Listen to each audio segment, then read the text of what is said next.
Okay, everybody can be seated. So I want to go over these photographs. Yes, sir. For the autopsy.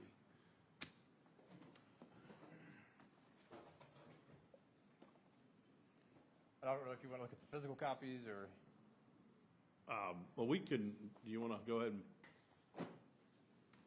I mean, because my understanding of the case law on this is that, you know, each photograph needs to show something different. There is a different purpose for each photograph. And so if we want to go ahead and put them up, and Mr. Alderman, if you want to, or do y'all have copies and I can look at them? Like I said, I have the physical copies that you should have right there. Yes, sir, and that's A-okay with me if you want to review them at your leisure today, and we'll talk about it tomorrow morning. Unless you want to look at them right now, that's fine.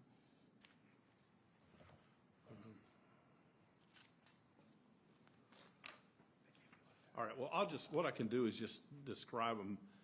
75 looks like it's more of a overall view of the back with what I assume the state's going to say are entry wounds. That's number 75. Yes, sir. And number 76 is the close-up of the entry wounds. May we approach? Sure.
just a second.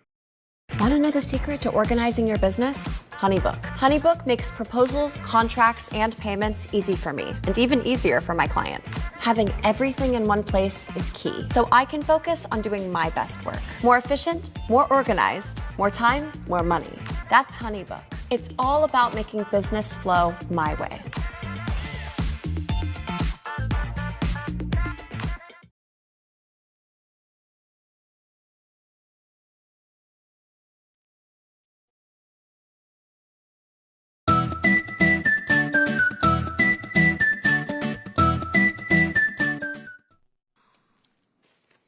All right, I'm just gonna, I do think some of these are cumulative. I think, because you've got,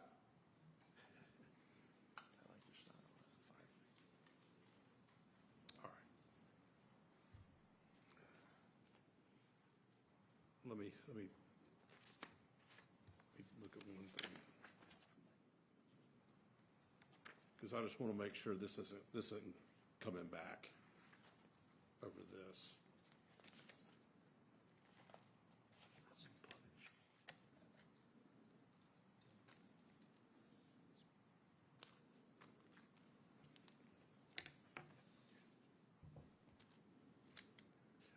But again, I don't know what she's gonna. Well, and I will say, for the court's information, that the pictures have the little stickers. Correct. Each one has a number, and the Correct. number corresponds to the wounds. Correct. Because it can get very confusing, and what the medical examiner has to kind of keep them on track as to which exit wound corresponds to which entrance wound, and it can be very easy to lose track of those. So that's why all those numbers are going to correspond to what she's describing, because the gunshot wounds as the numbers don't correspond to the actual gunshots, if that makes sense. So let's just take number 76 and 98.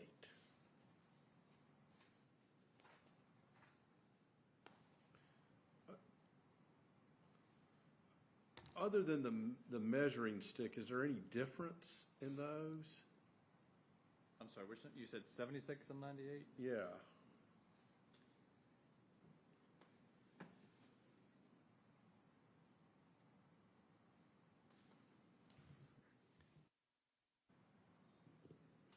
Um, 76 is of his back, 98 is of his chest.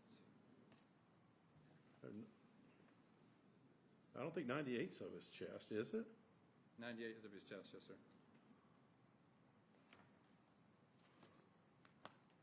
Hold on, let me make sure. Let me make sure I'm looking at the exhibit numbers, not the slide numbers. Okay.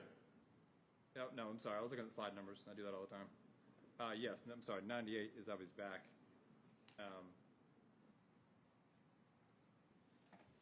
As is 76. Really, the difference in those photographs is highlighting that that's the entrance wound that the doctor would be talking about. One's labeled number 5, one is labeled number 8, because then the pictures that follow it are the corresponding exit wounds. Here's what I'm going to task Mr. Alderman that you need to do, is you need to give me specifics on why each of these need to be omitted and what is different on this. Because I'm telling you, if that, I need the specifics, because I do not want this coming back over this issue. So, I mean, as long as the state can show that each of these photos there is something different, that each of these photos is showing. What I can do, for example, for those two, I can eliminate an exhibit, but then what I would do is basically show that picture twice, because that's the entrance wound that the doctor would be describing.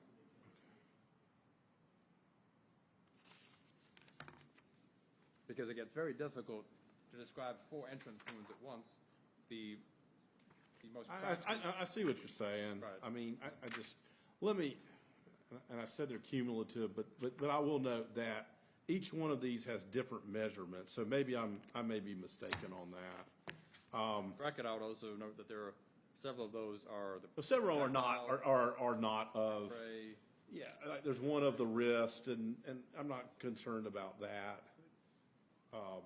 But so, I mean, those two specifically, you mentioned like I said, I could Well, I eliminate mean, one, but I would have to as show long the as- same picture twice. As long as, well, And I'll tell you, here's the thing. I'll let it in, but we for the record, you know, the way I have the medical examiner testify is, for example, looking at, you know, the 4 wounds on the back, I'm not gonna have her describe all 4 of those wounds at the same time. You go gunshot wound by gunshot wound. So you go 1 on the back, 1 on the chest, 1 on the back, 1 on the chest. Okay. So that's how the photographs are sequenced to walk her through each gunshot, because it doesn't make any sense to describe all the wounds on the back and then all the wounds on the chest, because then you wouldn't know which wound correlates to which wound. So,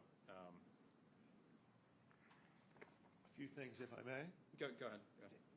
By that logic, I think there would be 8 then, right? 8 pictures. But my other point is, it's not just that, you know, in People magazine, they show these 2 pictures and they look similar, but there's differences. It's not just spotting the differences in the pictures. It's what those pictures each infer, or what he's going to argue with those. If it's going to be the same argument, I don't know. I think it's more than just are the pictures different. What are you trying to show with the All different right, pictures? maybe I just need to do a little more legal research. And the other thing I would say, for example, you know, say 76 there. On those, you know, you can't tell those are gunshot wounds, so you need close-ups of each, and that's how most of the wounds are. Okay. So, and again, this is, you know, most cases, this is not much of an issue. But here, because of her allegations and her defense, this is an absolute crucial issue. Okay. So,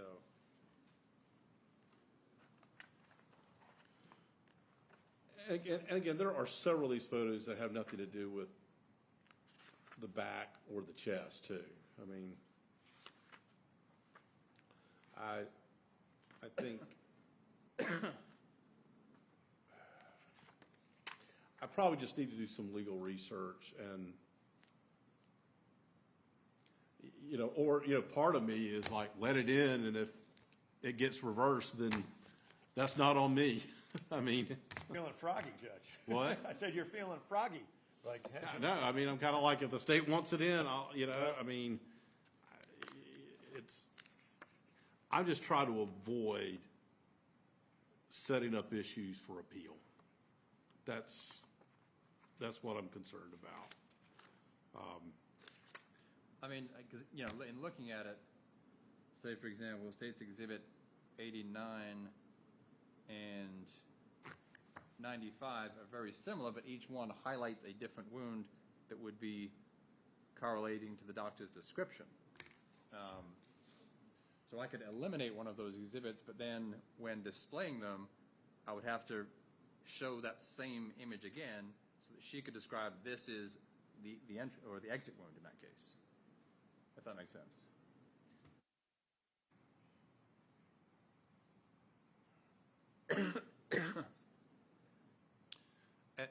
So, I'll say this, as long as the state can give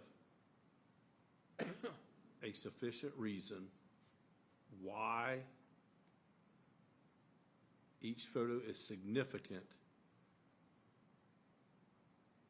for the testimony of the medical examiner, I think they can all come in. I think that's the case law.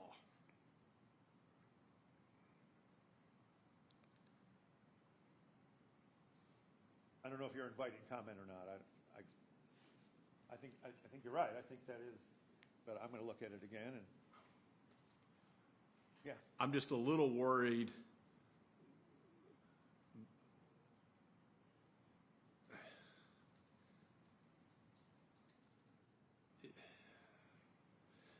I mean, but then again, this is a unique case because it is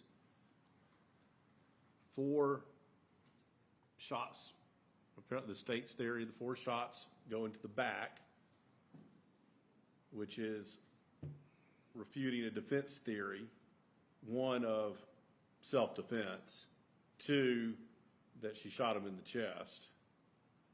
So part of this is anticipatory rebuttal. I would agree with you typically, but this is a little different in as much as it's the battered spouse syndrome, and it's not your, he was charging at me and it was either me or him kind of a thing. I mean, Well, for the record, she does say he was coming at me. Right. well, I get it. I don't know if the defense is get it. going to argue that, but that's her statements. He's coming at me, and he's threatening me, and he's coming at me, and I shoot him as he's coming at me. Those are her statements on numerous occasions. This is the evidence that he's shot in the back. You know, there's no video. This physical evidence, these photographs, is the evidence that he was shot in the back. Maybe I took the bait when you said this case is different, but at any rate, I don't know. I don't know if you're inviting much here.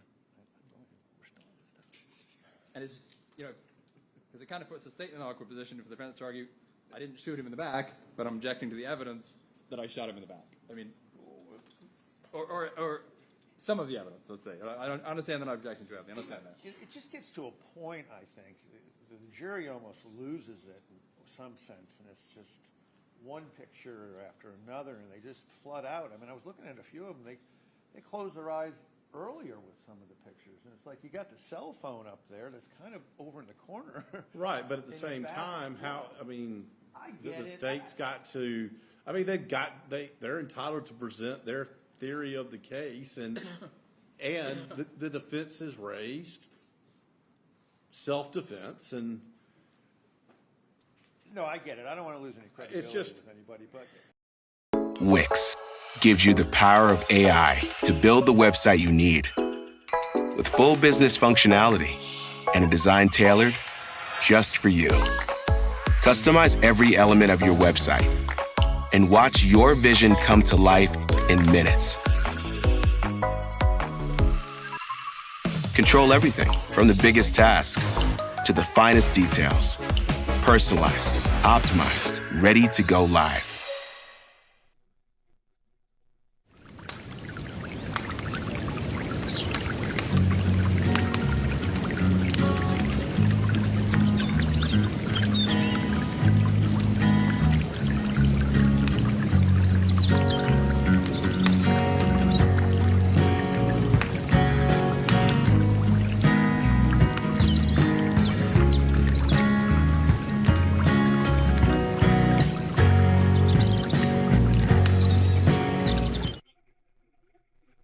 back, and then the chest and the close-up of the chest. Yes, sir. Of the entry and the exit wound. Yes, sir. And that's all one gunshot. Okay. And then you're going to the second entry wound Yes, sir. and showing it from the back, a close-up, to the front, and having, I assume, the medical examiner will be able to testify what exit wound you can attribute to the entry wound. Yes, sir. And that's the significance of the little stickers with the numbers. Okay. Because on the autopsy report, each wound is sort of labeled and numbered Okay. corresponding to which gunshot it relates to. So when it says 5, 6, 7, and 8 on these, Yes, sir. and it has, the chest has 1, 2, and 3.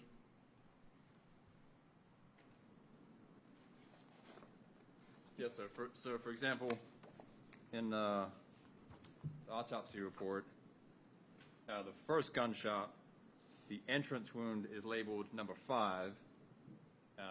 The exit wound is labeled number 1, and then the re-entry wound is labeled number 4. Okay, so there's, okay, that's the one at the wrist. Yes, sir. And Okay. that's gunshot number 1. Okay, So the numbers correlate to the entrance and exit wounds. okay. So, and quite So frankly, essentially, you're using the picture to link up the trajectory of each bullet and wound. Yes, sir. Okay. And without that, quite frankly, it can be very difficult to understand which wound corresponds to which gunshot. Okay. All right. Again, Judge, we've conceded that you shot and killed him. Trajectory, that has absolutely no relevance whatsoever to show it. With his reasoning, you've got that 4x4, long shot, close up, entry, long shot, close up, exit. That's 4x4, that's 16, not 32, Judge. Well, then you have the wrist, right? And like I said, but there are several pictures here that aren't anything. So you take 16 plus, I mean, we're About 18. And again, I'm not trying to be argumentative, but I don't know how the defense can say trajectory doesn't matter when she's saying I shot him in the back. Trajectory absolutely matters. That's the... Well, and, I mean, it also matters, too, because, and I think it matters for each one, because theoretically, is the defense, I mean, it can be argued, well, it refutes an argument that he attacks, she shoots him in the chest, then he turns back, and then she shoots him in the back, because the state's theory was there was no entry wound to the chest. No, sir. And that all forward to the back. And her last statement, I believe, to Dr. McDonald, she tried to argue that he sort of spun as she's shooting. So again, Okay. so trajectory absolutely matters, but what the pictures and what the doctor is going to testify to, all 4 shots are right in the back. Okay.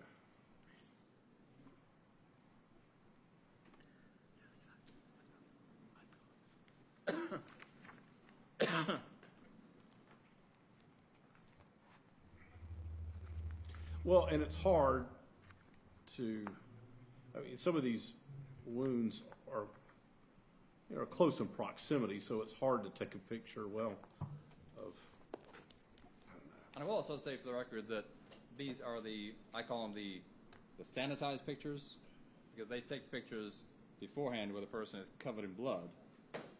Then they go through, clean the body, and show very sort of, I call them, the sterilized pictures, where they're not bloody photographs, most of them. Mm-hmm. They're, autopsy pictures. So they're not, pools of blood everywhere. So that is, they are the sanitized version after the cleanup. And also, I included no pictures of the interior wounds. There are plenty of pictures of the interior wounds that the medical examiner will describe. He's shot in both lungs. He's shot in the heart. They have the trajectory rods. I didn't include any of those. Okay. So, because those... So what you're telling me is there was maybe even 100 pictures. There was well over 100 autopsy pictures. And the interior photos I do not typically display because those are very hard for a jury to look at. And I think the medical examiner can describe, the bullet went through the lung, it went through the heart. I don't think the jury needs to see the person's heart with a rod through it. The entrance and exit wounds are different. So this is not a situation where simply plastered all these photographs that are prejudicial as can be. So this is the sanitized, broken down, where wound by wound, the doctor can explain it in a practical and user-friendly fashion for the jury to comprehend. And what is the mark on the neck, like in number 78? That is an exit wound. Okay. Yes. So that's the first gunshot wound. It was in the back, comes out the neck, enters the wrist. Okay.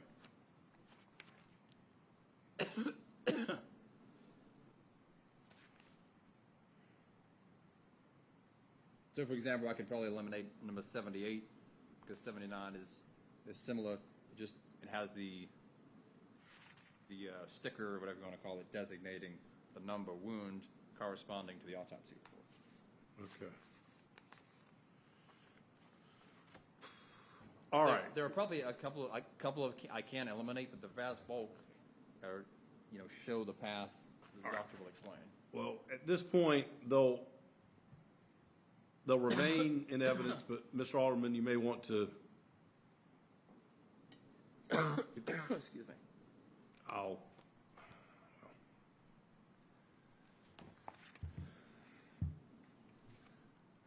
They'll remain in evidence for the time being.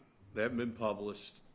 I'll maybe do some research tonight. I want to say, Mr. Barnes mentioned about the battered spouse. If this was, because sometimes you have the battered spouse, somebody's asleep or something like that.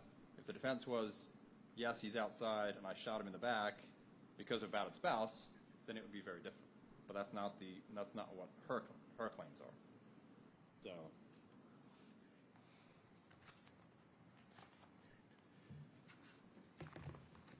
All right.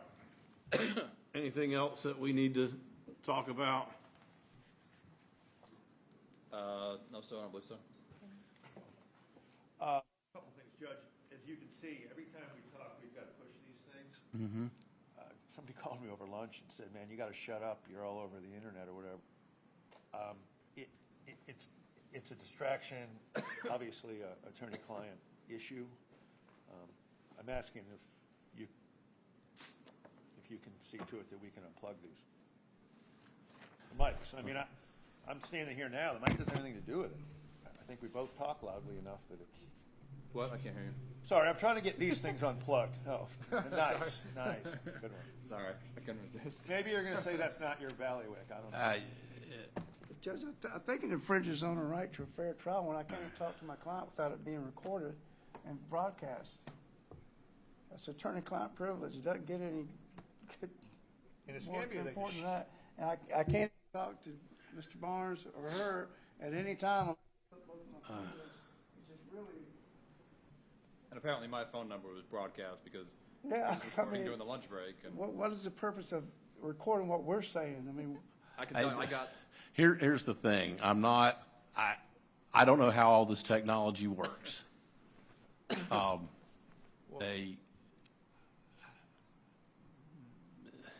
There was a request to film this. We have to accommodate it. That'd be like saying they can come and like put a camera here or a microphone right here. I mean, there's no. Well, y'all are welcome to file an injunction prohibiting them from doing that. There's nothing to stop you from that. If I rolled in with an injunction tomorrow, you'd look at me like, "Man, why didn't you just ask me?" I mean, No, really, actually, you'd have about 3 or 4 other lawyers rolling in Yeah, with I the same know. thing. Some of them, your criminal defense brethren. I understand. I got a little murder trial going on. I can't take on all that. But in a Scambia, they unplug them. I just don't know why we just, I guess what you're saying is because it's tied into the First Amendment and the media and everything else. But I disagree with that rationale. But you're the judge. Fair enough. I'm just following the law. There's been I'm not countless cases that say that they can do this. That they Now, can I mean, put- is there a way? I mean, It's affecting our trial. yeah. It's affecting our trial. It's a murder trial. And I can- It's affecting how I can communicate with my co-counsel, how I can communicate with my client. And if you want to, I can give you names of people of the criminal defense bar in this area who will also come in here, and I'm thinking of one particular person now that will come in here and argue this. What? We can reach over and kill it. No one's upset about that. You have to reach over and kill it. That's okay. But Finding the right roofing contractor takes careful consideration. GAF.com makes it easy. Read reviews on local roofers certified by GAF and get connected. Let GAF help you find a contractor today. The Tonight Show, you can't turn the fun off. The Tonight Show's delivered laugh out loud fun for 10 years strong. That kid's going all the way. You have a very honest face. And Jimmy Fallon makes the job look easy. I got my top pants on. Weeknights. I'll talk to our IT people and see if there's another mechanism we can use. I'll let them know that y'all are tired of doing that. Maybe there is. I mean, maybe there's a way. I know I've seen it before where they put their own microphones in, you know, on the witness stand and up here at the bench. I mean, I agree, but if there's again, it's late, I'm repeating myself, I don't want to upset you. If we can shut it off by doing this, and there's no issue with that, then we should be able to just reach under here and hit a button instead of every time having to remember to do that. But that's, listen. I don't know, maybe it can be, I don't know. I have no idea. I have no idea whether it can be unplugged. They kill them in Escambia County all the time, but I know this is a different courthouse and stuff. All right, Judge, what time you want to see her tomorrow?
All right, I will look into whether there's an alternative.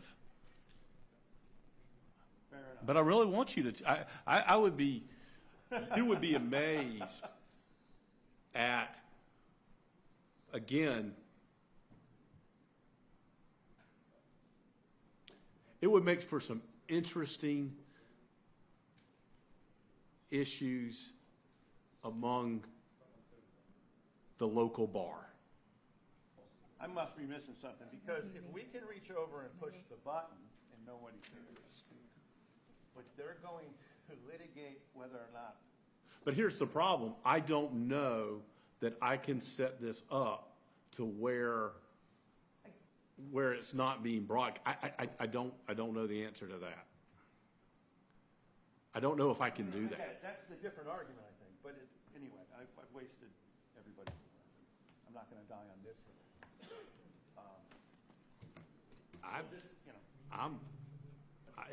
It would be an interesting, I will just say, you're going to have criminal defense attorney against criminal defense attorney on this one. The issue is going to be, we can't agree that council can unplug them, but we're okay with that. Yeah, but here's the problem. But here's the option. If the option is, here may be the two options. If the option may be to accomplish what you want, they can't film in here because the way the system is tied in. Perhaps. I mean, they didn't put this stuff here, right? Who? The media didn't put this here. No. But we're all tied into the same. They're tying into our system. That's what I'm saying. They tie into the system.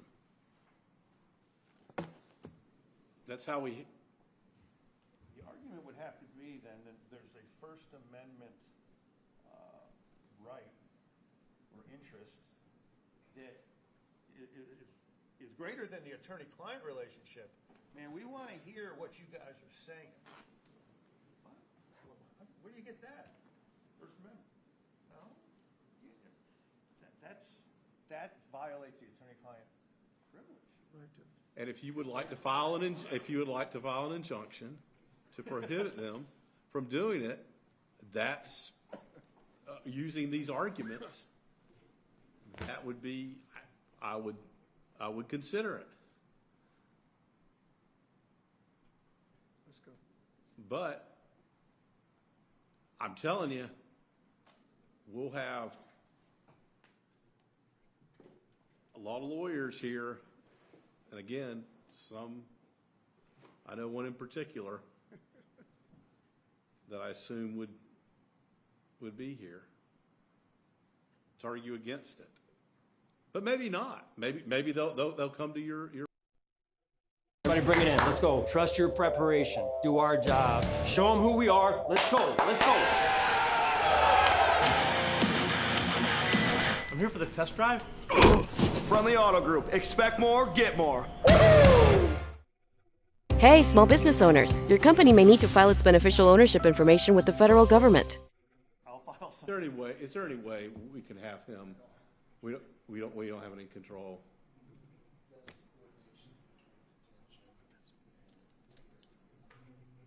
Jim, there's a thing which says under storage, you have to go to the commander, but they should allow it, Judge.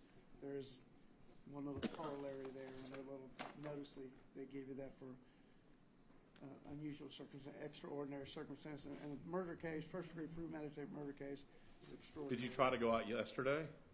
No. Okay. Well, maybe if you go out today, then you say this is a murder case. She may be testifying or not testifying tomorrow. Then they may let you talk to her. Sure. And I'm just telling you what my staff is telling me when they call, but that's a different deal when I get out there and it's me. I would hope.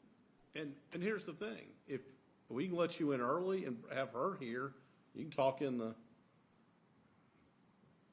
room over there too, if need to. But well, I would almost take you up on that. And in addition to those, but anyway, I've taken up enough of your time. Let me just go out there and I'll get it. I'll commit a crime to get in. People always think no, don't do that. So, all right, I'll see if there's any way that it can be reconfigured. But y'all seem to be doing fine with it. I know it's a pain in the butt to. I'm not. Okay, yeah, that's good. All right, I'm the young guy. All right. All right, thank you. What time's kickoff tomorrow, Judge? 8:30. Yo, we got what now?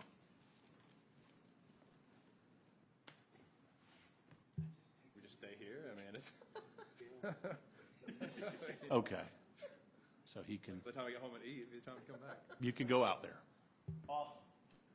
Thank you. Thank you, Your Honor. I think they will. I think they will make accommodation. Thank you. Are you going tonight? He just I'll be there in an hour. Shows in 75 minutes. Thank you, Josh. No, don't thank me. Thank them. Thank you for just letting So if we start at 8:30, I would anticipate probably being done maybe 10:30. Okay. So I have a 52-minute interview and then the testimony of Dr. Walusky. Okay. So I would say probably around 10:30-ish. Okay. Court, I think already knows that we intend on putting Eric Kuhn Jr., Dr. Harper, and possibly Ms. Kuhn. Do you know And they will all be here tomorrow, correct? Yes, sir. Okay. Do you know who you're going to call? It's going to go First. Eric, Okay. Dr. Harper. Bree, and No, Dr. Bree. Harper. So maybe Eric before lunch and then Dr. Harper after lunch. Yeah, what time do you think I You should should be have done by him 10:30, here? right? That's what I'm thinking. Okay, that's what we're telling our witnesses. Okay. All right. I'd tell Dr. McDonald, I think 12:30, but About 10:30. that's probably way too ambitious, and we may not get to her until Thursday is what I'm thinking now. Well, it may just depend on how long Dr. Harper's going to take. Probably a good little while, I would think. Mr. Barnes, are you doing the direct? Okay. I didn't like that. The courtroom's going to be locked when we leave, correct? Yes, I'm leaving my stuff. I was going to say, can I just leave some of my stuff here? Y'all, whether it's direct or cross exam, just don't beat the dead horse, okay? Just ask the questions. Your court, remember, you have the discretion. Judge, it depends if that dead horse has been shot in the back or the front, so, No, I will say this, for Mr. Barnes, I think one of the only times as a judge when I stopped questioning without an objection from the state was on a case that you had. Because you had, I'm like, this is like the 5th time we've gone over this. I'm sorry. But, Well, I'm slow, man. I just gotta make sure it's done. but it was a weird case.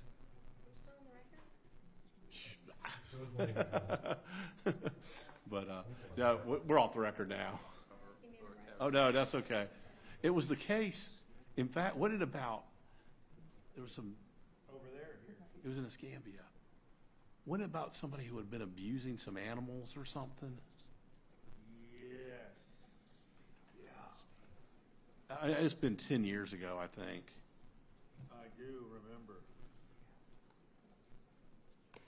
Not, And I think they found him guilty of some misdemeanors or something. yeah. It was a stalking, but it had to do with some dead animals. Yes, I mean, Again, it's been 10 years ago. Yeah. But I won't do that this time. I deserve it, You know, listen, sometimes you be saving me for myself, because if you're thinking it, the jury's thinking it. So. All right. Okay. 8:30 then. Thank you, Judge. All right. Appreciate you, Judge. All right. Yes, ma'am. Oh, no, it says 5. Yeah, no, it says 5. No, it's okay. All right. Are you here tomorrow, or do you know? He'll be here tomorrow. Yeah. So. Yeah. All right. Nice seeing you. You too. All right.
Back.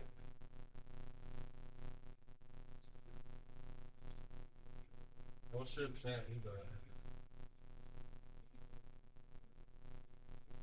What is that? Oh, 7, right, 4, right, 4. I'm saying, hell out of my business.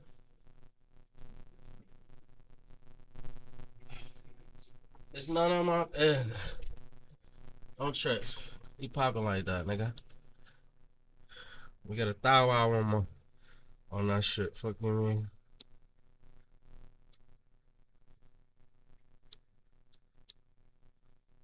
Oh, that's crazy. My shit jump back on. We got the YouTube back. All right. Let's talk Dolph. Let's talk Dolph. Okay, this one, yes. Time is. Nah, time is of the essence. Lebury. Thank you. Dr. Stanberry, where are you currently employed? At West Tennessee Regional Forensic Center. Okay, and what's your position? I'm an assistant medical examiner. And how long have you been in that position? 5 years. Okay. And what does your job consist of? Performing autopsies. Okay. So could you tell the jury a little bit about your educational background? Okay. So I attained my Bachelor of Science in Biology at Howard University. After that, I completed my medical training at Howard University College of Medicine. I did an anatomic and clinical pathology residency at Washington University in St. Louis. And then I did some forensic pathology fellowships at St. Louis University. Okay. And are you board certified? I am. And are you a licensed physician in Tennessee? I am. Okay. So my next question is, what exactly is forensic pathology? It is a specialized branch of medicine that uses medical legal approach to death and disease. Okay. And what Face the judge, raise your right hand, sir. Do you swear or affirm to tell the truth? Yes, ma'am. Have a seat. You may take your mask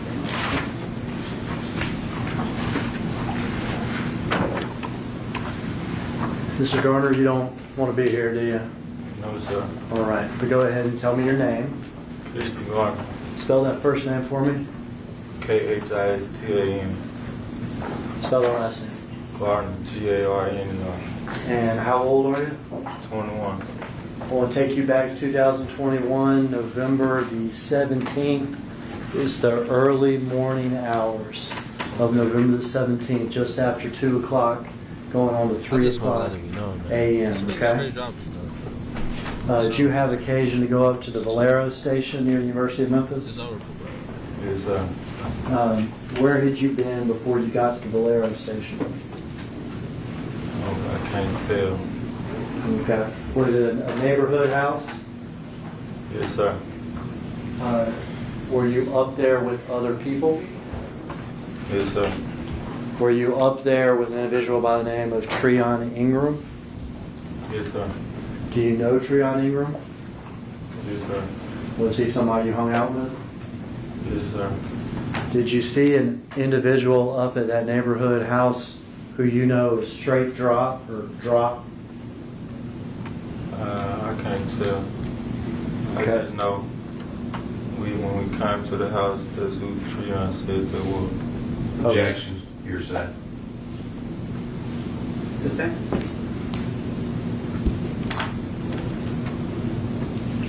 You came to the neighborhood house, correct? Yes, sir. And you saw the individual there. My approach, we approach with regard to the objection. Yeah. I'm still here, though.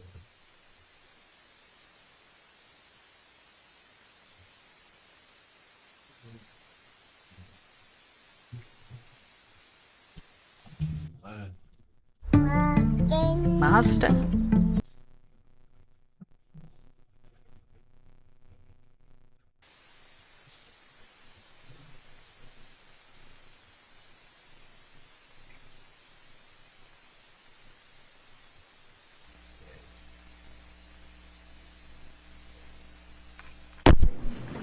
Okay, and were y'all in a vehicle?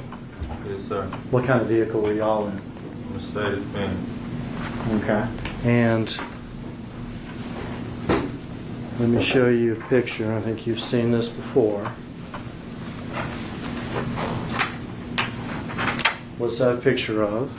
Mercedes-Benz was in. All right, is that the picture that we're going to be talking about? Yes, sir. Is that the car we're going to be talking about? Yes, sir. All right. To your knowledge, was that car a stolen car? No, sir. Okay. Do you know where that car came from? No, sir. All right. Are there other people at this neighborhood house? Yes, sir. Who are the other people at this neighborhood house? Straight drop. Straight drop? Yes, sir. What'd y'all do at this neighborhood house? Nothing, really. Okay, were y'all hanging out? No, sir. Did Straight Drop come in a car, a different car? Yeah, truck. A truck? Let me show you this picture that you've seen before. Yes, sir. Is that the truck Straight Drop came in? Yes, sir. And is that a white Ford Expedition? Yes, sir.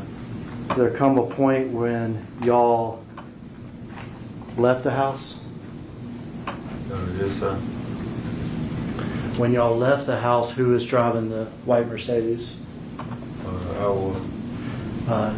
When y'all left the house, did the Infiniti leave the house too? Yes, sir. Who was driving the Infiniti? Ryan. Did he have a passenger with him in the Infiniti? Yeah, straight drop. Straight drop? When y'all got to the gas station, what happened? We got some gas.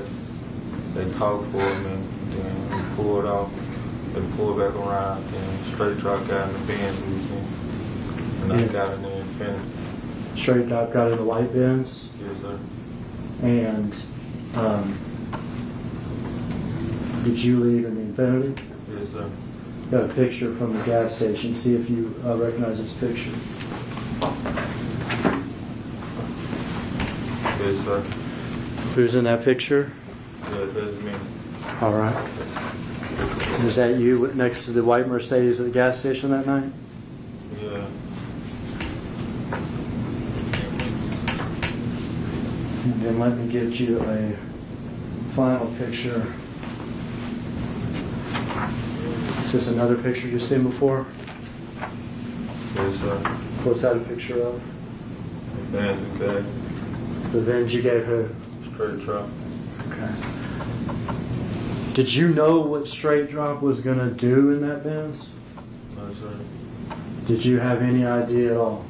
No, sir. Were you part of this conspiracy at all? No, sir. Had you ever talked with anybody about killing Dolph or these other PRE artists? I want to do that. Why wouldn't you do that? I want to do that one. That's my family. You say that's your family, what you mean?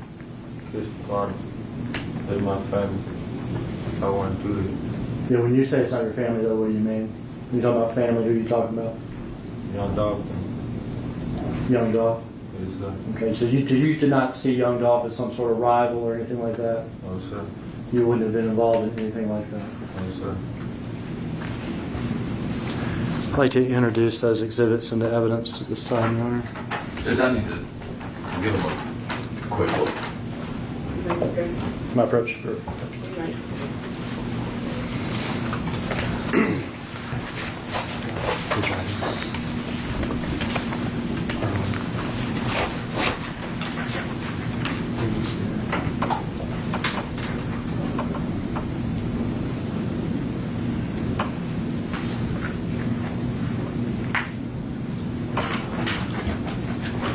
Objection.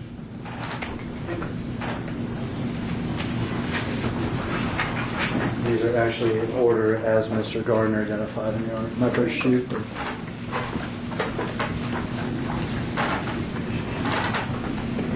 first picture is a picture of a white Mercedes with the back end damage. The picture has Kirsten Garner's name on the bottom, labeled 11/29/21 at 4:01 p.m. It also has written on it in red the bins we gave drop at Valero. We'll mark this as exhibit number 60.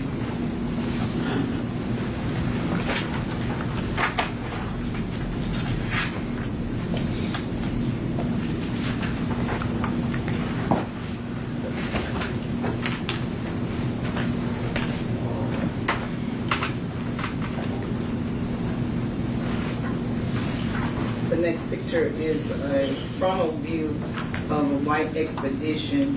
Written on the bottom, the truck hopped out of before Trayon gave him the bins at the house. Police found bins. Kirsten Garner's name.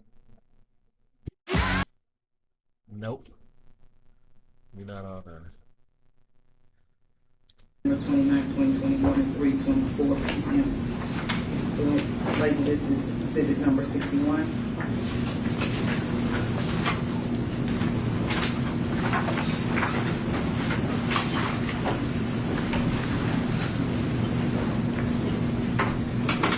The next picture is a picture of the white Benz at the gas pump. Somebody standing next to the gas pump.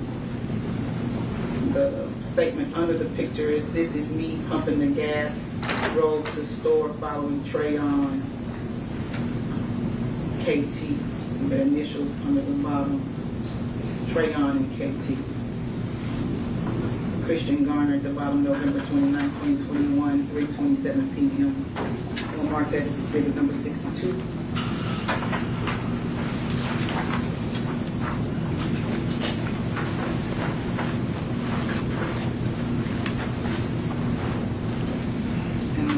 picture is a side view of the Mercedes-Benz. This view is on the passenger, this view of the driver's side. And the written caption under the bottom says, "This is the Benz we gave drop. Christian Garner, November 29, 2021. We'll mark this as exhibit number 63.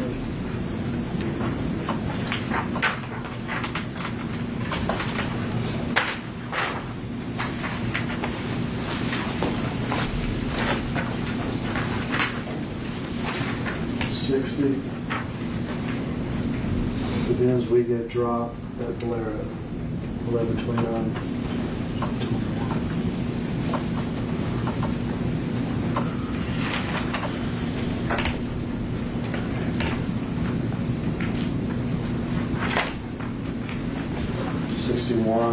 The truck hopped out of before Treon gave him the bins at the house where police found the bins.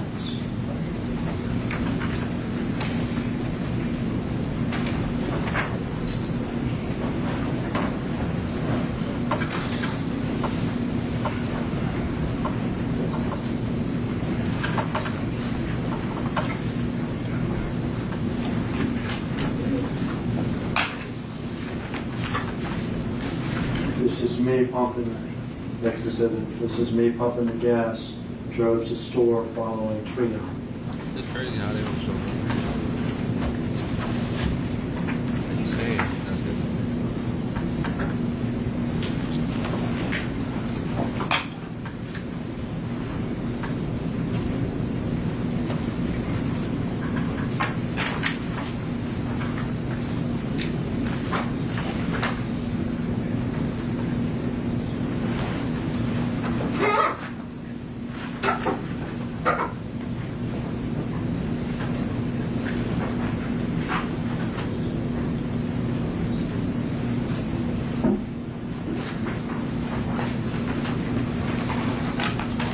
This is the bins we get dropped. Next number exhibit.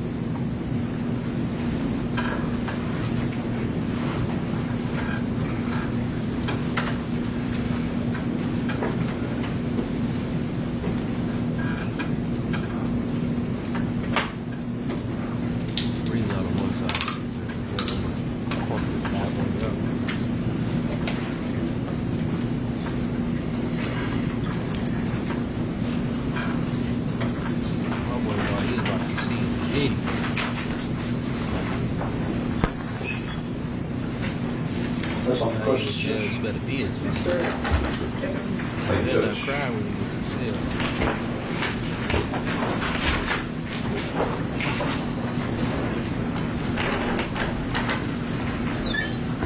Good afternoon, Mr. Garner. Good afternoon.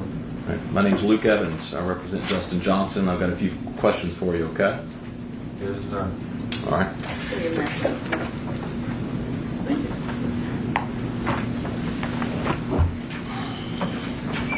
So I'm not going to ask you what Treon said, but when you were first asked whether or not you knew whether or not you knew who Treon traded the Mercedes-Benz for, you didn't say Justin Johnson or straight drop. Yes, sir. It was straight drop, okay. Okay, and you started to answer by saying Treon told me. Yeah, when we was at the house, when we went to the store, I seen him. I was in the car with him. I seen him at the store. So you didn't see him at the house? No, Treon just told us that's who this was when he got in the Infinity with Treon. Okay. So you're saying that Treon, you were there, though, no question. No question. So how many times have you been interviewed by law enforcement before today?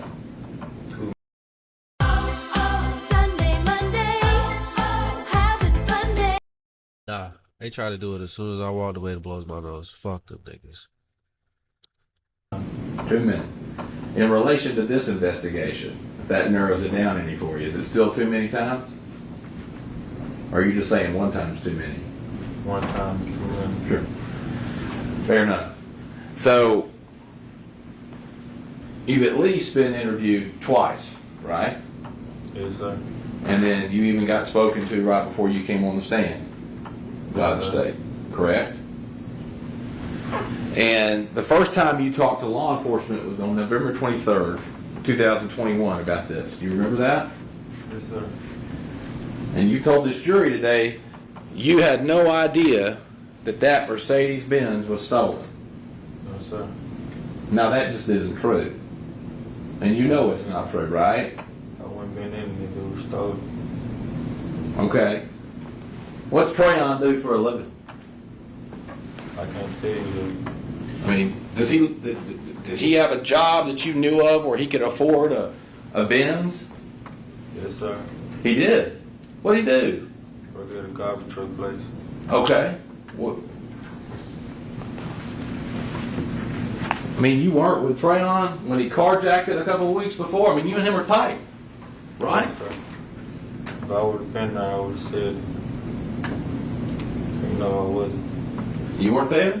No, sir. And you just, I mean, how long you known Trayon? My whole life. You've known him your whole life. Yes, sir. He works at a garbage company, Yes, sir. right? He's driving a Benz. How long had he had the Benz? I can't tell you. I mean, you hung out with him almost every day, didn't you? No, sir. You only kind of pick me up when I need a ride. Did you need a ride the night you say you went over and traded the Benz?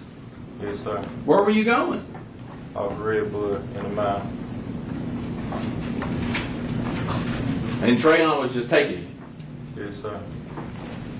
Well, what did you think when he was going to trade his nice bought and paid for Mercedes-Benz for an Infiniti Q40? This is business. That's what I thought. Let me ask you this. Listen. For Trayon and you riding around in this Benz that you thought he bought and paid for, didn't carjack to get it, what did you think when he was riding around with 2 pistols and a Draco in the back? Text is me. Because that's what he had, right? A Draco-style assault rifle. I can't tell. I just know he had some type of weapon. Well, you called it a Draco when you interviewed with law enforcement. Yeah, it should be. Right? So that's what it was. And some pistols, right? It was a lot more than that. It was plenty of guns in the car. And that's what you and Trayon were riding around with. Yes, sir. Let me ask you this. At least November 16th, 2021, were you a felon? No, sir. What about Trayon? I can't tell. You don't know? No, sir.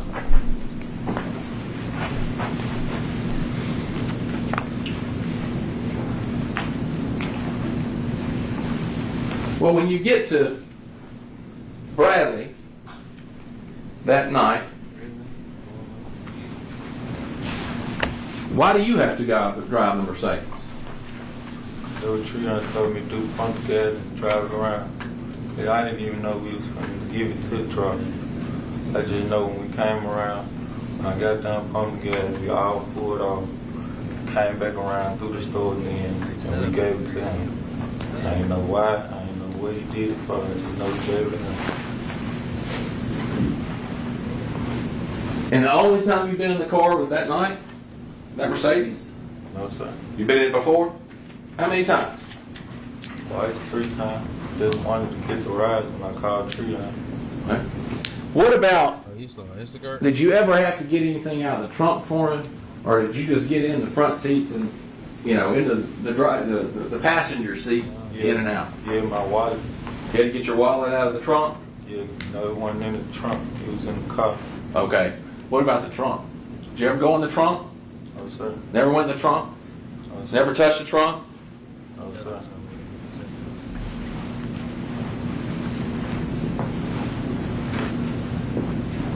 Do you know, you knew there was tags from multiple states in that trunk of that car, right? No, sir. You didn't change the tags that night? No, sir. Okay. I have no idea what the tag was changed. I didn't even know nothing about this. One thing I did was get in the car and go places that I wanted him to take me.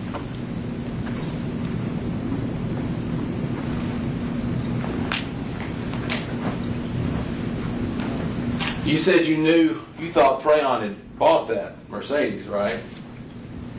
I didn't say that. I just said I didn't know where he got it from. I think earlier you said you thought he bought it. He had a job. Yeah, I just said he had a job. I didn't say he bought it. Okay. I said I didn't know where he got it from. Save big. They keep trying to get me, chat. They can't fucking get me. You knew him to steal cars too, didn't you? No, sir. You didn't tell police that you knew Trayon took a stolen Infiniti and a Challenger? No, sir. One time Cam says I told him we got an Infiniti. We ain't have no Challenger. I don't know nothing about no Challenger. But okay.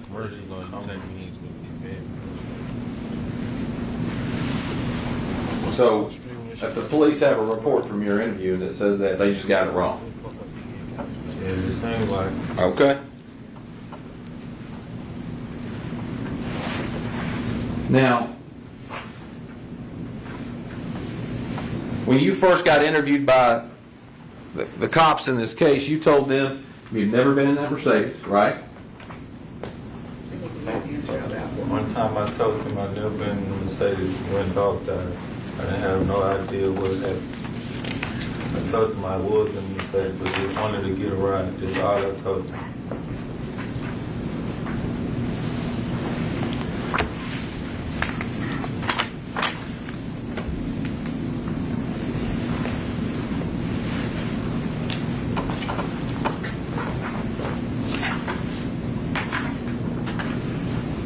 All right. You didn't tell them. What about Valero? They asked you if you'd ever been to Valero. And they showed me the pictures of me at Valero. That's when I told them that's where, when the day we gave it the drop. All right. But before they showed you that picture, you said you had never been at the gas station, Valero gas station in Highland. I didn't even want to tell them nothing really, because I didn't have no dealing with it.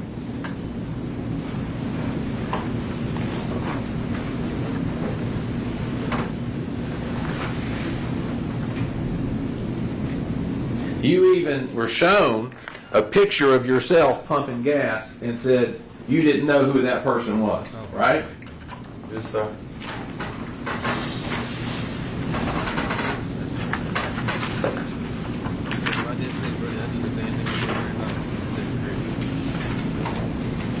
You were asked earlier if you knew, you say that it's Justin Johnson got that Mercedes. You said, did you ever know why Justin Johnson was getting the Mercedes? Or Straight Drop was getting it? You said no, right? Yes, sir. But that's not what you told the police when you were interviewed again on November 29, 2001. Yeah, this is how you know this nigga Right. lying. Word of ski, buddy. Good. And during your questioning, interrogation, whatever you want to call it, you told them that Drop said he needed the Mercedes-Benz to slide up on his baby mama. That's what the comment was when he got it for sure. All right. So earlier you said you were asked directly, did he ever tell you why he needed it, why he wanted it, what he was going to do with it? That was the comment he made. Okay. So he, according to you, he did tell you. He tell me that just the comment that was made. I wasn't in none of their business. I don't know now one of them, so I wasn't in their business. I was just sitting in the car doing what I was doing. And this person, you're saying Straight Drop during this interaction, what did you see him do at Valero? Get in the car. When we got there, we got some gas. After we got some gas, we were trading in the Audi and the Infiniti and the Benz. When we got done getting some gas, we rolled out. We came back through the store lot at the air pump, and that's when we traded cars.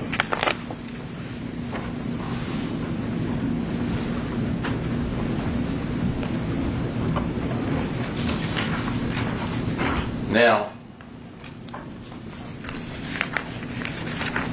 after you heard Dolph got killed, you called Trayon, right? No, sir. You didn't?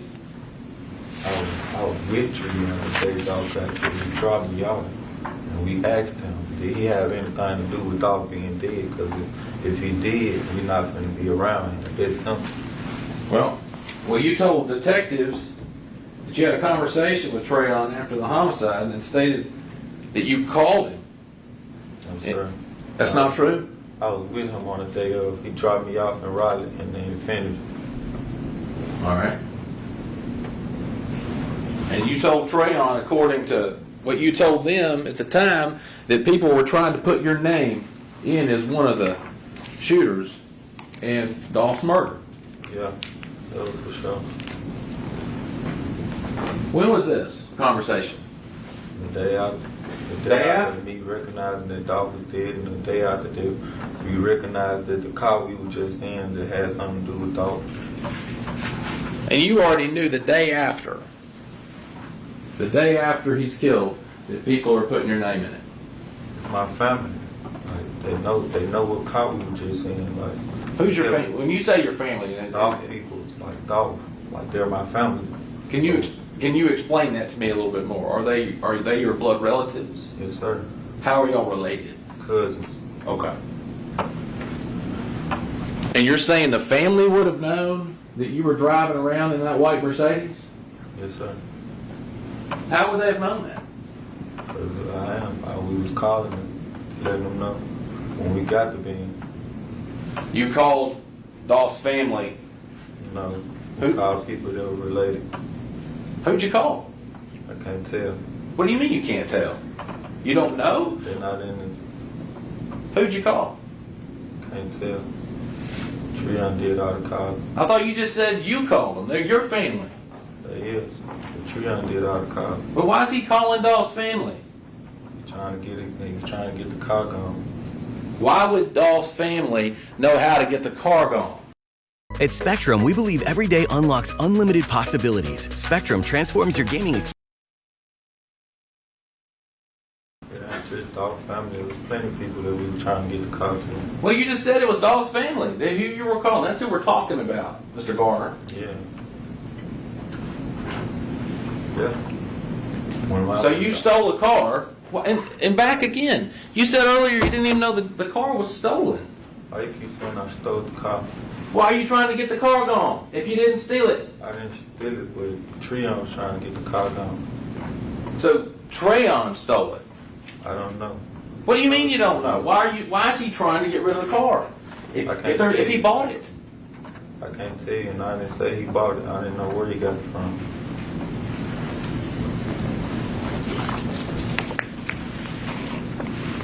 So you're in a car, however Treon got it, that you're calling, you say, Dolph's family, before he's killed, to try to get rid of the car, for whatever reason. It was way before Dolph was even anything dealing with Dolph. Like, we've been trying to get the car gone. Like, it was way before that. It didn't have nothing to do the day of, the day after, the day before, none of it. It was way before when he picked me up. The first time he picked me up, he was trying to get the car gone. I didn't get in his business. It's not my business. I'm just getting in here to get a ride. What's way before? Let's start there. It was way before Dolph was killed. Yeah. How far before? About a week or two. All right, and you're saying that's way before? Yes. But Treon, according to you, is calling Dolph's family. And Treon's not related to Dolph too, is he? It's just not Dolph's family. You got to realize everybody grew up with each other. So everybody know everybody. It's Memphis. Everybody know everybody. Well, sorry, I'll let you finish. He got done calling them. They didn't want to get it. They didn't have nothing to do with it. So I guess he did what he did and gave it a drop. I don't know. I can't tell you why he gave it and what he did it for. But you're concerned immediately when Dolph ends up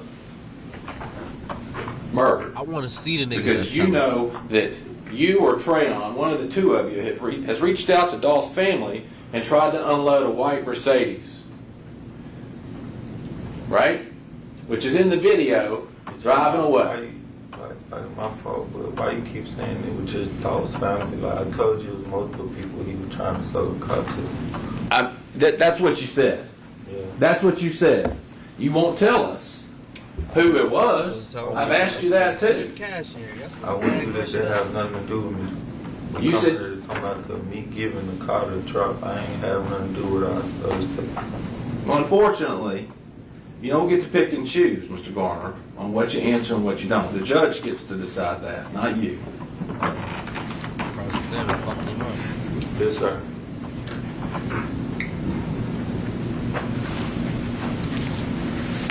And you're concerned. And the day after, because maybe not the only people, but you've interacted, as you said, a lot of people, some of which were your family, which you've identified as Dolph's family, with that car, and your name is in it, right? Same car that's got, as luck would have it, a Draco in it, and two pistols. At least, you said a bunch, but at least 2 pistols, right? There's a lot of weapons. And you're immediately concerned, right? Because you think, oh no. Now, when Dolph died, and I seen that Mercedes on the news, of course, man, who not finna call them if I'm in this car and they just did shit like, I ain't finna act like I didn't out here. Yeah, I called them. Well, you called them because somebody said you were involved. It's multiple people I called, like, yeah, like, what's going on, like, and me not knowing about it, like, why I'm in this car, like, y'all put me in something that I don't even supposed to be in, really. Yo, that nigga said, y'all put me in this car, y'all got me in some shit that I'm not even supposed to be in. Now that's how you tell, you hear me? And this was the day after. That nigga said, I ain't got This nothing is to do before with you this ever guy. even come on the scene. Like, you're not picked up by law enforcement yet. You're not talking to the cops. That doesn't happen to This you. came, man, right after Dolph died, like, it came a couple days after, like, so it was nothing. I already knew that I was gonna get picked up regardless. As soon as I said that, I got picked up for nothing. That's like a nigga jumping. That's like a nigga jumping on. And started lying You right know, there. possession is 9/10 of the law. Right. Trying to hide your involvement. Nigga say that till you understand. You know you going to jail. I wouldn't want to be in it, like, knowing I ain't got nothing to do with it. It wasn't no lie, it was for real. Like, I ain't have nothing to do with it. It ain't no lie. I don't. So why would I go tell them something that I don't have nothing to do with? I don't have nothing to do with it. Mr. Garner, we've learned today you've had quite a bit to do. How to tell. That's all the questions I've got. Redirect. I've got no further questions.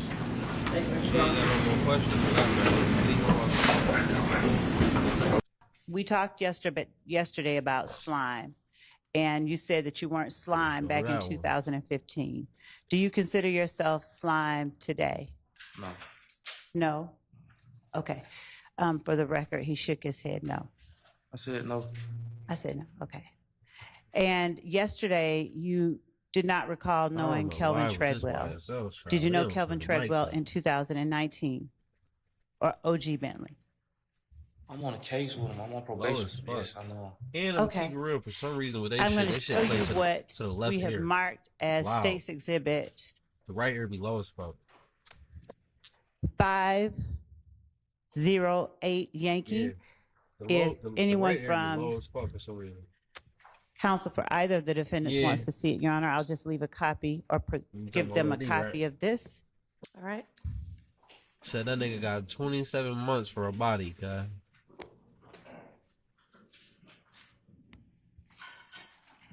Is That the nigga got case that you're 27 on months with Mr. Treadwell. and I'm 20 going to years leave on you probation. 508 Yankee. If you would just look at it and let me know if that's the case, okay? It's fucking crazy.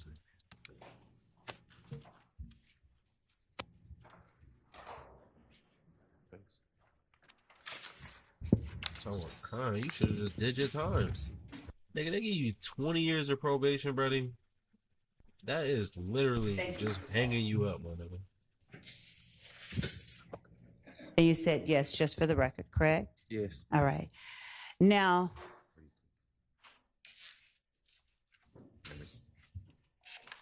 at the time in 2015, if we were talking about Rock Crew and That shit YSL, like post. Rock Crew and Like when I copped YSL, out, you I would was supposed to consider get the 5 same posts. thing, If right? you got posts, brother, that shit, man.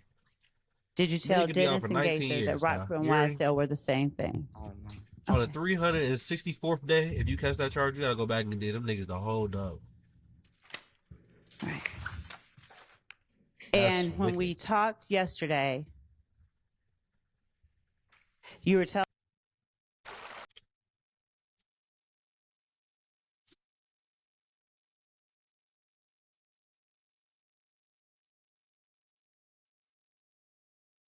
Niggas ain't tough, cuz these niggas really be scary. Or I asked you rather These about niggas be fake tough because they be doing the shit incident niggas at the don't wanna do, gambling you know what I'm house. saying? The incident at the gambling You know what house comes with where this shit. Kel shot at So you the know gambling certain shit you house. gotta deal with. Thug and you were inside the gambling house at the time that it was shot at. Is that right? These niggas don't really be like that. Did you tell Gaither and Dennis in August 2015 that Thug and you were That's inside why the the gambling house? streets is a myth and the streets is dead, because these niggas is not really street. These niggas are Kumbaya Association. These niggas really want to be friends, but they can't be friends.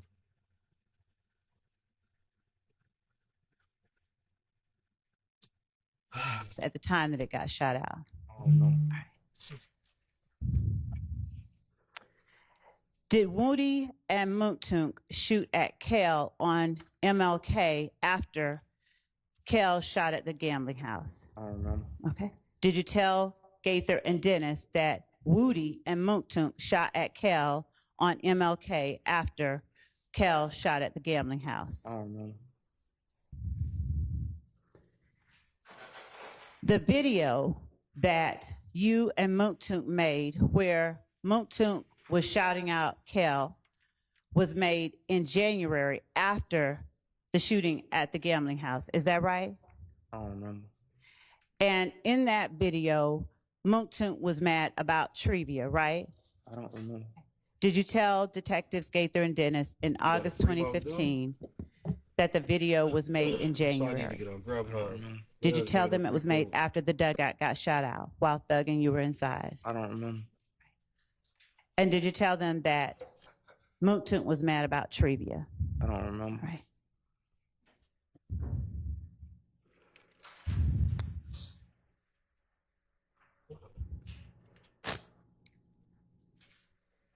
When talking to, let me ask you this. Did the tension between YSL and If Gang escalate after Woody and Moontunk shot at Kel?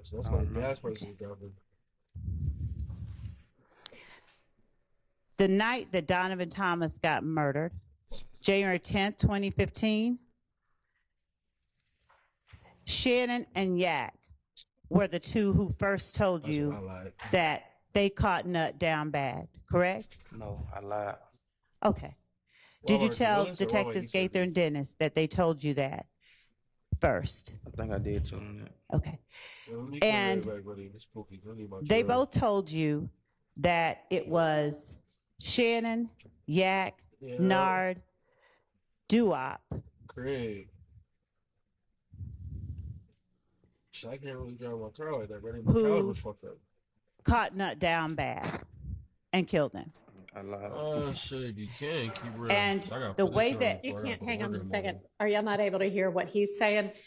Pull the mic with the red on it, pull that up right up next to you so that you can talk into that. Thank you. I watch Stanford Boulevard. You and Shannon were at Thug's condo when you were talking about how they killed Nard. Is that right? I mean, how they killed Nut. Is that right? I lied. If you would have checked and investigated, y'all would see I was in the hospital. Okay. And when you say you were in the hospital, are you saying you were in the hospital on January 10th, 2015? Earlier that day, yes. Then I went home. I was asleep. Okay. I don't get my fucking tools. Now, Nard was not at the condo when you all were talking about that, right? We never talked about that. Okay. Did you tell Dennis and Gaither in August Still 2015 that alive, though. Nard was not at the condo? I lied. You still on that shit?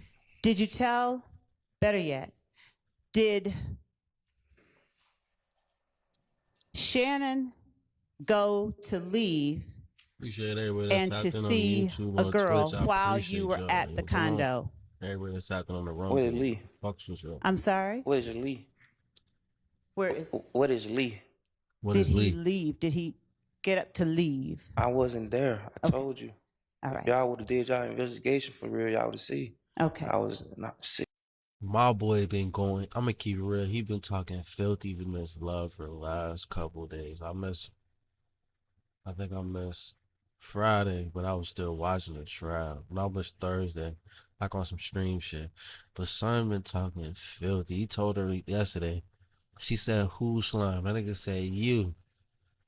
I was trying to keep it low that we was fucking around back in the days. Sick in the hospital earlier that day, so I couldn't have been there. Okay. Did you tell Detective Gaither and Dennis that? I lied. I had got caught with a gun that had 100 shoes on it, so I was just lying. Okay. Now, did Shannon say his gun had no more bullets? Shannon never told me anything. Shannon don't even talk. Okay. Did you tell Detective Gaither and Dennis that y'all noticed Shannon's gun was out of bullets? No, I was just looking to blame Shannon because we ain't never really get along. Okay.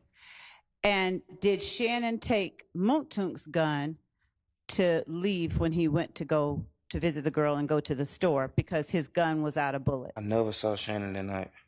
Did you tell Detectives Gaither and Dennis that because Shannon's gun was out of bullets, that he took this little gun that Muntunk had? I never saw Shannon that night. I saw Shannon the next morning. Did you learn from Shannon and Yak that Nard had an AK-762 at the time that Donovan Thomas was killed? I was just lying because I knew I had 7.62. I really ain't no gun, so I was just lying. Okay. Did you tell Gaither and Dennis? He trying his hardest to backtrack on all these stories. And I'm noticing one thing that they're not doing to Lil D that they did to Woody. Whatever Woody's statement was, they just pulled up videos to try to contradict him and drag all his credibility through the mud. They ain't doing Nard that yet. had this AK-762 during the murder of Donovan Thomas. I told him, but I was lying. I was going through all type of stuff, just mad. Did Shannon and Yak tell you that Shannon had a XB45 at the time, but No. during the killing of Donovan Thomas? No, Shannon or yet never told me nothing about no killing. I was just lying. Did you tell Detectives Gaither and Dennis that Shannon had the 45 XB No. at the time I was just that he lying. killed Nut? If I did, I was lying. I know I came back later on and told them that I was lying on Shannon and he had nothing to do with it. Okay, we'll get to that. We'll get to that quickly. Now, did Shannon and Yak tell you at Thug's condo that they took the guns and the car to OG Bentley's spot? Why we gotta keep talking about the deceased? I don't like talking about Bentley. Now, when you're talking about Bentley, is this the same person that you indicated you're on your current case with? Yes. All right. And when is it that you said he was deceased? I don't know for sure. I just heard. Okay, so you don't know that he's deceased? No. Okay, but he definitely was on this case with you that you pled to in 2019? Yes. All right. And OG Bentley is the same person as Kelvin Treadwell, correct? Yeah. Yes. Okay. And his name is listed on that disposition I'm in gonna front keep of it real, you, right? chat. I think I'm about to just let All the right. trial run. And then Bentley, August 2015, then they took the rental car, Thug, I'm and gonna you let were the trial inside run. the I gambling gotta house run at the it, time that it got shot out. Grab my tools so I can change my brake caliber pins from the flash. Well, guide pins. Did Woody Guide pins and Muntunk shoot at Kel broke on off. Oh, MLK after I get sick. Kel car shot get at the sick. gambling That's how it house. goes. But chat, I'm gonna let this rock Did you out. tell Hopefully those show Gaither tunes, and Dennis commercials that within the next Woody 45 and minutes or an Mooktoon hour. shot We'll at be right back. Kel on MLK after Kel shot at the gambling house? I don't know. He ain't even talking into the mic. Come on, Doc. Speak The up. video that you and Mooktoon made, where Mooktoon was shouting out Kel, was made in January after the shooting at the gambling house. Is that right? I don't remember. And in that video, was sick Mooktoon and was mad gassy. about trivia, right? I don't remember. Did you tell Detectives Gaither and Dennis in August 2015 that the video was made in January? I don't remember. Did you tell them it was made after the dugout got shot out while Thug and you were inside? I don't remember. And did you tell them that Mooktoon was mad about trivia? I don't remember. Right. I don't know why we was just doing this recap. I know y'all can't hear it because I got everything set to mono, so it played up both ears for y'all. But I don't know why. Now it's heavy in both ears. When talking to, His voice is in the right. let me ask you Hers this. is in the left hand. Did the tension between YSL and If Gang escalate after Woody and Mooktoon shot at And Kel? this is literally what we were just watching. Them. So it's like The night that Donovan Thomas got murdered, January 10th, 2015, Shannon and Yak were the two who first told you that they caught Nut down bad, correct? No, I lied. Okay. Did you tell Detectives Gaither and Dennis that they told you that first? I think I did tell them that. Okay. And they both told you that it was Shannon, Yak, Nard, Duop. Appreciate everybody. Appreciate Who everybody. caught Nut down bad and killed him. I lied. Okay. And the way that You can't, hang on just a second. Are y'all not able to hear what he's saying? Pull the mic with the red on it, pull that up right up next to you so that you can talk into that. Thank you. Look how comfortable it's for. I'm right back, John. you and Shannon were at Thug's condo when you were talking about how they killed Nard. Is that right? I mean, how they killed Nut. Is that right? I lied. If you would have checked and investigated, y'all would see I was in the hospital. Okay. And when you say you were in the hospital, I'll be right are back, you John. saying you were in the hospital on January 10th, 2015? Earlier that day, yes. And then I went home. I was asleep. Okay. Now, Nard was not at the condo when you all were talking about that, right? We never talked about that. Okay. Did you tell Dennis and Gaither in August 2015 that Nard was not at the condo? I lied. All right. Did you tell, better yet, did Shannon go to leave and to see a girl while you were at the condo? Where is Lee? I'm sorry? Where is Lee? Where is, What is Lee? did he leave? Did he get up to leave? I wasn't there. I told you. All If right. y'all would have did y'all investigation for real, y'all would have seen. Okay. I was not sick in the hospital earlier that day, so I couldn't have been there. Okay. Did you tell Detective Gaither and Dennis that? I lied. I had got caught with a gun that had 100 shoes on it, so I was just lying. Okay. Now, did Shannon say his gun had no more bullets? Shannon never told me anything. Shannon don't even talk. Okay. Did you tell Detective Gaither and Dennis that y'all noticed Shannon's gun was out of bullets? No, I was just looking to blame Shannon because we ain't never really get along. Okay.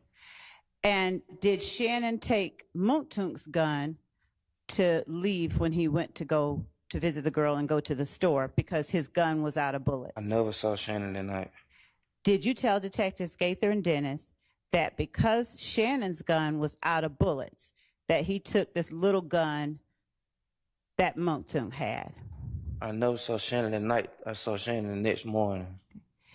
Did you learn from Shannon and Yak that Nard had an AK-762 at the time that Donovan Thomas was killed? I was just lying because I knew I had 7.62. I really ain't no gun, so I was just lying. Okay. Did you tell Gaither and Dennis that Nard had this AK-762 during the murder of Donovan Thomas? I told them, but I was lying. I was going through all type of stuff, just mad. Did Shannon and Yak tell you that Shannon had an XB-45 at the time or during the killing of Donovan Thomas? No, Shannon or Yak never told me nothing about no killing. I was just lying. Did you tell Detectives Gaither and Dennis that Shannon had the 45 XB? No. At the time I was just that he lying. killed Nut? If I did, I was lying. Okay. I know I came back later on and told them that I was lying on Shannon and he had nothing to do with it. Okay, we'll get to that. We'll get to that quickly. Now, did Shannon and Yak tell you at Thug's condo that they took the guns and the car to OG Bentley's spot? Why we gotta keep talking about deceased? I don't like talking about Bentley. Now, when you're talking about Bentley, is this the same person that you indicated you're on your current case with? Yes. All right. And when is it that you said he was deceased? I don't know for sure. I just heard. Okay, so you don't know that he's deceased? No. Okay, but he definitely was on this case with you that you pled to in 2019? Yes. All right. And OG Bentley is the same person as Kelvin Treadwell, correct? Yeah. Yes. Okay. And his name is listed on that disposition in front of you, right? Yes. All right. And then Bentley, then they took the rental car back after Bentley hid the guns, according to Shannon and Yak, correct? Shannon and Yak never told me nothing. If me and Wood wrecked the rental car, how can they still have it? Okay.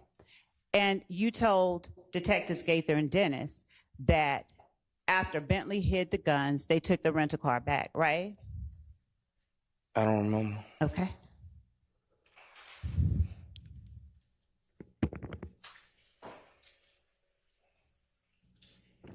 Shannon and Yak began, or rather Shannon began telling you exactly what happened when they killed Donovan Thomas after he had to ask Moncton for the gun because his was out of bullets. Is that right? No, I lied on Shannon. I didn't see Shannon till the next morning. Did you tell the police that Shannon and you began talking about the murder of Donovan Thomas after Shannon had to ask Moncton for his gun? Yes, I told the police that, but I was lying. Okay. Did Shannon tell you that he and Yak were going to pick up Yak's girl, Bushi? They were going to meet Bushi, but they fucked up and seen Nut. Shannon never told me nothing. Shannon don't even talk. Did you tell the police on August 5th, 2015, that Shannon told you they were going to meet Bushi and fucked up and saw Nut? I told him that, but I lied. Did Shannon tell you that they then rolled back around and started shooting at Nut? No, Shannon never told me nothing. I keep telling you, the man don't even talk for real. Okay. I have to ask you these questions, okay? We're going to get through this a little bit faster than yesterday, okay? Is that right? Okay. Is that all right, Mr. Zachary? All right.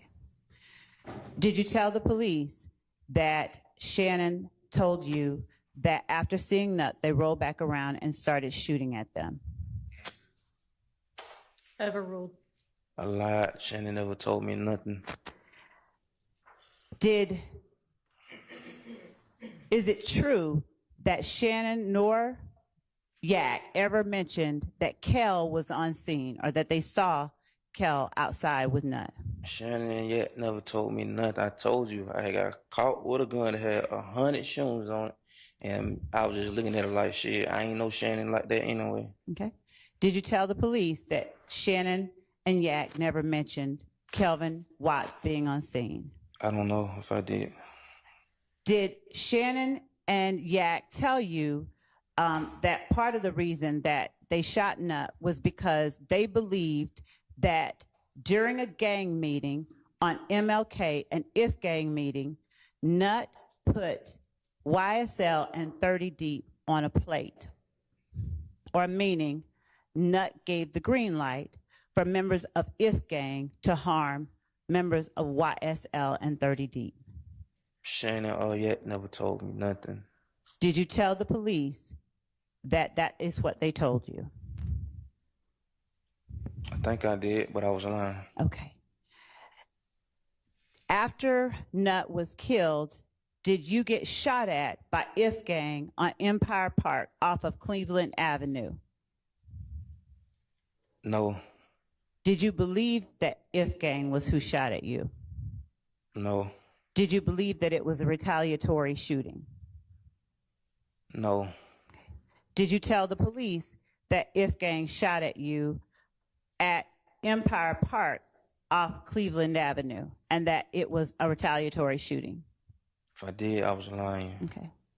Did you tell the police as well that you learned that it was If Gang only after D and Thug got on Twitter and started tweeting? I ain't never saw them tweet on Twitter, nothing like that before, so I had to be lying. Okay. So that's the next question. Did D and Thug get on Twitter and start tweeting? We shoot at them. They make a police report. They shoot at us. We say nothing. Something of that effect. Who said that? Who made that? Did you tell the police about that? I don't know. Okay. Is it true that Nard said nothing about the shooting before you all left from Atlanta? I keep telling you. The night of Donovan Thomas's murder. I don't even know no Nard. You don't know a Nard? Okay. Do you know a Rambo, a person that you call Rambo? Somebody I was locked up with named Rambo. Okay.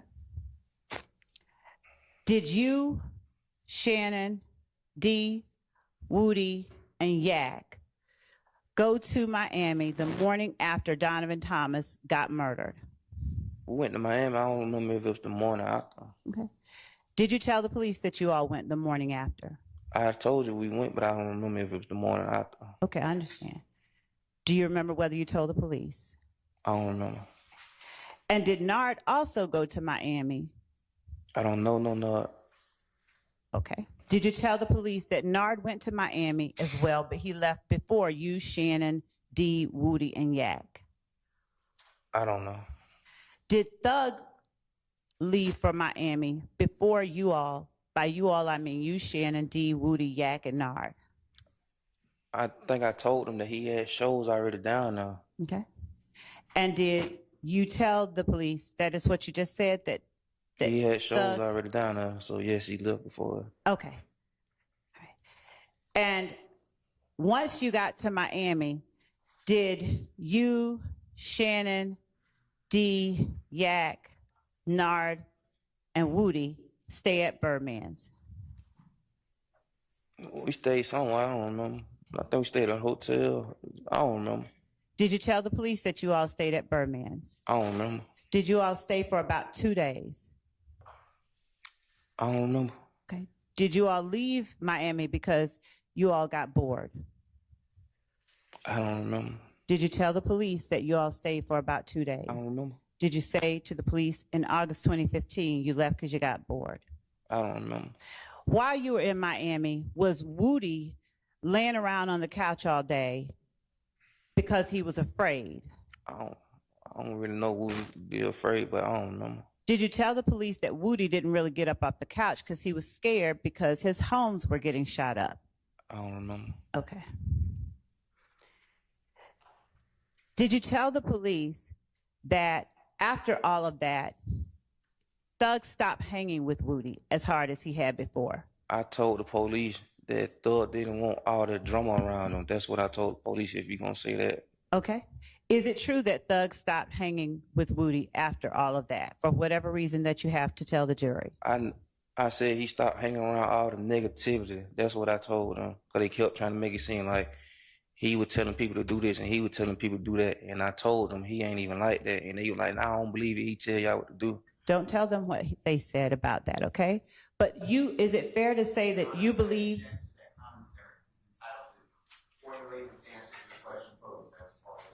Your Honor, that was non-responsive, and additionally, he is giving hearsay that I've not elicited.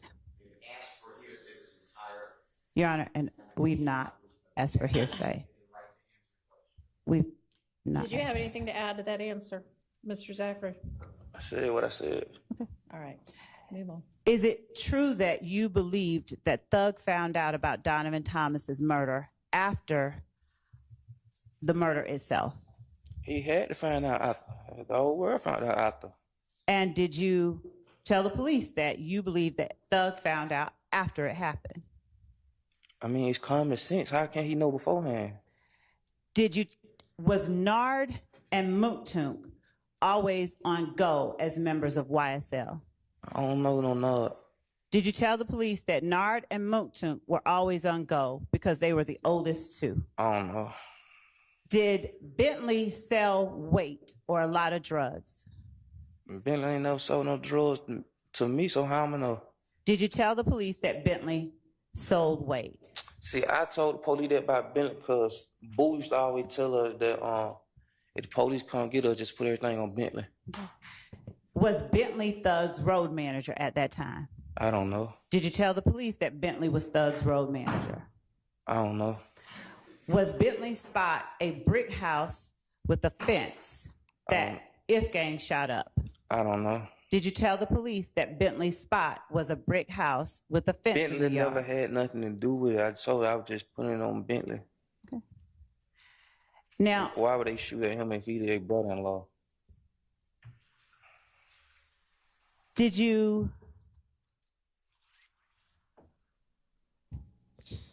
Did Thug act normal while you all were in Miami? How you post that?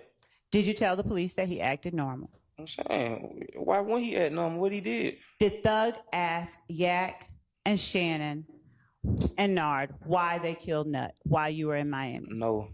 Did you tell the police that Thug acted normal and asked them why they killed Nut while you were in Miami? I said that because they kept trying to make it seem like Thug had something to do with that. And I was mad at Shannon. Well, I wasn't mad at him. I just ain't like him. Did Shannon and them, in your words, tell Thug that it was because Nut said it to go and gave a green light for YSL and 30 Deep members to be harmed? I told them whatever to put the blame on Shannon. Okay. And is it true that that is what Shannon said? No. Did Woody shoot up Lucci's studio on Metropolitan? I don't know. Did you tell the police that you all suspected that Woody shot up Lucci's studio on Metropolitan? I told the police that because I know I had got caught with a gun that's had a lot of those shootings on it because they said it in my preliminary hearing. Was Rich Homie Quan at the studio at the time that it was shot up? I don't know. Was his purple truck hit? I don't know.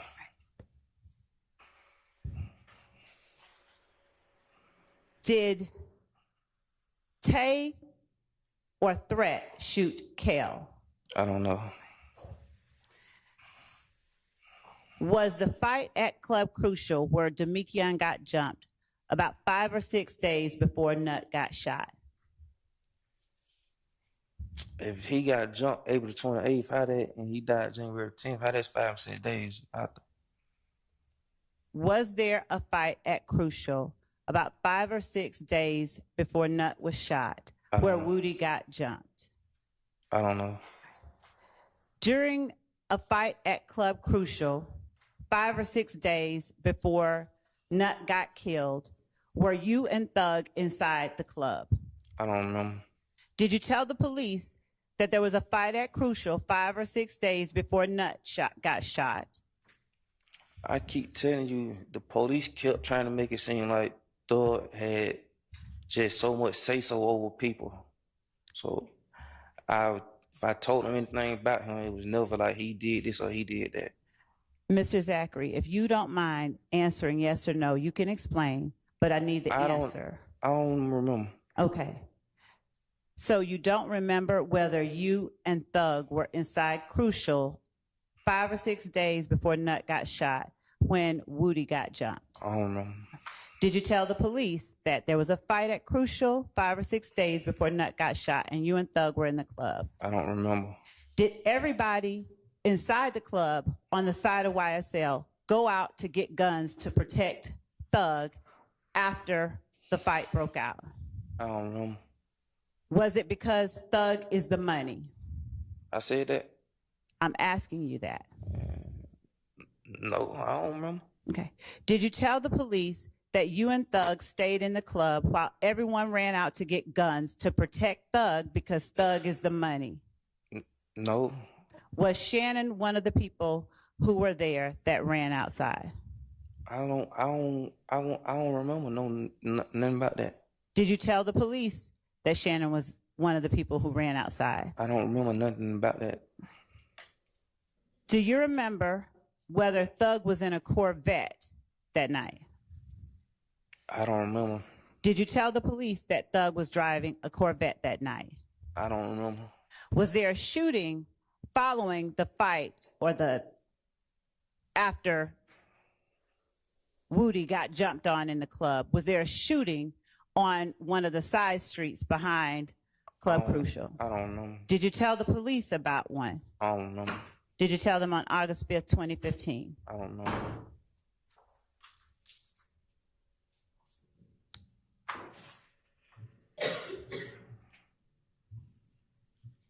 Do you know who it was that shot up Lucci's mom's house? Again, I got no. Can I explain? Yes, you can. So is the answer no, you don't know?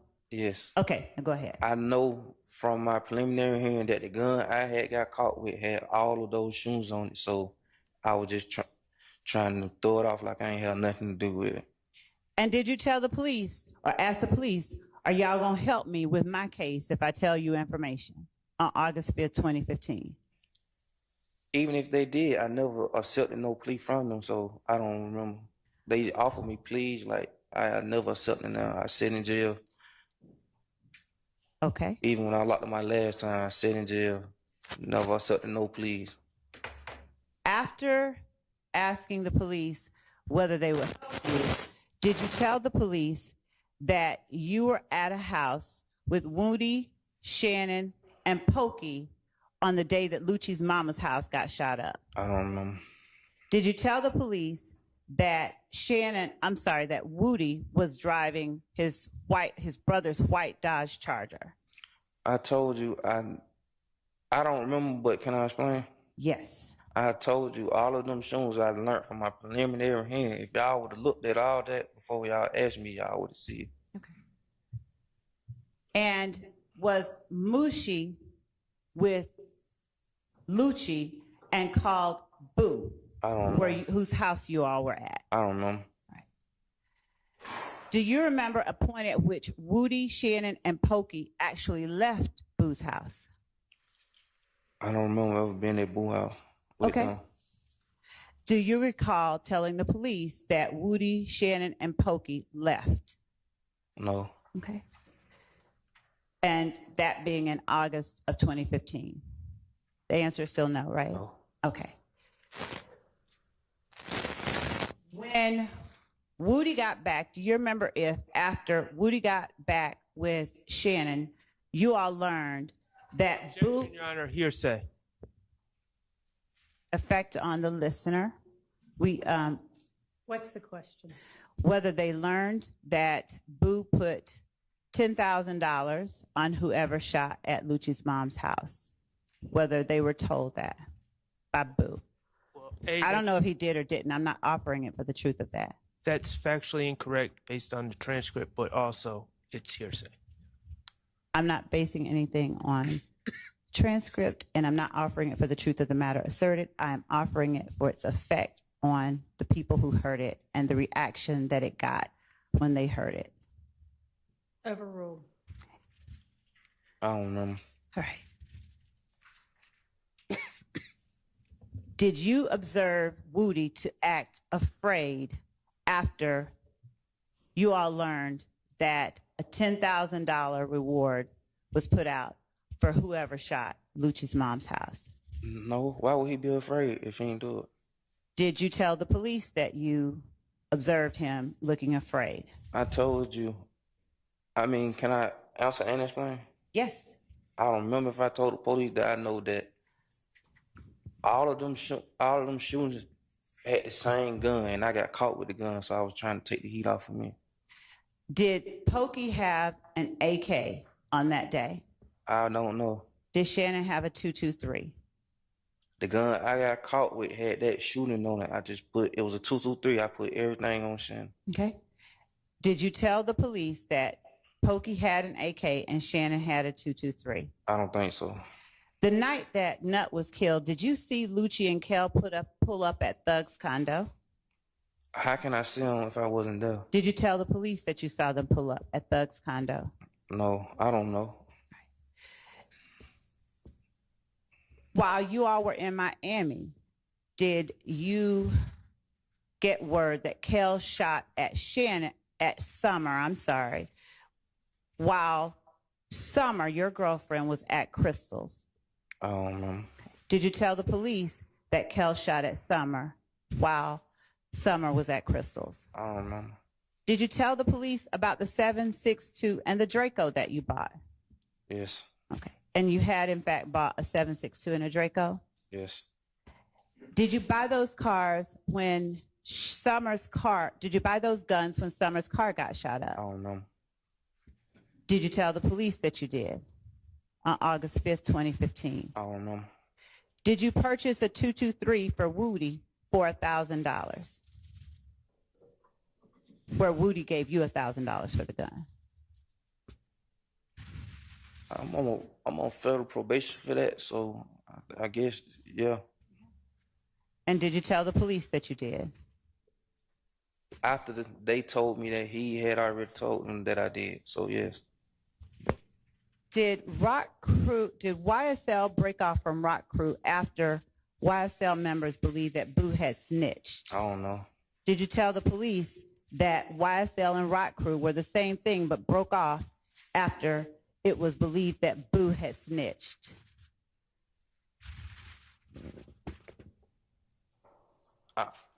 Can I answer and explain?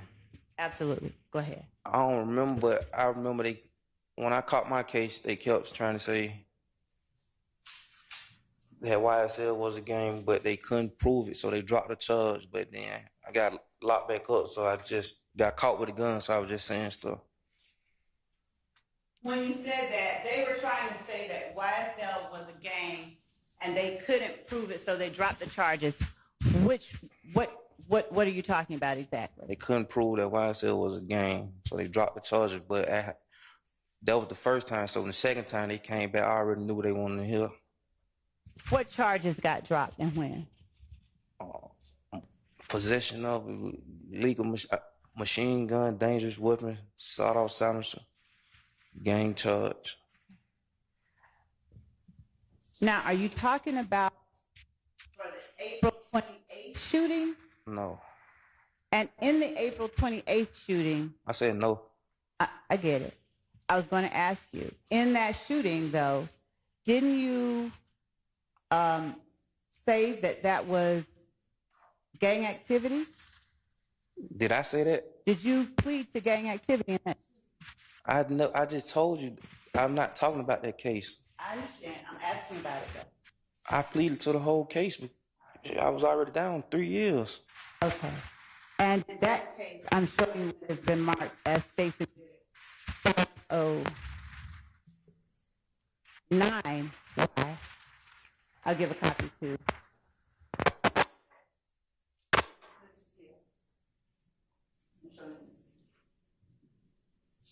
You're welcome. Showing what has been marked as State's Exhibit 509. Is 509 the case that you pled to admitted guilt in? Yes.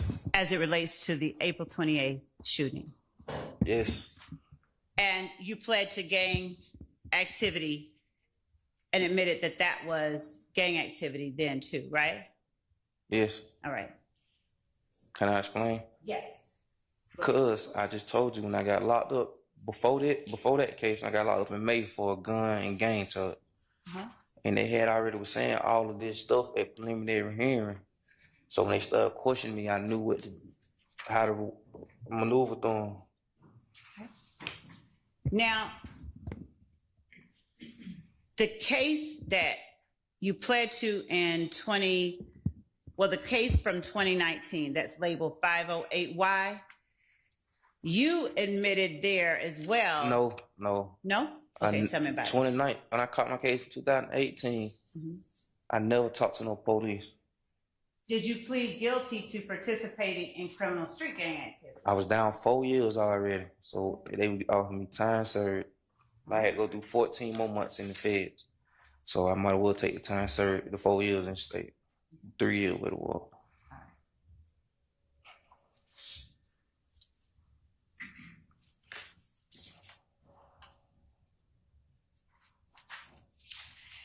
And was the gang in that case YSL? Yes, but they posted drop it because I was already on probation for that same gang charge from another shoe. I thought they had dropped. I never looked at it before I signed it. Okay. Yes.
Mr. Zachary, on Monday, my apologies. Thank you. Do you recall telling the jury on Friday that YSL is a record label? I told you Friday. I don't really remember. Okay. And do you recall me asking you whether you ever said YSL was a gang and a clothing line? That's what you asked me. Did I ever say that? I'm asking if you recall me asking you that. No. Okay. Let me ask you today. Is YSL a gang? No. Okay. Did you, in the case that you admitted your guilt in with Kelvin Treadwell? I didn't admit no guilt. I just play it out. You keep my admitted guilt. I caught that case. I had knew better. I had never talked to the police again. You had what now? I had knew better. Oh, I knew better. Okay. I had learned from my mistakes. And that mistake was talking to the police? Yes. Okay. And why did you feel that was a mistake? Because, like, I ain't got no business lying on nobody else just to try to, I got to accept what I did, what I did.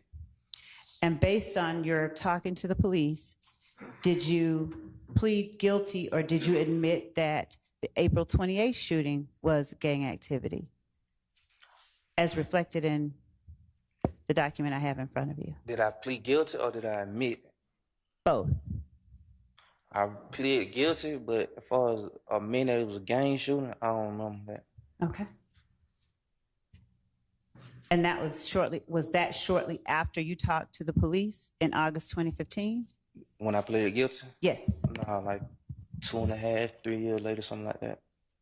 And the 2019, was that even further down the line, but when you did not speak to the police? In the 2019 case? Yeah. Was that even further down the line and at a time when you didn't talk to the police? It's 2018, yeah. Okay. And you pled guilty and admitted that this activity... I didn't admit. Nothing admit, Lord. She can I admit it. All right. When you entered a plea of guilty, did your charge that you pled guilty to allege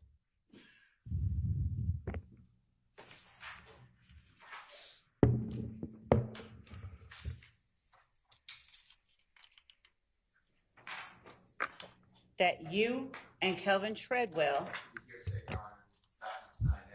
I'm not offering the document. I'm asking if the charge to which he pled guilty alleged a certain thing.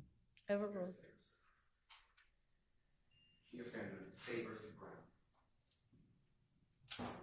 Your Honor, I'm asking... Overruled. Okay. All right. Did the charge that you entered a guilty plea to allege that on September 5th, 2018, while unlawfully associated with the criminal street gang YSL, participate in criminal gang activity through the commission of aggravated assault, possession of a firearm during the commission of a felony, and possession of a firearm by a convicted felon? Here, if you need to look at it, go ahead. Can I answer and explain? Answer first and then explain. You can always answer and explain. So answer first and then explain. Yes, that's what I'm convicted. That's what I'm convicted of it, but that's not what. If you would have read the whole discovery packet, that's not what happened. It say they supposed to drop the gang charge. They dropped it on Bentley. The only reason they didn't drop it on me because I was already on probation for it. For what? For a gang charge. And that was the same gang that you were on probation for, YSL? Yes, that's the only reason the gang charge was on there because I was already on probation for it. So he caught a gang charge just because being around me. Okay. Now,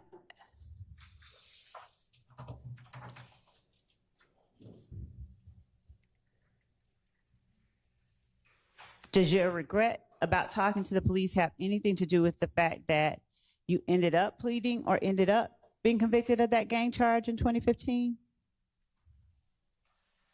I don't understand the question.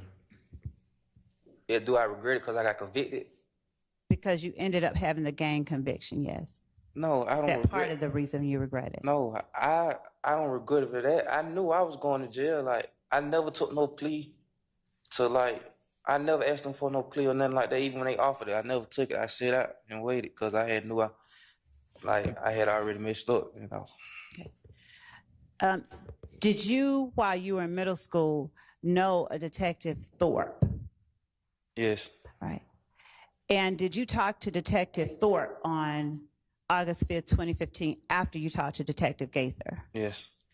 And did you tell Detective Thorpe or admit to Detective Thorpe that YSL is a gang? Objection, Your Honor. Jury can decide this issue. Yeah. Overruled. Did I admit? I mean, certainly they'll be deciding all of the issues in the indictment, but they can hear evidence that the state and any that the defense wants to present. Did I admit? Oh, I'm sorry. Do you need me to repeat it? Huh? Do you want me to repeat it? Yes. In that August 5th, 2015 interview, after you talked to Detective Gaither and Thorpe, did you admit to Detective Thorpe that YSL is a gang?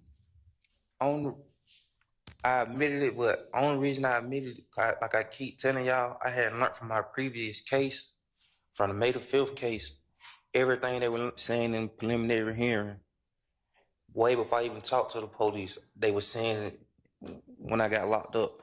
So when I got locked back up, I knew what they wanted to hear. So are you saying that you admitted it because you, what now? I admitted it because they had already said it. If you would look at my May the 5th case on preliminary hearing, you would see that they had said everything about all these shooting stuff already. So that's how I knew what to say.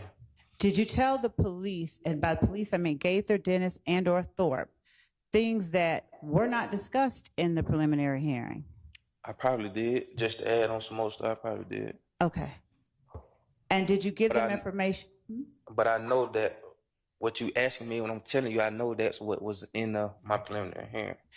Were you shown videos that involved a young man getting shot over at Browns Mill Road? Yes. All right. And did you tell them you know nothing about that? You weren't there? Yes. All right. But did they show you still shots from that video and ask you if you recognize certain people? They never showed me no video. I'm sorry, they never showed me no video of nobody getting shot. They showed me a video of some people inside of a store. At the gas station? Yes, they never showed me when nobody got shot. Of the Citgo, is that right? They never even told me that nobody got shot right there. Okay. Did you point out Nard and say that you knew it was Nard with 100% certainty because you've known him since you were 12? If I said that, I lied because I don't know no Nard. Did you sign your name to that? I don't remember. Were you shown a picture by Detective Thorpe or Gaither or Dennis in that interview of Duop? I don't remember. Did you identify Duop by his photograph? I don't remember. Did you tell detectives Gaither, Thorpe, and Dennis that you didn't really know Duop because he was Yak's partner? I don't even know if Yak know him. I just telling you, I just making stuff up. But Go ahead. I think if I did tell them that, I told you I was just lying. And did you tell, or were you shown a picture of Diamante Kendrick or Yak in that interview after you had talked to Detectives Gaither and Thorpe? I mean, Gaither and Dennis. I don't remember. Did you identify a person as Yak during your conversation with Detective Thorpe? I don't remember. Were you shown a picture of Shannon during that interview with Detective Thorpe after Gaither and Dennis on August 5th, 2015? I can answer and explain, right? Absolutely. I don't remember, but Thorpe know he was dead wrong talking to me, knowing how my mind was. Y'all put an autistic junkie in the interrogation room and expecting him to be honest. Okay. Now, you don't remember whether you were shown a picture of Shannon? I don't know. Okay. Did you repeat to Detective Thorpe what it is that you had told Gaither and Dennis that Shannon and Yak told you about the murder of Donovan Thomas? Yes, I think I did. And did Nard bring a Draco to Thug's house the day before the murder of Donovan Thomas? I don't know no Nard. Did you tell detectives Gaither, Dennis, and Thorpe on August 5th, 2015 that Nard brought the Draco with a strap to Thug's house the day before Donovan Thomas was gunned down? I don't remember, but if I told them that, I told you I only named guns that I had, so I don't know. I don't really know about guns. I only named guns that I had. All right. During that interview on August 5th, 2015, after Thorpe came in, were you shown a picture of Shannon standing at a window in Thug's condo? I don't know. Did you tell the police that that picture of Shannon was taken days before the murder of Donovan Thomas? I don't know. Did Duop go to the condo the night of Donovan Thomas's murder? I went there, so how would I know? Did you tell the police that Duop didn't go to the condo? She told you I went there, so how am I know? Did you tell the police that Duop didn't? I don't know. Did you tell the police, did you tell the jury, rather, that you had told some things to keep Moontunk out of trouble? Yes. Did you tell the police on August 5th, 2015 that usually Woody and Moontunk do all the shooting? I don't remember. Did you tell, is it true that Woody took Slug's spot in the game? I don't remember saying that. Did you tell the police that Woody took Slug's spot? I don't remember saying that. Okay.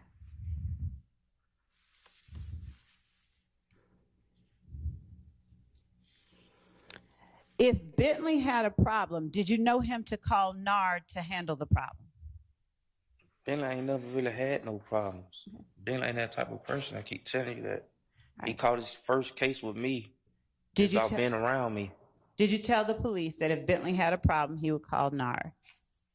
I just told him that because I was just lying. Okay. I told you I was just trying to put shit on people that I know ain't had nothing to do with it. Like Bentley never did nothing to day his life. And after that, did you also tell the police you didn't know a thug buying guns for these crimes?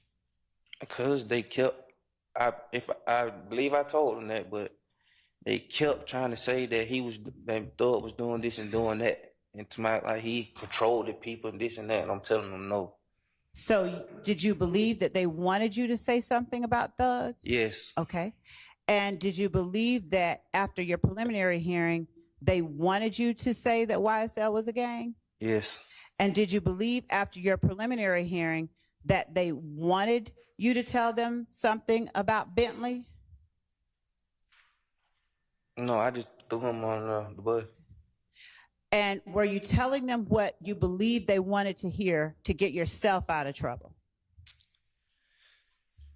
At first I was, yes. Okay. At what point did you stop?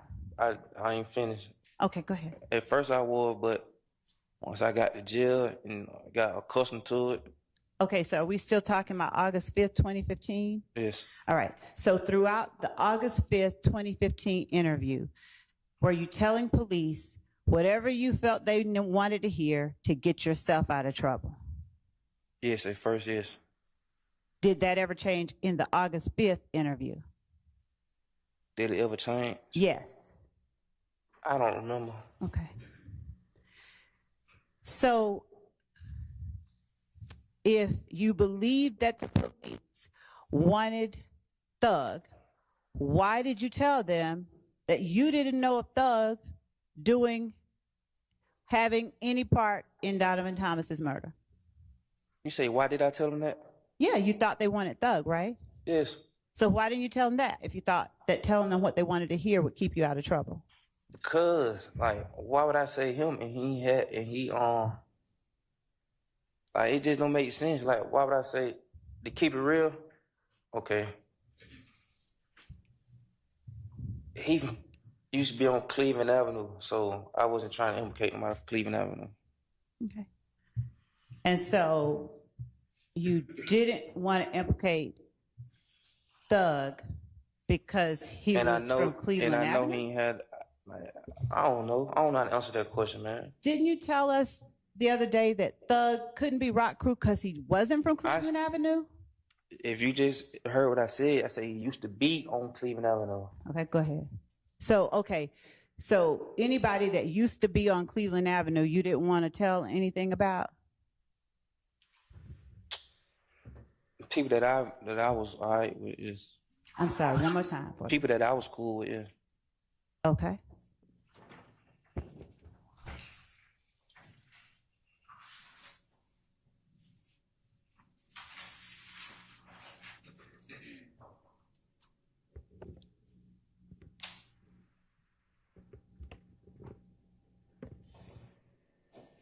Now, do you recall at this time whether you ever sort of presented yourself on social media as being slime? I don't remember. Okay. I'm going to show you what we've marked as State's Exhibit 472 Yankee. I need it.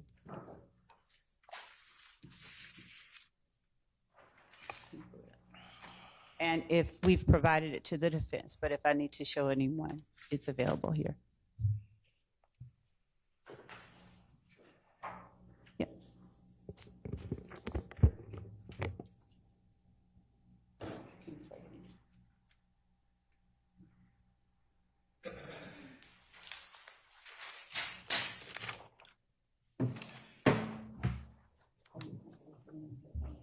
Yes.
Yes. So comment on it.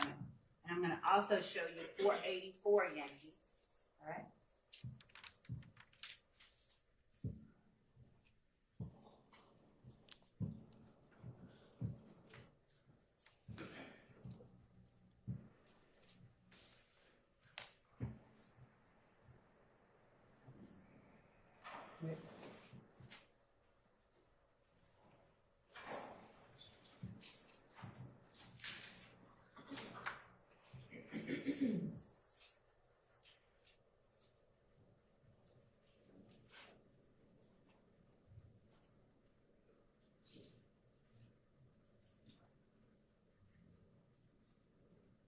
Do you recognize 484 Yankee? I don't recognize it. You remember it? Is that you? That's me, but I don't remember that. It looked like it was. Do you recognize the people who were in 484 Yankee? No. Is that a fair and accurate depiction of you in 484 Yankee? Me, yeah. Now, are you saying that you don't know any of the people that are in this video with you? No. Are you in a car with people in this video? I probably had just pulled up at the park or something. I don't know. Are you tagged in this video? Yes. And are you tagged as YSL Lil D Yes. in this video? What about the previous video? Did you recognize that one? Did I recognize? Did I remember it? Did you recognize yourself? I recognize myself. I ain't see nobody else in the other video. I heard voices, but I ain't see nobody. Can you speak into the mic, please? In the other video, I heard voices, but I ain't see nobody. Were both videos fair and accurate representations of yourself and what you were saying? I don't understand that, Miss Love. Are both of those videos that fairly represent you? What you mean represent? Is it videos of me? Yes. Yeah, thank you.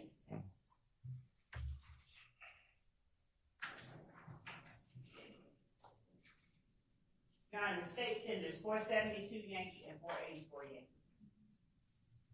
All right, those are admitted without objection. And we're going to play 484 Yankee first.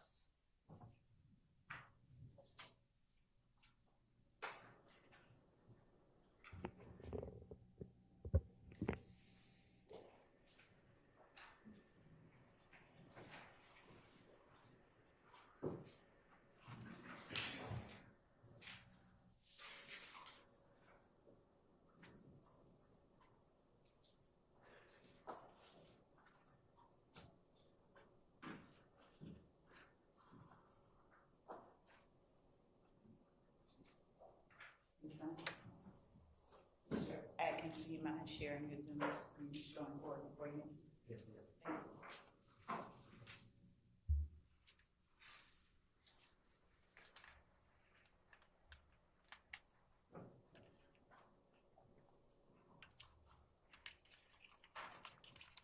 And while we're pulling that up, I'm going to show you what has also been marked as 473 Yankee. Do you recognize 473 Yankee? Don't show the jury. Do I recognize it? Do you recognize the people who are in 473 Yankee? Yes. Do you recognize that as a posting on your social media page? Yes. Is that a fair and accurate? Is that a posting from your social media page? Yes. Your Honor, the state tenders 473 Yankee as evidence. It's admitted.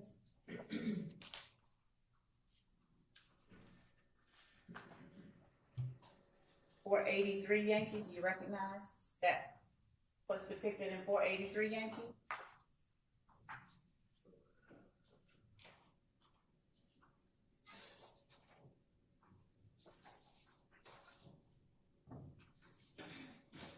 If you don't, it's okay.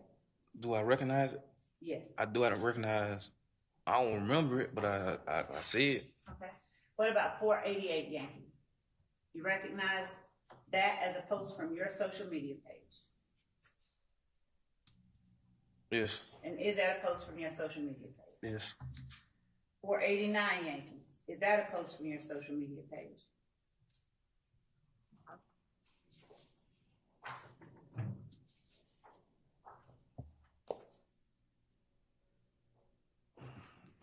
Yes.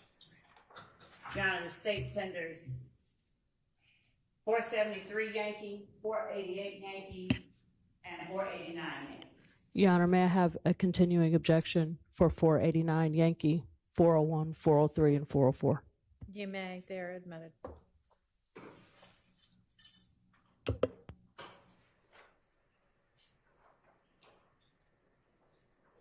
And we're now publishing 484 Yankee.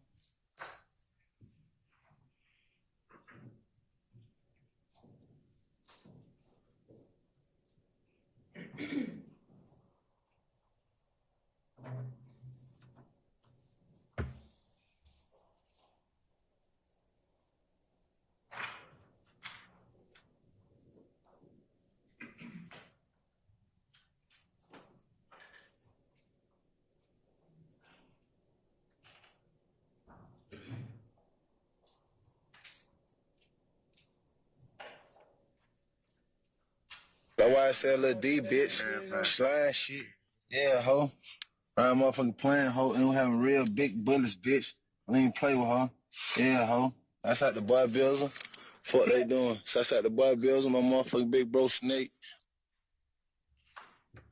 Now, we have zoom in on a date on that so that you can see. Mr. Zachary, would you please read the time and date at the very bottom of that video? Look like 9/20, 11/6, 2014. Okay, 9:20 p.m. Yes. And is there a hashtag real slime and at YSL Lil D above that date and time? Hashtag? Do you see it right here? Yes. All right. And do you see a green emoji next to slime? Like a green turtle. A turtle? I can't really, it's blurry. Does it look like the bird that you used earlier on one of your other postings? Probably. I can't, it's blurry. Okay.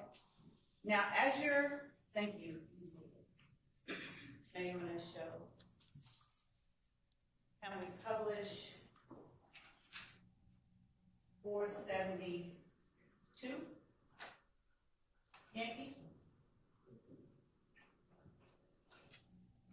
And while we're pulling that up, I'm going to now show you again 503 Yankee. Is 503 Yankee one of the still shots about the shooting at that you were shown in the August 5th interview with Thorpe, Gaither, and Dennis? And was this a still shot of a video at the Citgo? They ain't tell me nothing about no shooting, just showed me that photo. And what did they show you this photo for? I don't know. I think they said somebody was already arrested for it or something. Okay. Did they ask you, you remember them asking you to identify that person with the black shirt and the white hat on? Yes. And do you remember telling them that that's Nard? Yes. And do you remember telling them that you knew with 100% certainty that that was Nard? Yeah. Yes, but I was lying. Okay. Did you write Nard and the date 8/5/2015 on this photo? I don't remember. All right. Looks like. Look like it? Okay. And is that your name that you put there, Quindarius Sapper? Look like my name. Okay. Thank you, Your Honor. The state tenders 503 Yankee as evidence. Admitted. Thank you. All right. Go ahead and publish. We're publishing with the court's permission. Yeah, big Bruce Knight. Slime takeover. Oh, fuck you mean? I got all my niggas with me when Bruce Knight. Where we at, y'all? Bruce, yeah, nigga slack. Nigga, fuck wrong with y'all, nigga. Plenty ammo for you monkey niggas. Yeah. Big guns, we on beating right now. Slant. Is this a video that you posted on your social media page with the handle YSL Little D, Mr. Zachary? That's my page, but I don't know, remember posting it. That's my page, though. Yes, sir. Is that your voice we hear talking about being at Brucial? Yes. And would you read the date and time after Mr. Atkins zooms in on it and gets it out from behind that bar?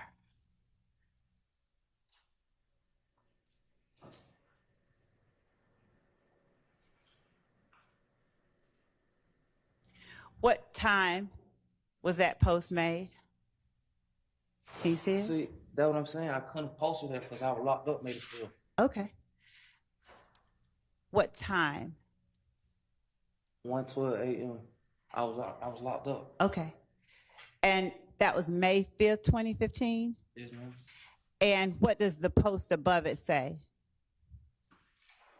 I don't know how to spell. Okay, does it say Brucial tonight? I don't know. They say something with a B. All right. Now let me ask you this.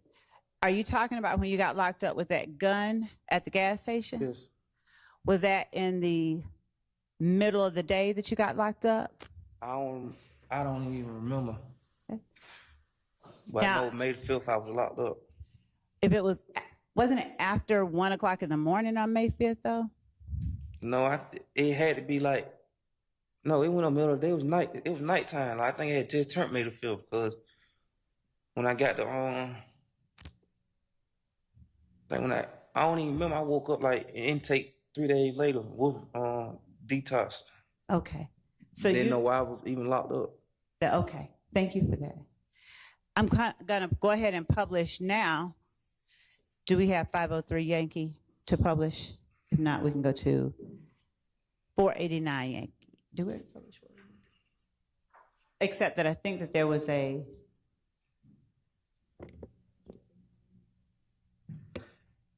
Your Honor, I'm not certain whether there needs to be anything discussed regarding 49 Yankee. I think there was an objection to part of it. We're asking for permission to publish 489 Yankee. You may. Thank you.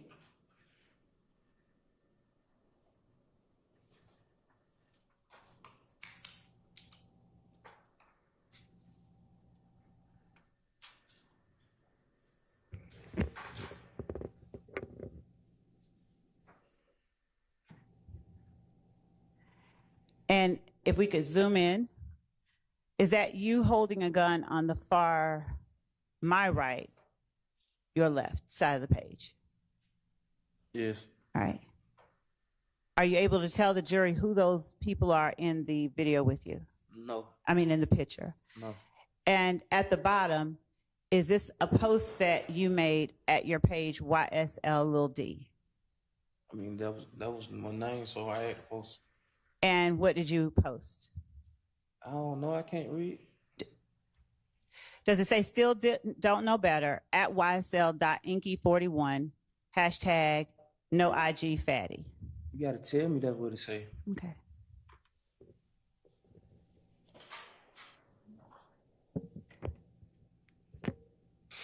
And my younger colleagues are telling me it's Inky for life, not for L. I'm told Inky for life, just for L. What's the number? The number is 489 Yankee.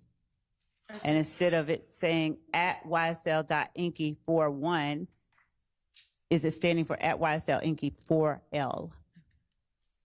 Are you able to tell us? I don't know. Now we're going to go ahead and publish 473 Yankee.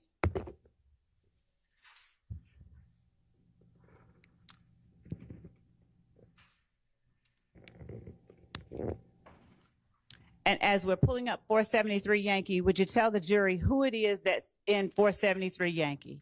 This it right here? Yes, sir. It's already up. It's coming. Want me to go ahead and say it now? Yes, sir. Me, Shannon, and Garton. All right. Now it's up now, and if you want to look back, you can, or if you can refer to the picture in front of you, it doesn't matter. Would you tell the jury what Shannon is wearing? Red Nike shirt look like. And where are you in the picture? Are you to Shannon's right or on the picture? Is this you on the opposite side of the picture? Left. Left. Okay. Is this you? Yeah. And are you in the front seat of a car with Shannon? Yes. And is that in the back? Who is that in the back seat? Garlington. Demekion Garlington? Yeah. All right.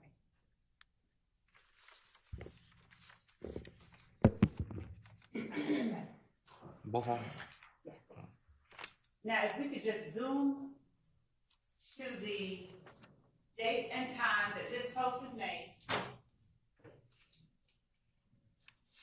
Are you able to tell the jury whether that says that that post was made at 5:21 p.m. on May 4th, 2015 on your page? Did that say my page? Oh, yeah. All right. And is the caption that is made on your page, all my dogs dirty, check for maintenance? Come on, man, Lord, you know I can't read. You have to tell me. So, you don't know what it says? If you tell me what it says. Okay. So, showing you now 488 Yankee.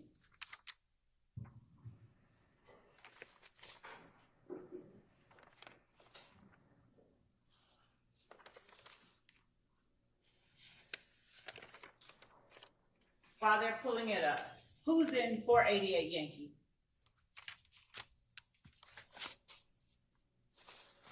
Is that you and Shannon? Yes. All right. Y'all have money in your hands. Yes. And is this a posting on your page too? YSL Lil D? Yes. All right.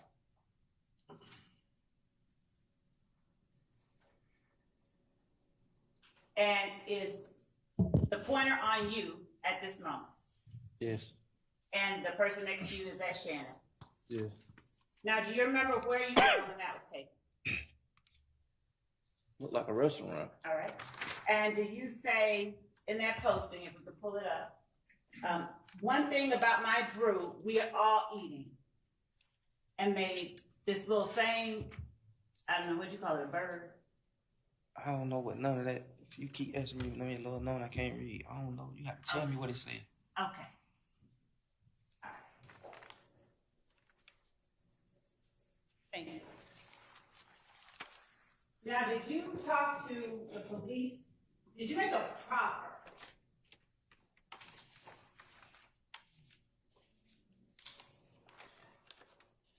Actually, permission to publish 503 Yankee.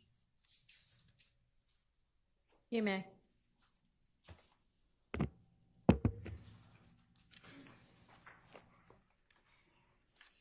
I already saw it. Okay. After we pull it up.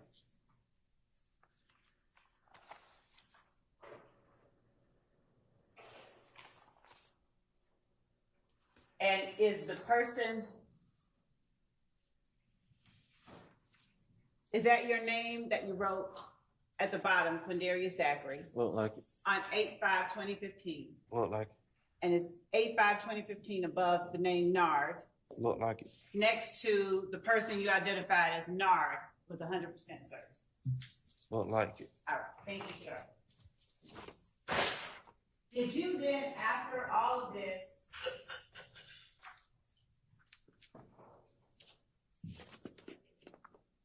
on April 13, 2017, did you go in and speak with police again and talk with not just investigators, but with someone from the district attorney's office?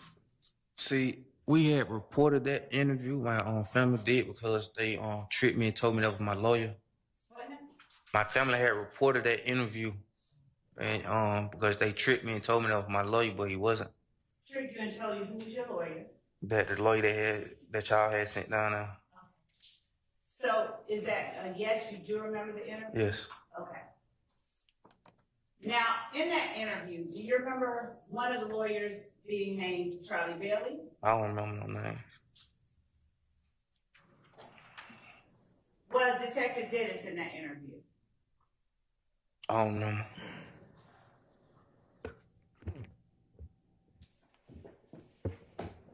Do you remember telling them in that interview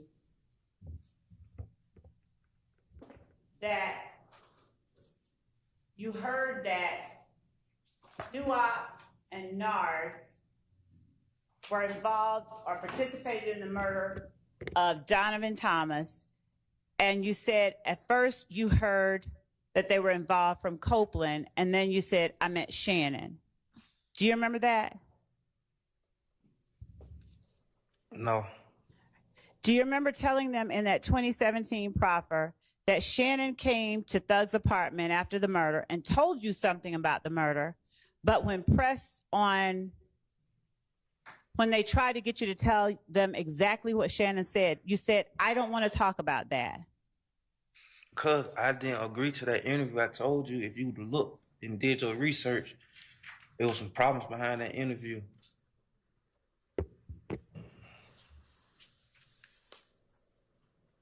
Did you tell them in that interview that you saw Yak at Thug's condo, specifically the Sky House condo, at about 9 or 10 on the night Donovan Thomas was killed? Yes, but I lied. Okay. Now, in this interview, if you're thinking or if you're being tricked, what's making you lie in this interview? Because I thought that was my lawyer. I didn't know. They just came and woke me up like your lawyer, you can go out for a legal visit or something. Right. But I normally have that lawyer, but he wasn't even representing me at that time. I had a whole different lawyer. So I didn't know what was going on. Right. During this interview, did you tell the police that you got some information from Demikion about where he was the night of the shooting? I don't remember. Did you tell the police that Nard was in the car and that Demikion, Yak, Shannon, and Duop were all in the car at some point on the night of Donovan Thomas's murder? I don't remember. Okay. Did you tell the police that they did not get the guns from Bentley? They did not get the guns from Bentley. I don't remember. Right. Did you tell the police that Yak, Shannon, Duop, and Nard did not take Demikion along for the murder? I remember telling them Shannon had nothing to do with the murder. Did you tell the police that Shannon told you he committed the murder? I also told them that he ain't had nothing to do with it. I was lying on it. So you gonna ever say that part? I'm going to ask you, did you say that you didn't believe Shannon? You changed your mind and now you didn't believe Shannon? Yes, but the lawyer told me just go along with what you had already ever told him. Had you previously said that you didn't believe Shannon when he told you he caught Nut down bad? I had already, think I had already told Shannon, the lawyer or something like that I was lying on or something. Now, do you remember being at a concert in March of 2015 where Thug spoke about Mr. Rich Homie Quan, but called him instead a horrible name that starts with a B and rhymes with Rich on stage in March of 2015? Was I there? Were you there and did you hear him do that in March of 2015? I don't think I was there.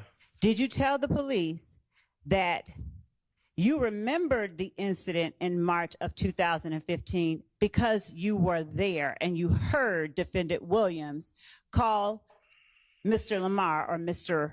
Rich Homie Quan that disparaging name that starts with a B? Can you tell me what date that was on in March? Did you give them a specific date in March or did you say March of 2015? I don't know. I don't remember. I just know that I couldn't have been there because I think we was on tour and I had left or something, so I don't remember. Were Rich Homie Quan and Defendant Jeffrey Williams working together anymore by March of 2015? I don't know. Did you tell the police that by March of 2015, Defendant Jeffrey Williams and Rich Homie Quan were not working together anymore? I don't know. Do you know whether Rich Homie Quan bought some 9 Deuce boys to Thug's house? I don't know. Do you know whether he did this because Rich Homie Quan had a partner in the same building? I don't know.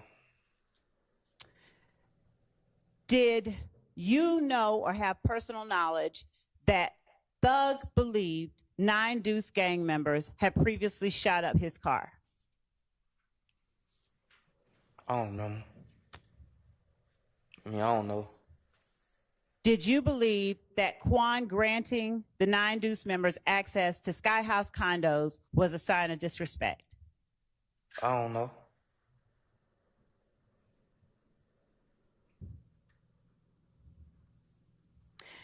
Do you remember talking to the police about all of that and telling them No. that? No. Do you remember telling the police that the 9 Deuce gang members, as far as you believe, shot up Thug's car because they because they had shot up the gambling house? I don't know. You told them that they had shot up Thug's car because you knew they had shot up the gambling house. I don't know.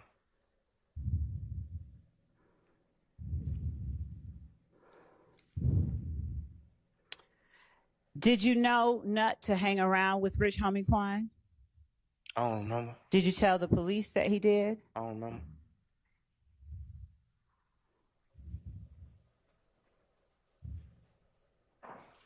Did you tell the police that after Shannon told you that he had caught Nut down bad, he later said he didn't do it?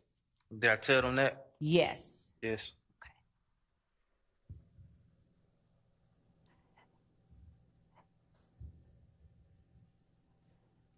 Did you identify a picture of Shannon Stillwell during your interview with the police? I don't remember.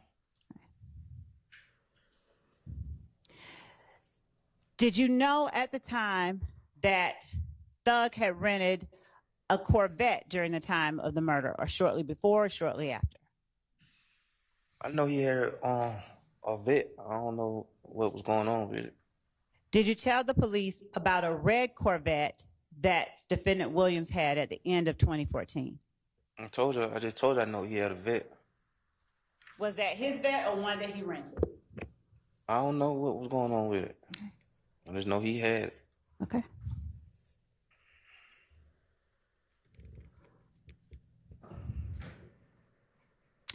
Did you change some things from what you had told the police in your August 5th, 2015 interview?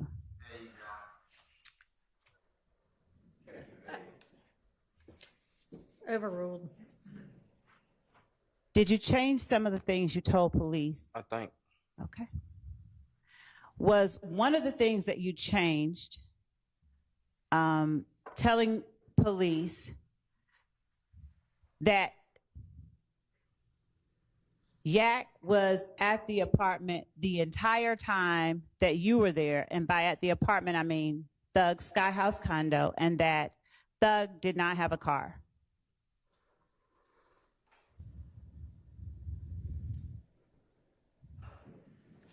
I don't remember. I don't remember. Okay.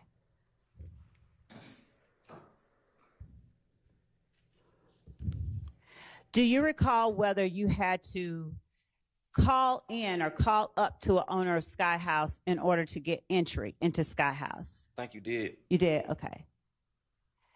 Do you remember how many phones Thug had on the night of Donovan Thomas's murder? I don't know.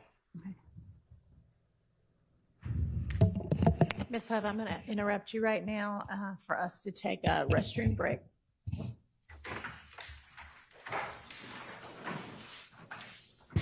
All right, go ahead. Yeah, stand. No, I don't feel good.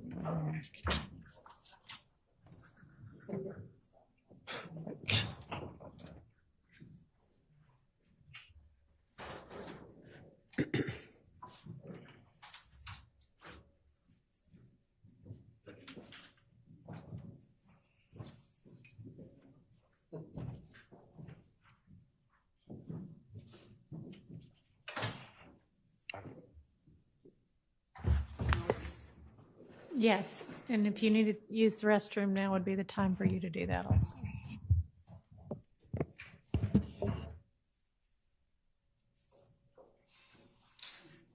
Anything for the record before we all take our restroom break?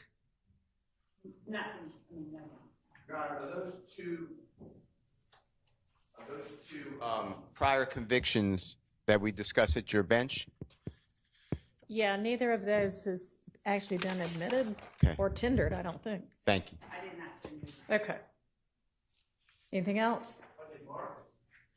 I believe so. They are, Your Honor. Your Honor, the 19 SC 165123 is marked 508 Yankee, and it's a copy, it's not the original certified.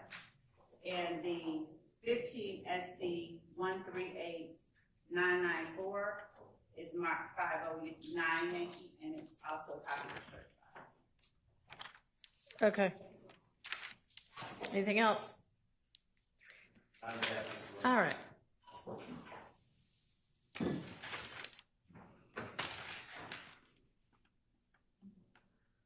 Okay, let's recess for probably 10 or 15 minutes.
All right, we can go ahead and get the jury.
That's me. What did it say?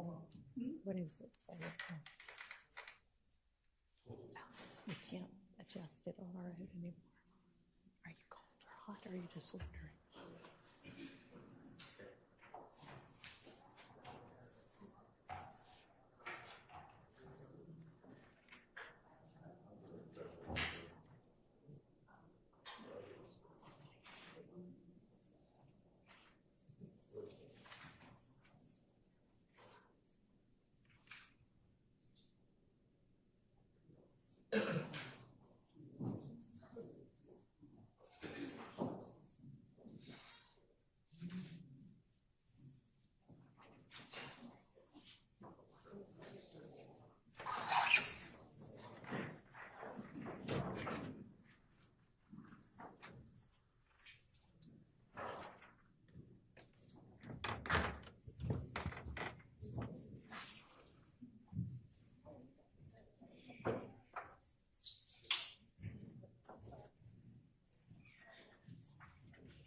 All right, thank you. Go ahead, Ms. Love. Thank you, Judge.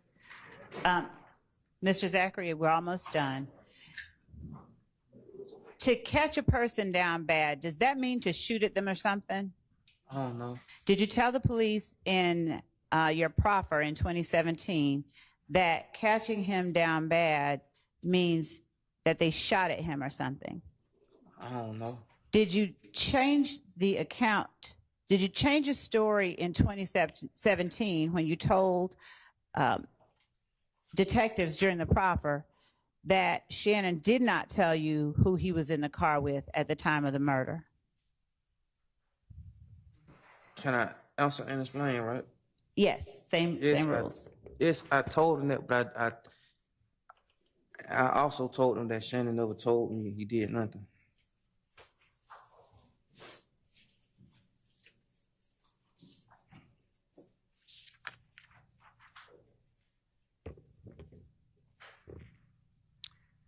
During the 2017 proffer, did you also talk about spinning out in the rental car that Thug had while with Copeland? While you were with Copeland? That's why I told you we wrecked the car, so how could somebody else have it? Did you tell them in that proffer that it was an Infiniti with 4 doors and it was gray or something? Yes. Did you tell them it was new? Yes. Did you tell them that Thug was the only one, he was only in possession of one rental car, and it was the Infiniti during that time? I told them Wooda told me that was Thug car. I never told them I saw Thug in the car, nothing. I made that clear to them plenty of times. Okay. And do you want to say something else?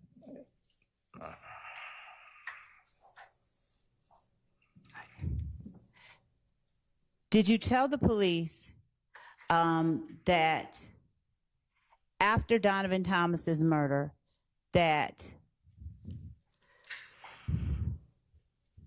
Rich Homie Quan and Thug were no longer on good terms in that 2017 proper? I don't remember. Okay.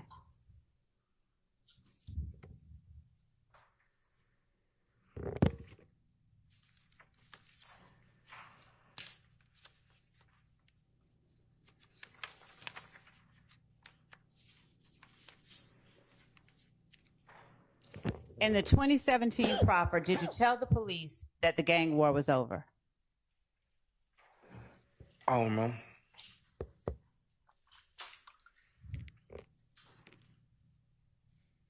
Did you tell the police your belief that Thug and Quan were beefing? Did they ask you, rather, were Thug and Quan beefing at the time Nut was killed? I don't remember what I told him. Did you tell them no after Nut was killed, Thug and Quan were beefing? I don't know.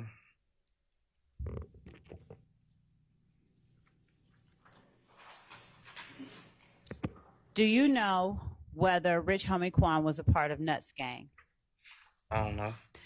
Did you tell the police that YSL believed that Rich Homie Quan was part of Nut's gang? I don't know.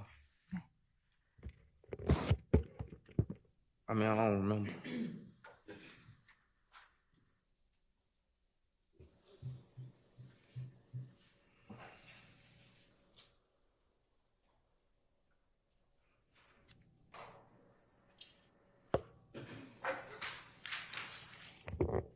And after this last question, I have one more video to show you. Did you know of an incident where Woody confronted Kel at the skating ring on Cascade Road?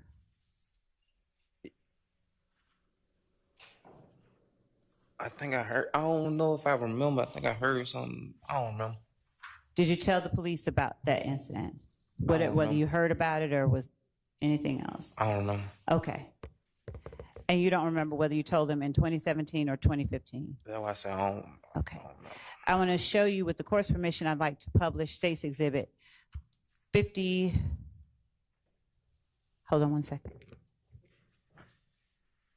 60 WA from 302 to 311. It's a video. And then 54 W from 142 until the end. It's also Those are video. both already admitted?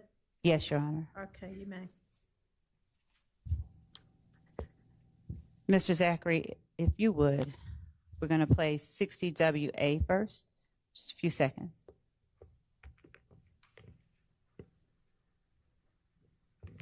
And I'd like you to tell the jury if you see yourself in the portion of the video that we're going to show between 302 and 311.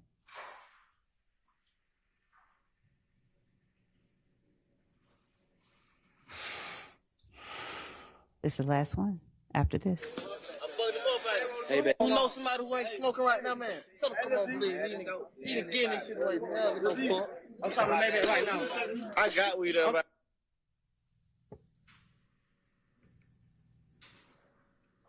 I'm talking to Maybach right now. I'm talking to Maybach, man. We got hold on our part. You know what I'm saying, man? We got cameras and shit out here, man. So anybody think they coming through, think they catching them, man. We ain't never slipping, man. We got niggas on walking, talking, man. You know what I'm saying? We got the can lady working. You know what I'm saying? Man. Everybody busting for Troy, man. You know what I'm saying? They're my blood brother, you know what I'm saying? Bees up. Did you see yourself in that segment of the video, Sean? Yes. All right.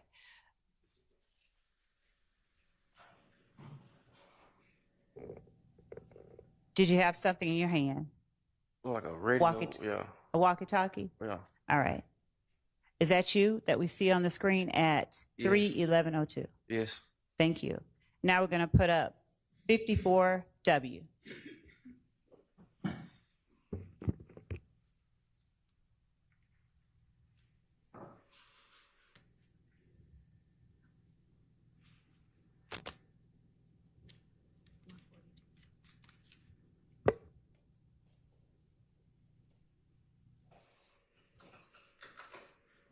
Starting at 142. jacking out here.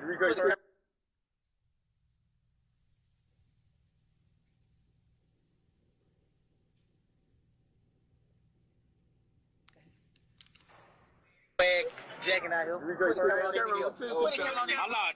look. My partner say this man stole his swag. No. Hey, Jay, how you say he good? Hold on. Let me wind it out. Hey, Mama, get on the nigga. Hold on. My nigga, Lil Jeff say he the king of white swagging, right?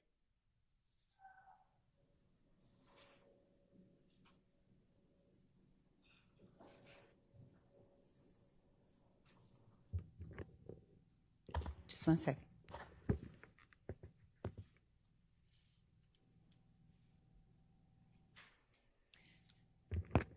As we're getting that ready, the last question I have before asking if you see yourself in this next video is, did you tell the police that the murder of Donovan Thomas was not planned based on what you all talked about?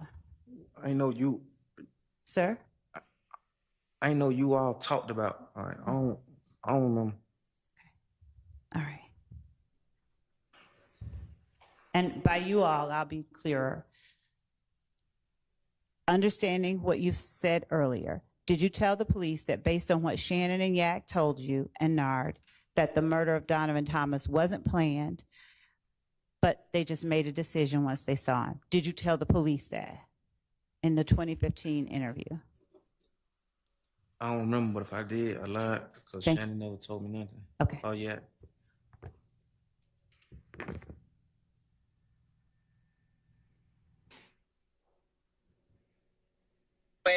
Jacking out here. You feel me? That's all. Hey, that's a little number, you know what I mean? You gotta get the Will Chamberlain motherfuckers on there. Let my boy Lil D get on there.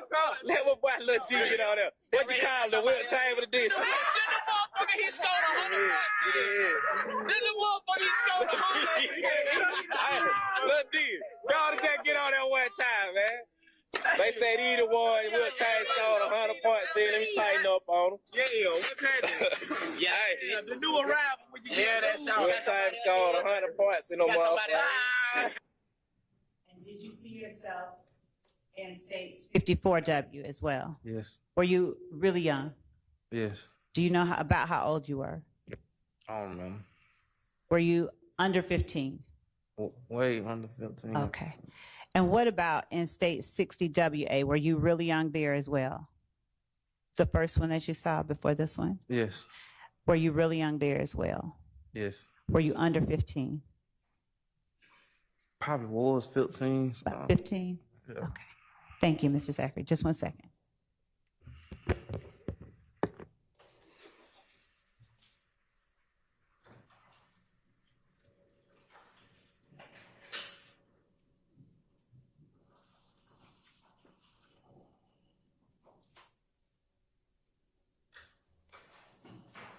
And is it safe to say, I won't give you full age, but you're fully grown, you're over 30 now? Yes. Thank you. Okay, are there defense questions for this witness? All right.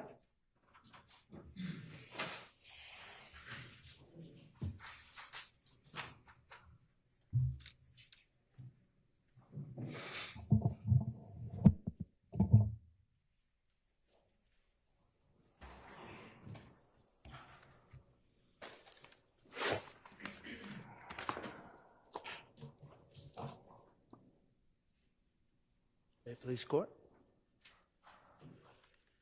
Mr. Zachary, my name is Max Shard, and I represent Shannon Stillwell. How are you doing today? I'm okay. Maybe pull it towards you. It's on. It says it's on. All right, try that again. Mr. Zachary, my name is Max Shard. I represent Shannon Stillwell. How are you doing today? I'm okay. Okay, it's nice to meet you. We've never spoken before in our lives, have we? No. Okay. All right, Mr. Zachary, let's talk about yesterday. Okay? You weren't feeling well yesterday? Still not. Okay. You're not in the mood to testify, are you? Never was. Okay. Now, do you recall yesterday repeatedly saying, I don't know, and I don't recall. Yes. Okay, let's be real. When you said, I don't know, and I don't recall to some of those questions, that wasn't the truth, was it?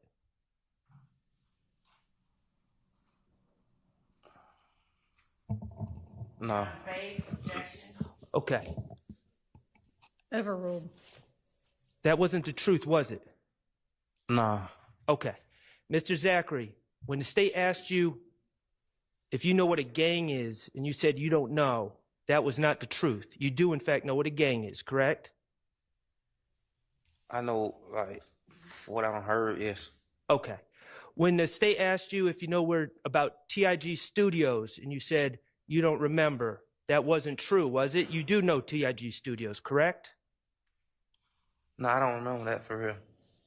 You don't know where TIG Studios are? No, I don't remember that for real. When the state asked you if you remember the night that Kenneth Copeland got jumped at Club Crucial, and you said you don't recall, that was not true, was it? You do recall that night, don't you? Yes. Okay. When the state asked you if you know what a trap house is, and you said you don't know what a trap house is or a trap is, that was a lie, correct? Yes. You know what a trap is? Yes. Okay. When the state asked you about being at, and I'm not saying at a particular time, being at Jeffrey Williams' condo at all, that night going into the morning, whenever it was, and you said you don't even remember being there, that wasn't true, was it? Can I answer and explain? You can always answer Yes. and explain. I don't remember being on that night, but I remember like probably early that morning, like probably 5, 6, something like that. Okay, of course, because you went to Miami from Jeffrey Williams' studio, right? That next morning. By 7 in the morning, something like that, yeah. Right, so you had to have been there at some point, correct? I told y'all in the morning. I had told her that I had some in the morning. Okay. All right, and when you were asked about some of the statements you made in 2015, you started saying, I don't recall, I don't recall, I don't recall. I'm not saying you remember everything, but you do remember some things from those statements, correct? Yes, I remember some things. Okay. The reality is, you don't want to talk about the things you said in 2015. Isn't that true? Yes. Okay. In 2015, you lied on other people to get yourself out of trouble, didn't you? I told her that. Okay, but those lies are the very things that you don't really want to talk about here today. Isn't that true? Yeah. Okay. You understand that this trial is important for these gentlemen back here. Objection, Your Honor. Sustained. Okay.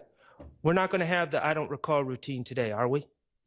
I've been asking a question today, and if I don't remember, I'm going to let you know I don't remember. I appreciate that. Okay. Let's start with this.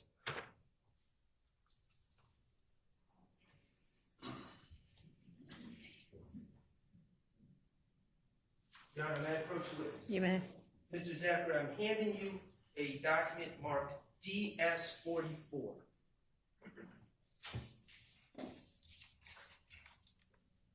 Do you recognize who's in that picture? Yes. And do you recognize that document? What you mean recognize it? Like saw it before? Well, have you seen the picture before? Nah, I don't remember. Did you take that picture? I probably did, but I'm saying I don't remember. Okay, did you tell the police back in 2015 you took that picture? Yes, I think. Okay. And the person in that picture, is that a fair and accurate representation of that person? Yes. Okay, Your Honor, I would move to admit DS-44 in evidence. Your Honor, if I could just see the caption, and I don't mind the Sure. rest of the picture. So,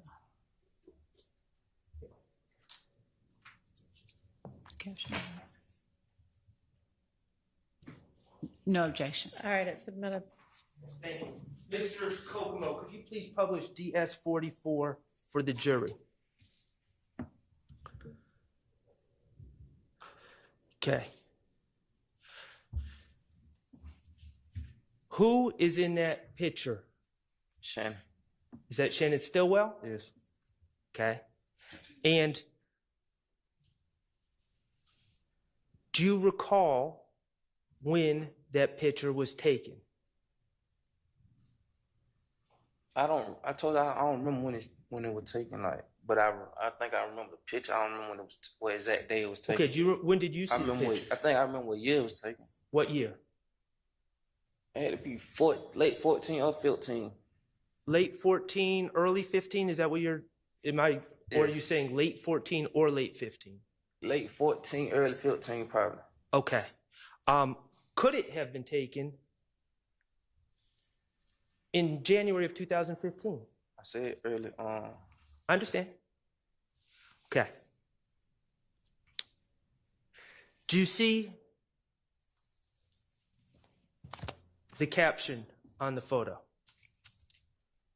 You might have to show him the. No, I see. Do you see that there's a caption? I already saw the caption. Okay. Now, I'm not trying to be disrespectful here, Mr. Zachary. I'm honestly asking you a question. Okay. When you were saying that you couldn't read, is that true, or was that something you were saying out of frustration yesterday? No, I have trouble reading and writing for real. Okay. Can you read that caption? And if you can't, it's okay. If I read it, would you be able to tell me if I'm reading it accurately? Allow the witness to answer the first question. Okay. Okay, it's zoomed in more. Can you No, read I can't. Okay. I can't read. All right. If I read it, would you be able to tell me if I'm being accurate? I mean, how would I know? Okay. All right. Fair enough. Fair enough. What hairstyle, if you could zoom out again, Mr. Kokomo, what hairstyle does Mr. Stillwell have in that picture? Is it a short hairstyle? Look like mine, yeah. Okay. And let me ask you this. When you were saying yesterday when you were frustrated that you couldn't see back here, was that true? Do you have trouble seeing distances? Yes, and if they would have did all this research before they started asking me, they would have saw all these problems I had. Okay, and I understand. I guess my question is, can you see Shannon right now? Okay. Are you aware that today Shannon Stillwell has dreadlocks? I haven't saw Shannon and probably. Hang on just a minute. I didn't hear the witness make a response to the question. About the dreads? He said no, he can't, right? Isn't that what he said? He did. And you're,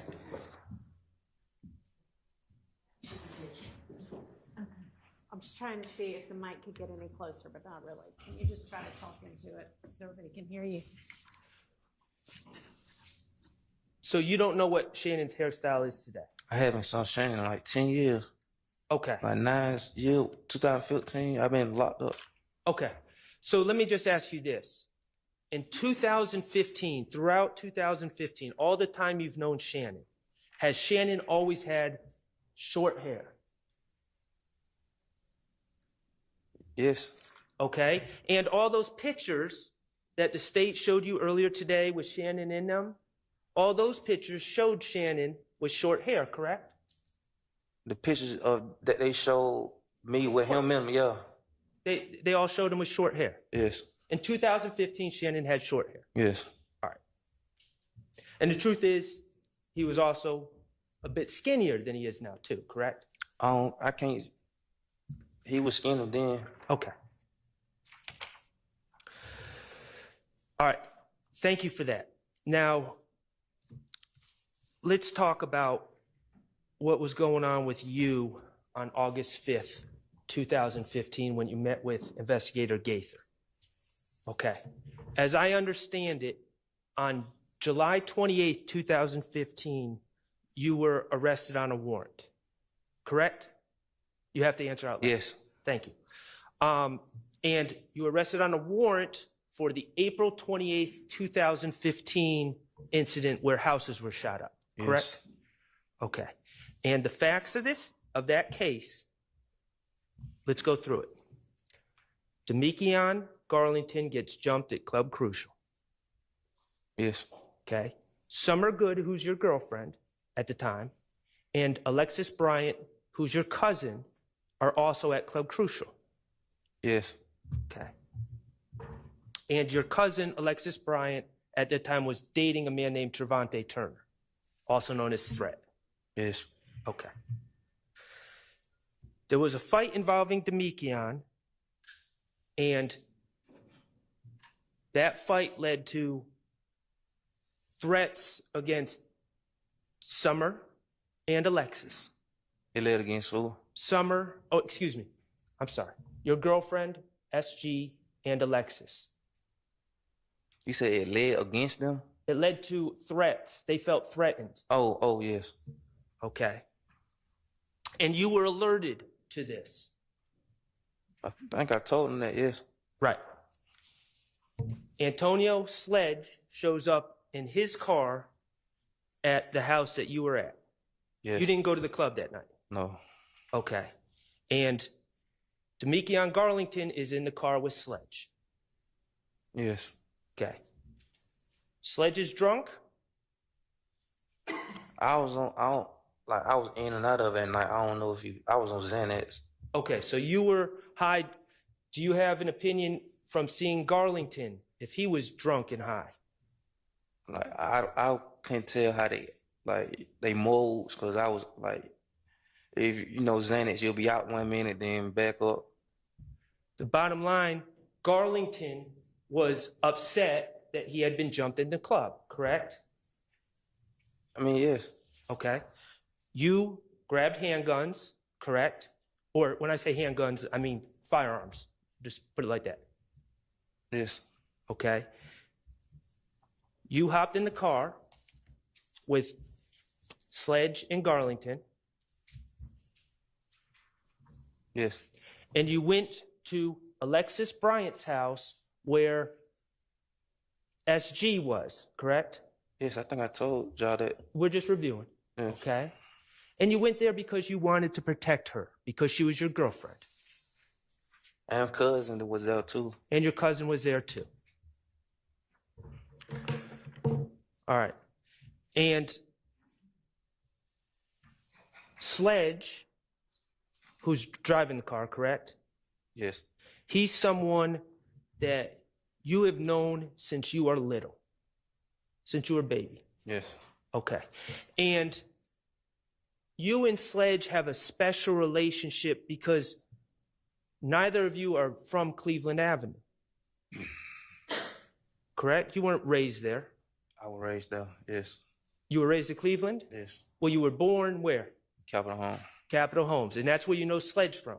Yes. So your early years were in Capitol Homes, correct? To like 5. Yeah. Okay. But that's how you know Sledge? Yeah. Because he knows your father from Capitol Homes? Yes. Okay. You've known Sledge the longest? Yes. You're most loyal to Sledge? Yes. Okay. Your Honor, I'd ask for clarification about when he says most, is that relative to whom? Everybody in the world or just a certain set of people? So vagueness, objection. Ask for clarification. Can I clarify? I'll move on.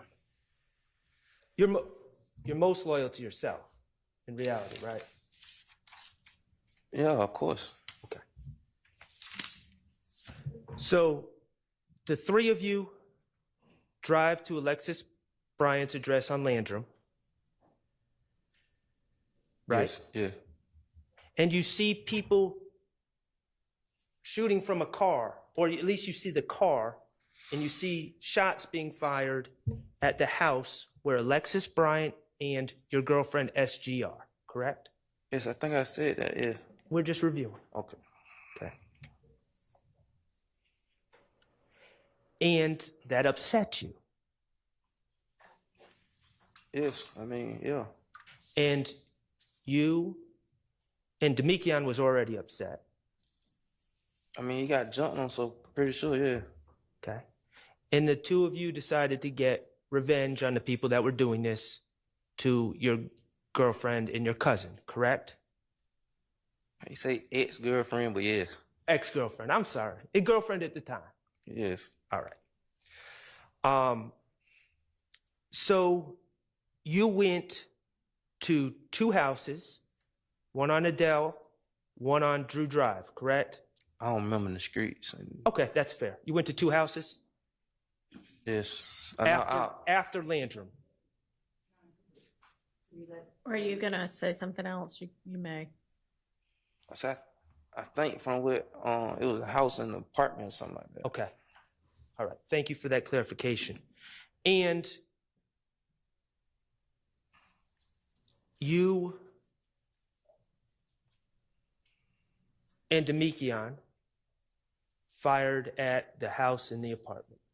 I told him, yes. And one of the guns that was used was a gun that belonged to Mr. Sledge, correct? No, it belonged to me. I just told them it was Sledge. I got caught with it. Okay. So it belonged, you're saying? Matter of fact, I didn't even tell them it was Sledge's gun. They told me it was. Okay. All right. So you're saying it was your gun? I mean, not Sledge's. I was in my possession. Okay. I hear you. Well, that's my next question.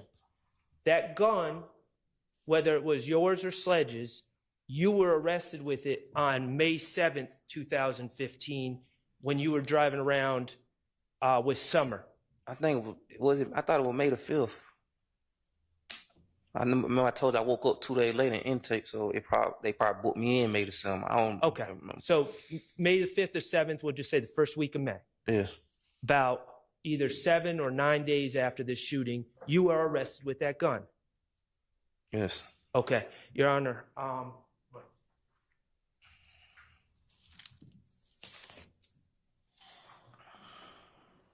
may I approach the witness? You may.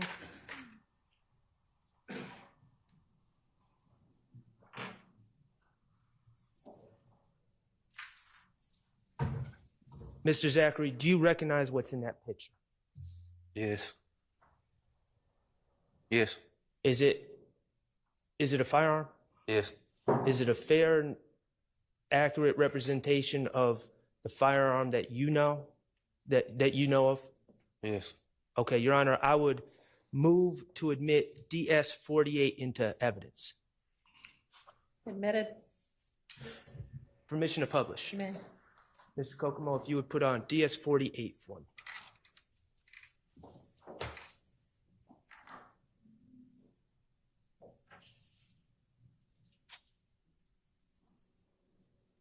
Okay. Is that the gun that you were arrested with on May 7th, or May 5th or May 7th, 2015? No. It's not? No. Okay, is that a double barrel? Huh? Is that a double barrel shotgun? Or a double barrel gun with a banana clip? That's one, but that's not the gun I got caught with. Okay, that's not the gun you got caught with. Describe the gun you got caught with. It was like short. It was, I think, grand black.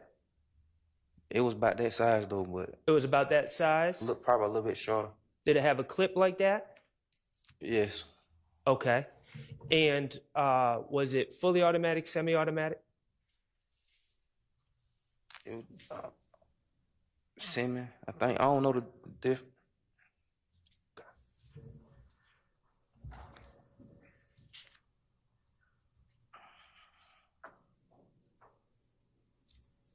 Okay. Yes.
Mr. Sharp. Your Honor, just for the record, as Mr. Zachary has not identified DS-48 as the gun that was used on April 28th, I would move to remove this exhibit from evidence, and I withdraw this exhibit. All right. So And that's DS-48. yes, 48 is no longer in evidence. It's Thank you. withdrawn. Thank you. Okay. So regardless of which gun it was, the gun that you were arrested with on May 7th or May 5th was used on April 28th. Yes. Okay. And you were aware that the shell casings for that gun would come back to that crime scene. Objection calls for speculation. You were aware that that gun left shell casings on the scene. Objection, that would call for speculation too, unless If you know. I mean, you and Demekian were shooting the guns. Yes. You knew that. Yes. Okay, and you were aware that the shell casings would be on the scene.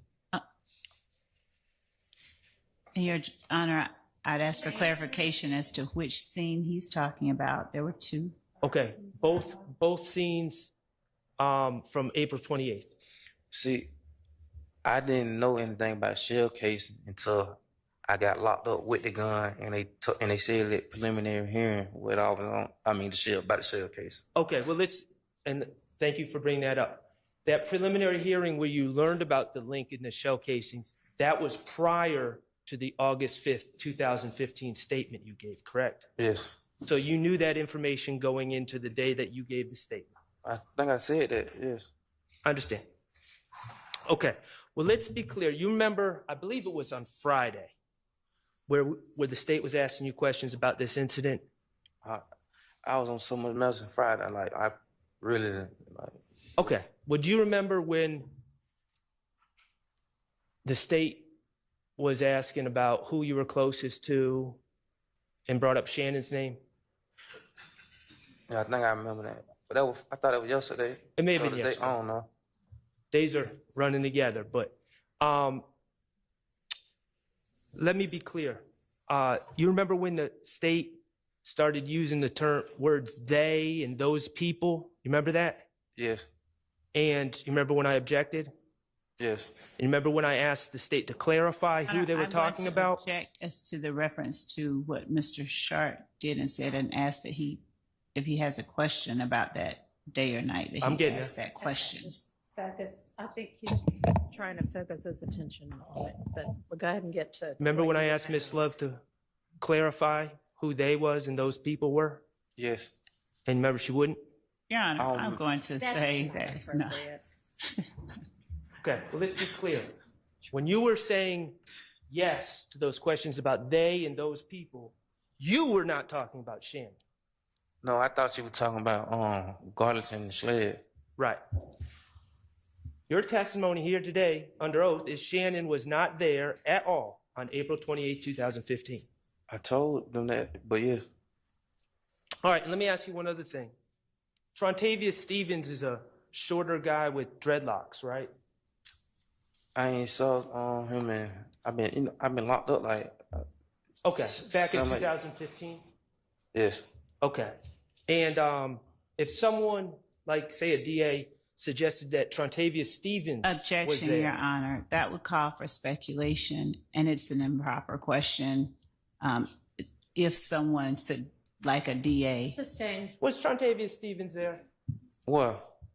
April 28, 2015? Nah. All right.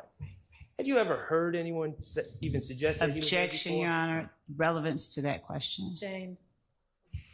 All right. Let's talk about your charges from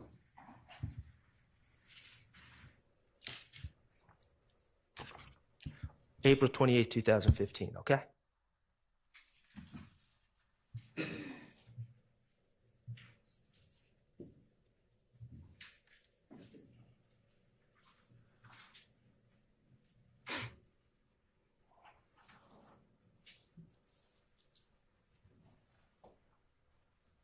Based on what Mr. Sharp has provided, we would probably need to approach before this is discussed.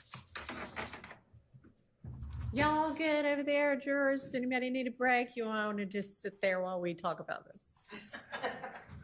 Everybody seems good. Okay.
Maybe like 20 minutes, half an hour.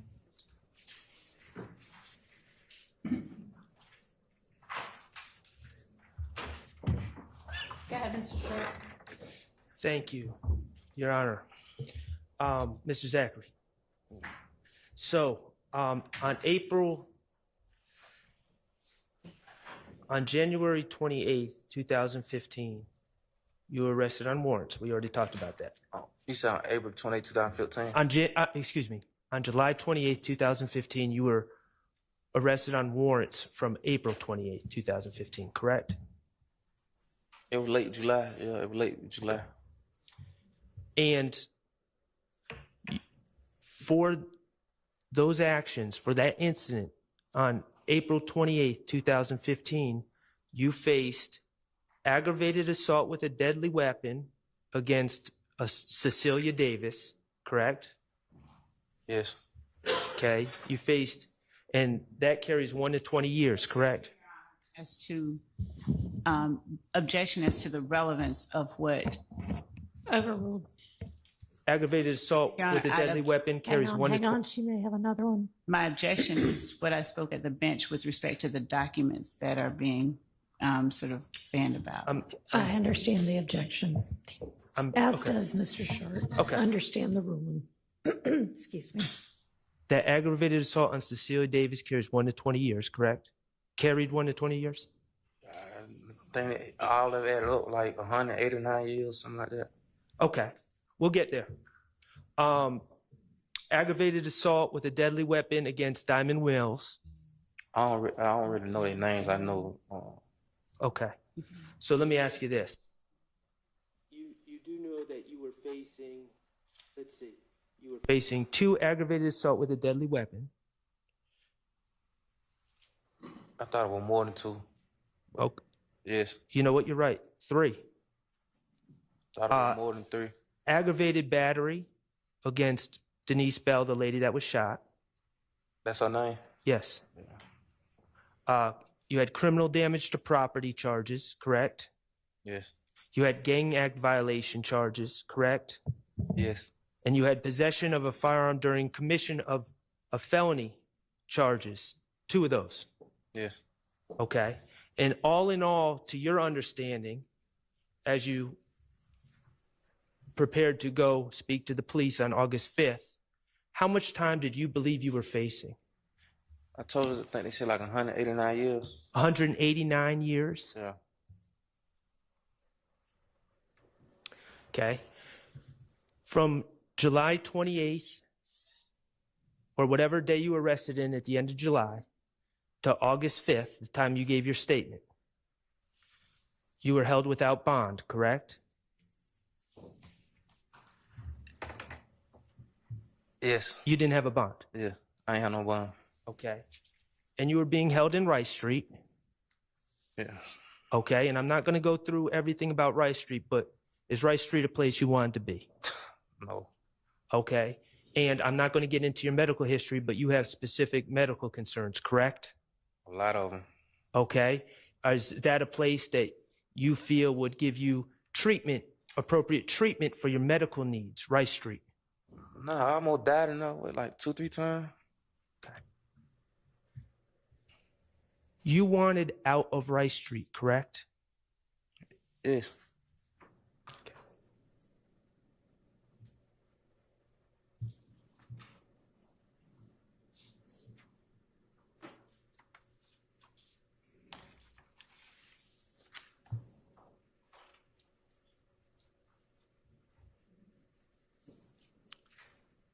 Mr. Kokomo, could you, with the court's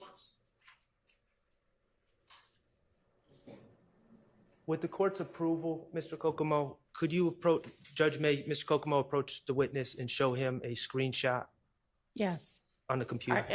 Are you going to print it out ultimately? It's on the computer. It's part of an exhibit. Oh, it's. But we don't want to publish it until Okay.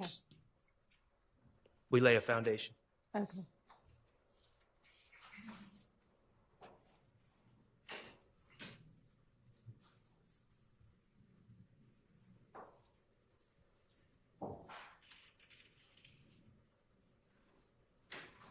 Oh, yes, one more.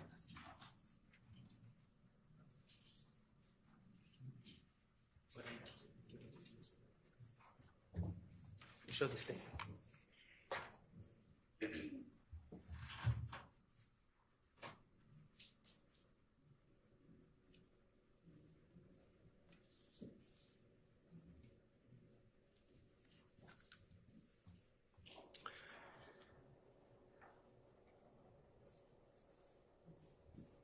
Did you give him a chance to look? No, but did you give him a chance to look? Okay. Did you have an adequate chance to look at what was on the screen? Yes. Okay. Did you recognize the people on the screen? I recognize me. Okay. Mr. Kokomo, was that you from August 5th of 2015 in the interview room? Looked alike, yeah. Okay.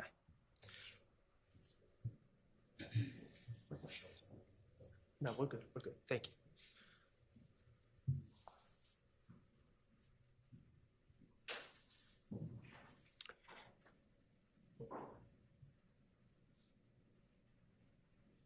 Your Honor, at this point, I would move to admit DS 41F, which is a portion of the August 5th, 2015 interview from evidence reviewer time 2. Your Honor, I just saw a screenshot. If Mr. Sharp would just let me know before announcing what it is so that I didn't see a video, I saw a screenshot. He told me it was a screenshot. Is it going to be just a screenshot, or is it going No, to be a the portion of screenshot was to okay, but what you want to admit in 2/12/29 to 2/13/35. Does that tell you what you need, or do you need to see it? No, I'd like to see it, Your Honor, Okay. and I know. All right, you know what? Let's take a bathroom break. We'll let them review this while y'all are out.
Yes, I mean, we haven't recessed, but anybody that wants to figure out what it is that is being shown can join.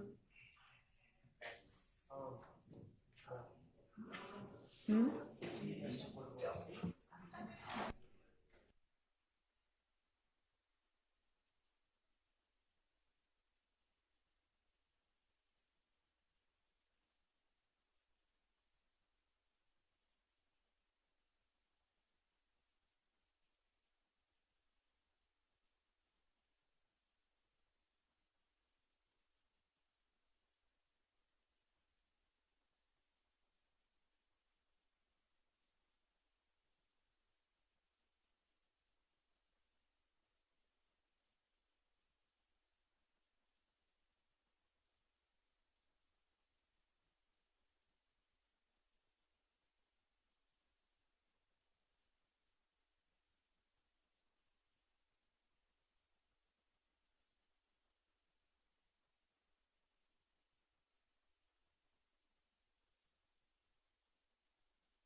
And then Mr. Steele, if you want to just, okay. All right, so what is it, Ms. Love? There was a photo of Mr. Stillwell Right. that was admitted, and we have a different photo that we did provide in discovery on another page of Mr. Stillwell's that we would be tendering, and I think it may have been the subject of some prior objections or. Yeah, the photo definitely looks the same, as does the post. It's just on two different people's pages, the one that, or what are you saying? Two different social. I think they're both Mr. Stillwell's, but they're different platforms or different names. It looks entirely different. And so you're saying you intend to tender it? Yes. Your Honor. And I just, there might have been an objection previously that would have ruled it out, or? I'm not. I wasn't sure. I just wanted to make sure that defense had a copy of it and saw what we were going to tender before they, so that there was no surprise while the jury was in the box. Okay. Well, this is, I mean, it needs to be that. That's what I'm saying. Well, we have a redacted one and one without the redactions. Do I need to look back at what the ruling was? No, I wouldn't. I litigated this issue to keep this out, but Your Honor didn't see that my way, and I accept that, so I admitted it. Okay, I think that Ms. Love's saying it's in some way different because it's from a different. Well, I mean, I got that from discovery, so. It's a different one. That's not the one that we litigated. This is the one that we litigated. But I was just putting him on notice. If he's no objection, then we don't have a problem. Well, I don't know why we put in two of the same post. Oh, I do, because that's not exactly the same as this one. Can I see him?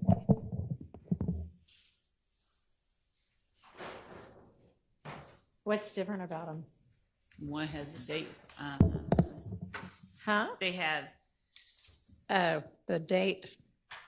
And the date was litigated, and that's the issue. You said it was admissible. We weren't certain about the date. I'm not hiding from the date, but I just don't.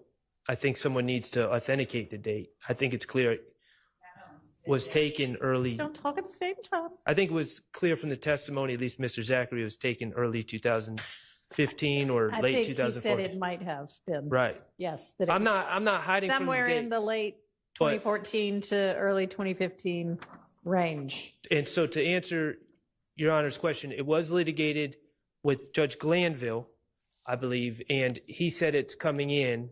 But then I also brought up the issue of the hovering to get the date. That's gone. Right. Okay. Yeah. No, it does look like it's from a different page or account. So, okay. All right. Thank you. You good? Okay. I don't know if the jury do we know whether the jury is ready?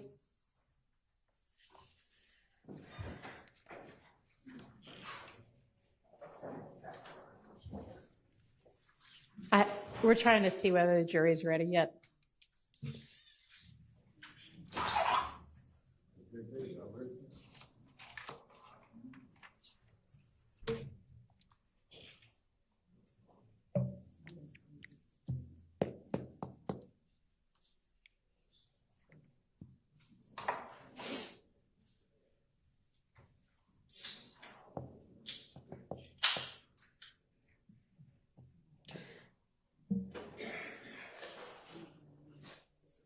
And the fact that nobody's come back, that they're not ready yet.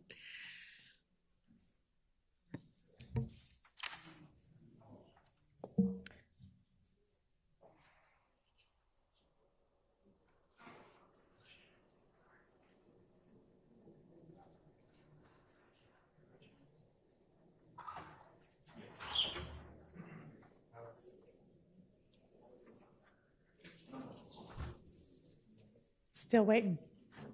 Okay. Not quite ready.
I can.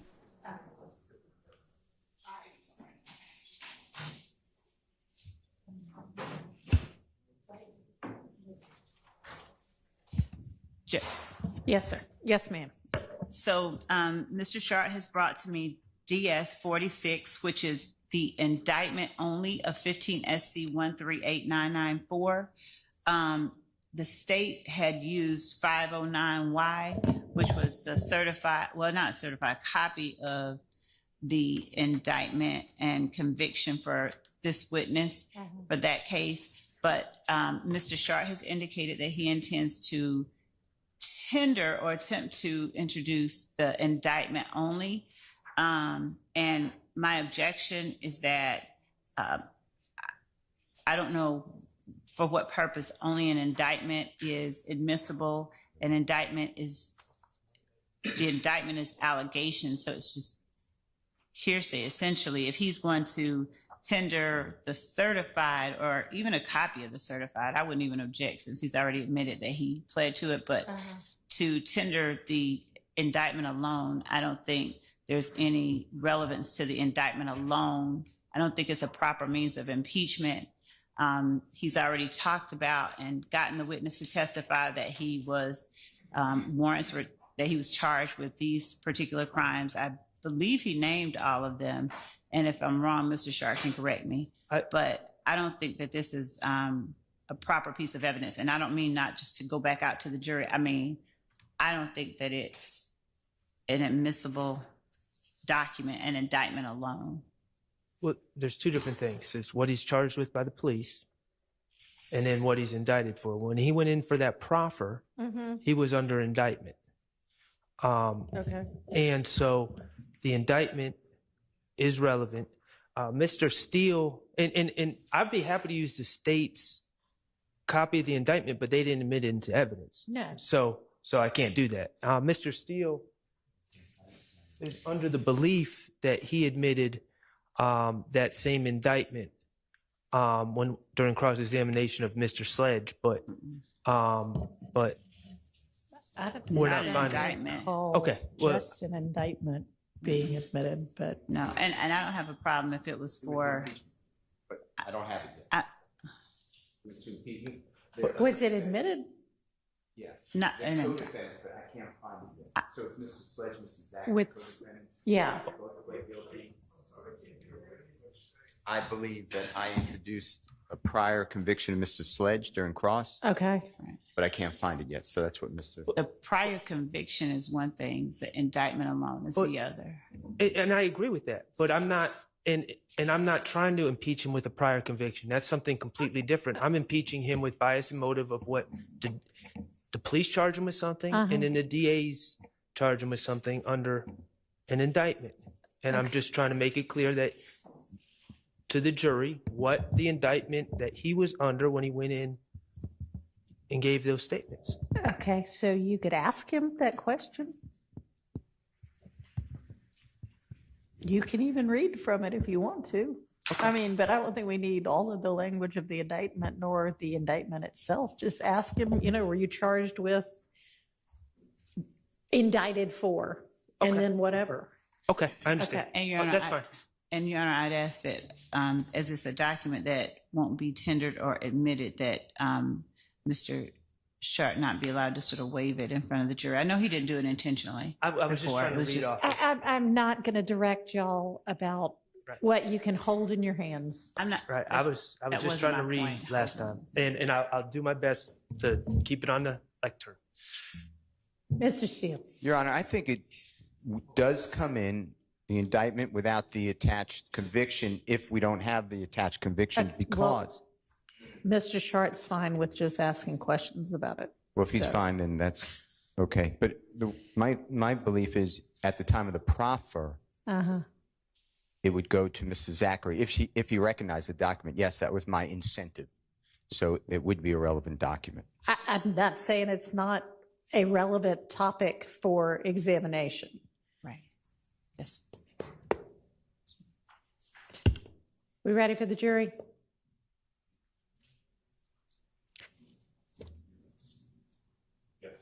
Yes, okay.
Yeah, after Mr. Sharp finishes his examination, I'm not sure if Mr. Steele has, his is going to take his turn, but he gave to Miss Knight, while I was talking to Mr. Sharp, a bunch of exhibits and a photo, I think some videos and a photo, but there are a lot of them, but I haven't had a chance to look at what it is that he's presented. So, Mr. Steele? Okay. It's not that much. It's from the recorded interviews from August 5, 2015 and March 2nd, or March 3rd, 2017. But I did clips to make it easier for everyone, so I gave the clips. That's what most of them are.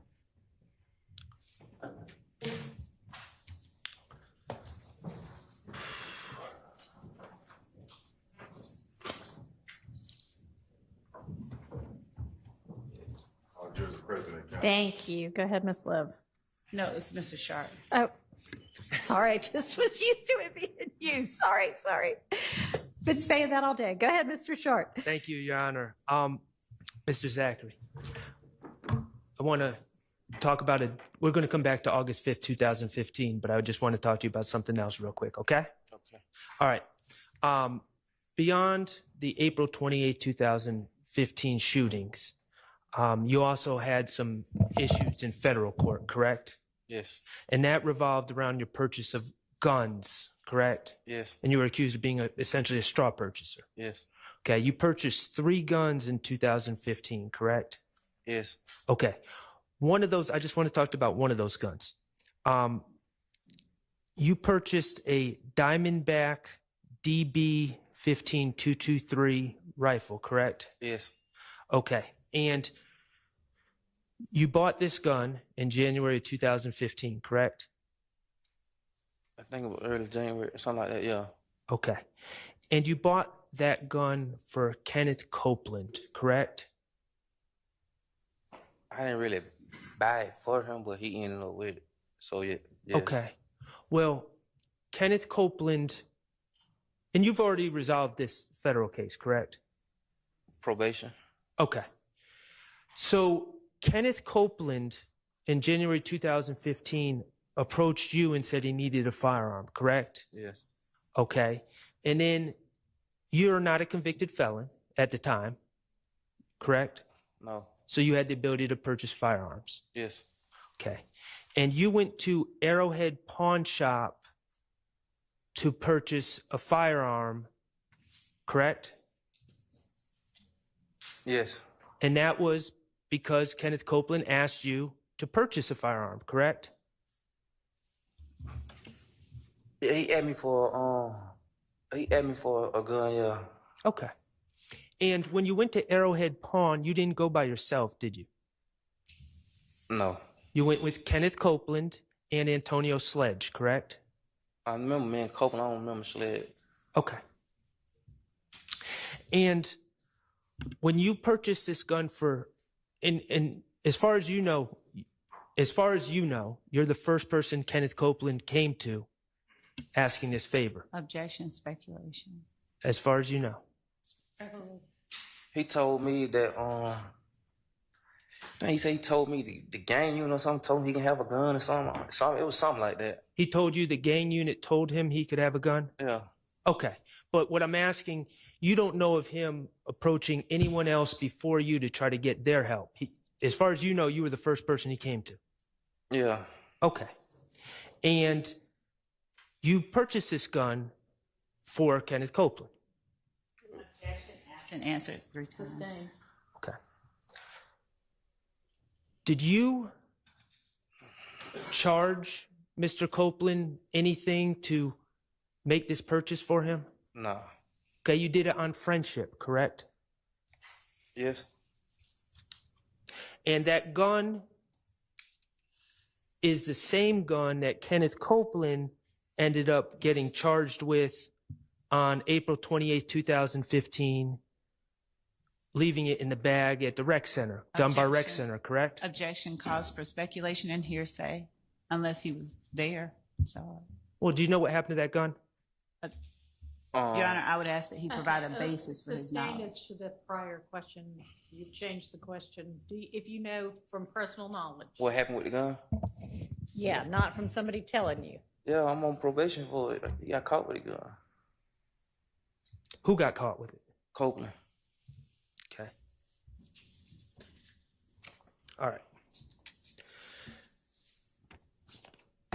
Let's get back to the August 5th, 2015 meeting and that was with Investigator Gaither and Investigator Dennis eventually entered the room, correct? Yes. And I think Investigator Thorpe entered the room, correct? Yes. Okay. All right. On direct, you claimed that the police just came and got you. They wanted to talk to you. You didn't ask to speak to them. I know for a fact I ain't asked, called them. Well, I'm call them myself. I'm locked up. Okay. Your Honor, I would move to admit DS 41F into evidence. That is a clip from August 5th, 2015, times by evidence reviewer 2:12:29 to 2:13:35. All right, that's submitted. Permission to publish, Your Honor. You may. And there's no objection. Mr. Copeland, could you publish 41F? And Mr. Zachary, is that you in that, before Mr. Kokomo plays it, is that you? Look like it. Okay, and is that Investigator Gaither with the back to the camera? With the dreads, yeah. Yes. Okay.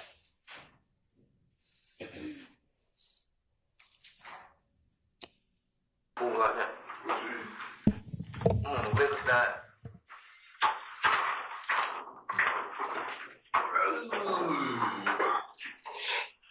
Well, as you know, you contacted us. You want to come down here and make a statement about these cases that we have. Y'all been getting on my darn nerves calling me, so we're here. But even though you reached out to us wanting to talk, I still got to advise you of your rights, okay? Okay. That's a yes. You got to say yes. Thank you, Mr. Kokomo. All right. You heard Investigator Gaither say that you wanted to come down here to make a statement about these cases we have. Yes, but I told y'all and them, like, pull up the phone real. It's my jail phone. I never called them myself. Like, Okay. You heard her say, y'all been getting on my nerves calling me, so here we are.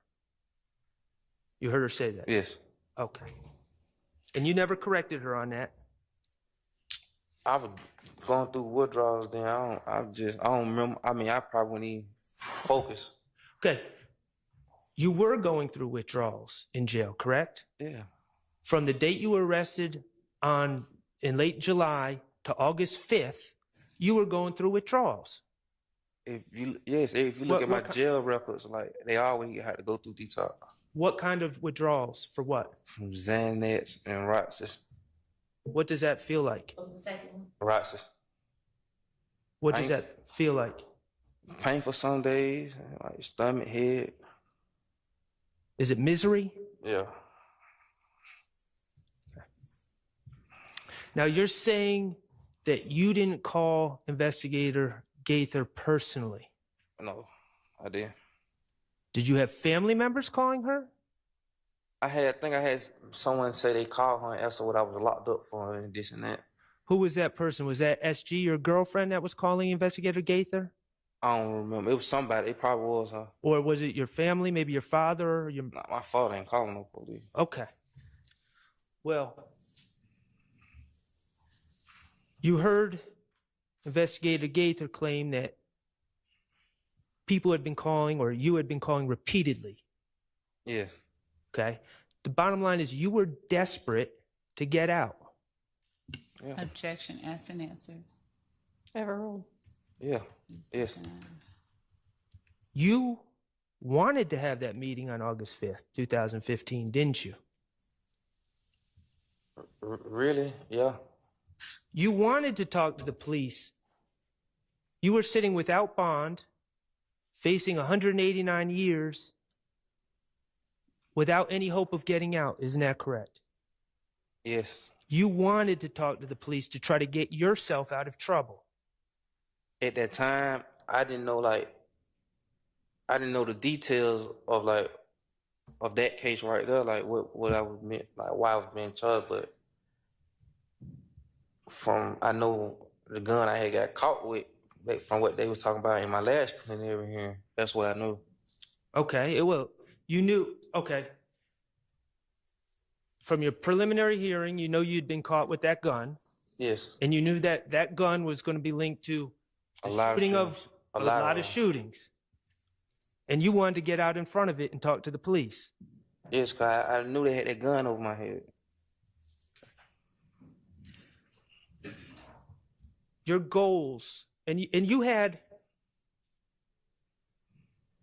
from late July to August 5th to come up with what you were going to tell the police, didn't you? I think I told y'all that I can't do. I ain't come up with it. I was coming up with it as I was just talking, really. Okay. Your goal going into that August 5th, 2015 2015 meeting. Let's talk about that. You wanted to help yourself. At first, yeah. You wanted to convince the police, Investigator Gaither, Investigator Dennis, to make calls and get you a bond. Yes. You wanted to convince Investigator Gaither and Investigator Dennis to make calls and get you leniency on these charges that you were going to be facing. Yes.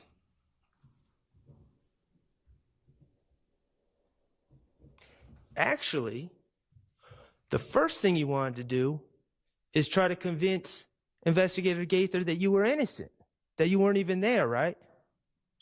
Yeah. Okay. You also knew, based on what Demikian had told you, that your friend Moontunk had been implicated.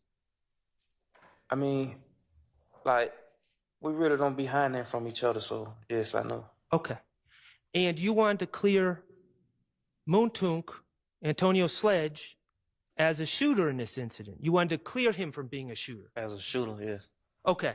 And you remember when Miss Love was asking you about, well, you put him at the scene, so how are you helping him? Okay, well, let's talk about that. Well, I thought by letting him know he ain't condoning it or did no shoes. I ain't know at the time. I was young, full of drugs. In your mind, at the time of August 5th, 2015, there were degrees of responsibility here, correct? What you mean? Just being there is one thing. Yes. Being a shooter of the houses is an entirely different thing. In my mind, I thought that's how, Right. And so in your mind, at the time, by telling the police that Antonio Sledge was just there, just driving, you were helping him, even though you were putting him at the scene. And I would tell him like he didn't disagree to it, but I didn't know. I was young, my first time going through it. Like, right. Okay.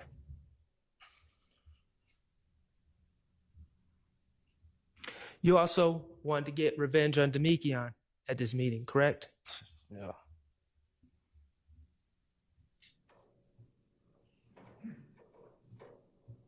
And let's be real, you wanted to talk about other things other than this incident. I want to talk about, I wouldn't, everything, they know I had already heard these things because my preliminary hearing, they knew that.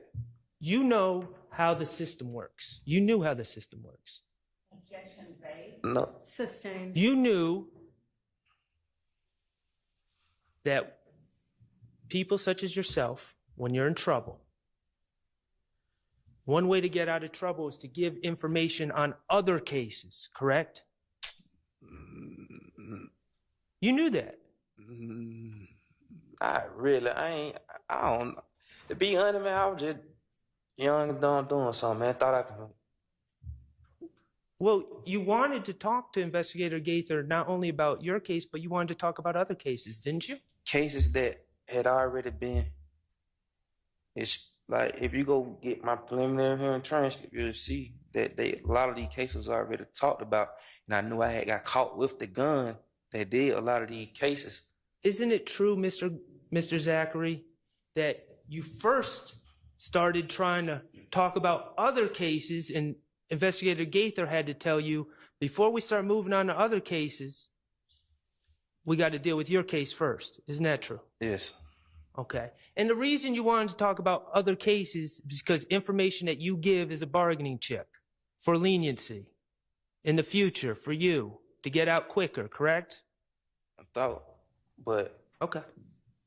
Once I thought on like what I did, I never ended up taking no plea. Like when they were offering pleas, like to testify and say all the people and stuff, I never took them. Okay. You made it clear to the police on August 5th, you made it clear to Investigator Gaither and Investigator Dennis that you wanted to get out of jail immediately. Yeah. You said, I'm saying I don't want to be sitting in no jail, man. Sound right? Yes. I'm saying, can y'all just tell them to release me on house arrest or something? Sound about right? Yes. And law enforcement, Investigator Gaither, indicated that they were going to do that for you, didn't they? I don't remember. You remember Investigator Gaither telling you that she's going to hop on the phone with the DA ASAP? Yeah, she said something like that.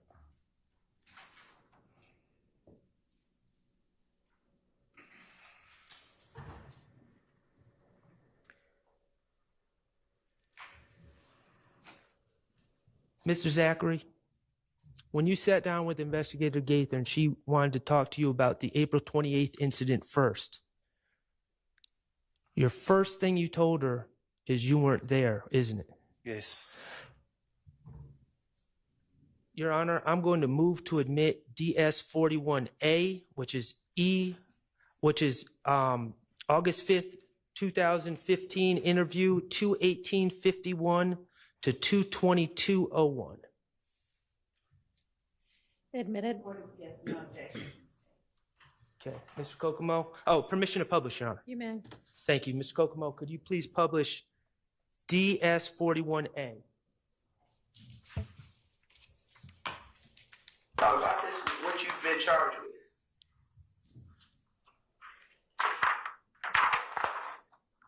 What do you have to say about the case? Keep playing, keep playing. You wasn't where? What did you hear about it? Well, song had a power waking me up to my DJ had jumped. Like so. And then, You was at the house on Cleveland? yeah. Apartment, after you Yeah, stayed? 4 or 5 years. And then that when she told me that she had got shot at too.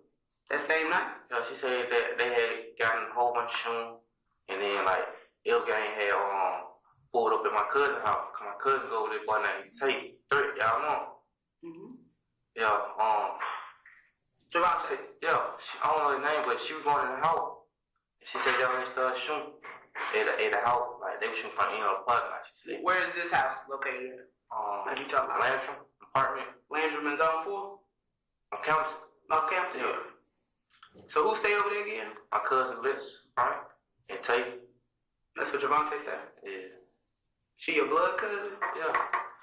I mean, you know how people say. No, that's my real cousin. So this gang got to shoot at them at Landrum. Yeah. Is this before or after D got shot at? I mean, got jumped on? She said it did happen last. It was after all the shooting. So first D get jumped on, then the shootings happen. Y'all tell me like from how I heard, like what I heard first. Okay. I like should most of them call me or something in the morning, let me know that. But she like, most of them cussing D out, cause D telling them that he shooting, they had shoot them in the face and something. Most of them told D that he had to fight around home. And then that was she like, then that was D told, I would sleep, D told me that morning like, they had shot up the house. D told you that, say that you kind of skimmed over that part. When you say D, you talking about Demekian, right? They real name? You talking about Lil D from 30D, Yeah. like Mechanicsville? Demekian. Demekian told me that they had shot at the houses. Then who had shot at the houses? Him, Tay, and who it was? Shannon. He just told me nothing. He said him, Tay, Shannon, and some other boy named Trey Dunn, beat Tay. Named Trey Dunn? Yeah. He told you personally? Yeah. How did he tell you over the phone? In your face? Yeah, he's over my house. I was sitting there and he told me that they had shot the house, he said, and then what's called, that they shot up Larry where Tay stayed. So if gang came back, yeah, and shot up Tay house? Yeah, someone right there. Like, I guess that was she was gonna go that night. And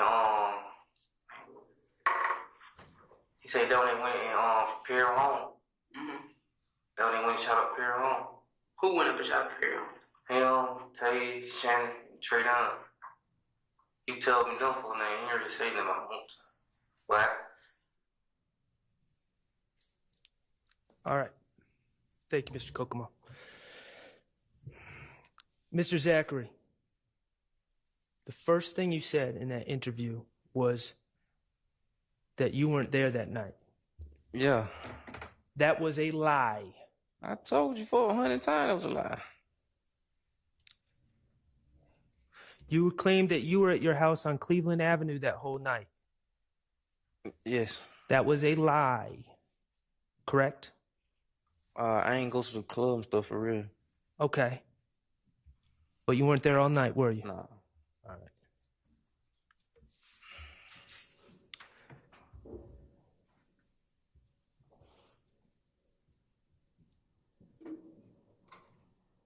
You claimed to have information about what had occurred, though, correct? Yes. You weren't there, but you claimed to have information. You see I'm stuttering, stalling, making it up as I go. I understand. You told Investigator Gaither that you knew what happened, not because you were there, but because Demekion had come over to your house the next day and confessed to you about what had occurred, correct? Yes. And that Demekion had told you that him and Tay and, yes. This is the quote, what it was Shannon and Tradon were there with Demekion. That's what you claimed Demekion confessed. Yes. And that whole confession by Demekion was made up, correct? I told y'all that. That was a lie. Yes.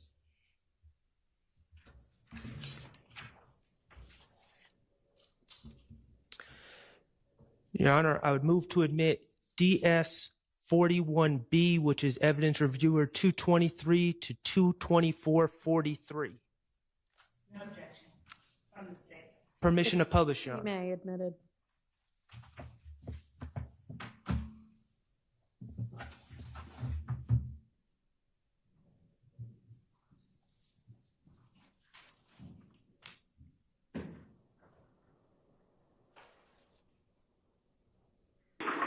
And that's what I'm saying. I feel like you kind of getting off track because we got your phone records too. Mine? Yes, sir. What phone record? This is what we do. Okay. Remember when we locked you up the last time? Yeah. And we went to the house and we ended up getting your phone number and stuff. And I got your phone record because that was your phone number, right? No, that ain't my number. Okay. Well, like I said, we can stop this right now because it's going in the wrong direction. And I don't want to waste your time or mine. Because this shit don't matter to me. My shit is good. This is what's going to fuck y'all. I got Demekion. Y'all, everybody thinking Demekion snitching. This is Demekion phone number, wasn't it? Yeah. I got Demekion. I got yours. And wait, one more. And I got more.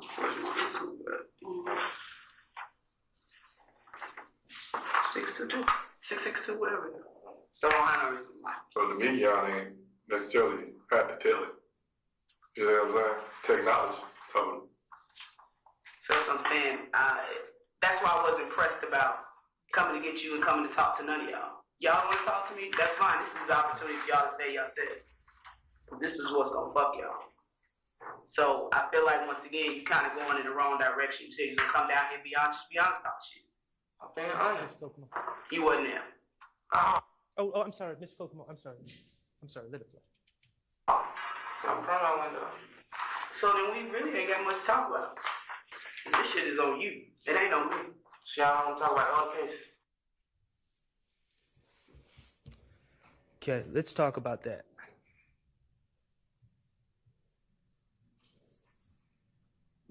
In the beginning of that clip, Investigator Gaither is confronting you and saying she's got phone records.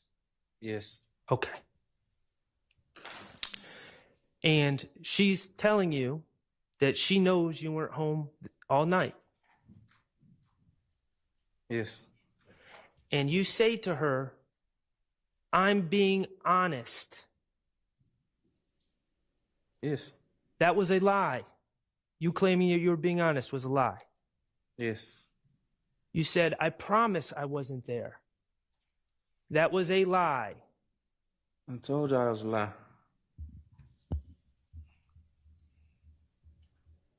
Still with Investigator the merch team. Gaither said to you, y'all want to talk to me, that's fine. This is the opportunity for y'all to save yourselves. Because this is what's going to F-U-C-K.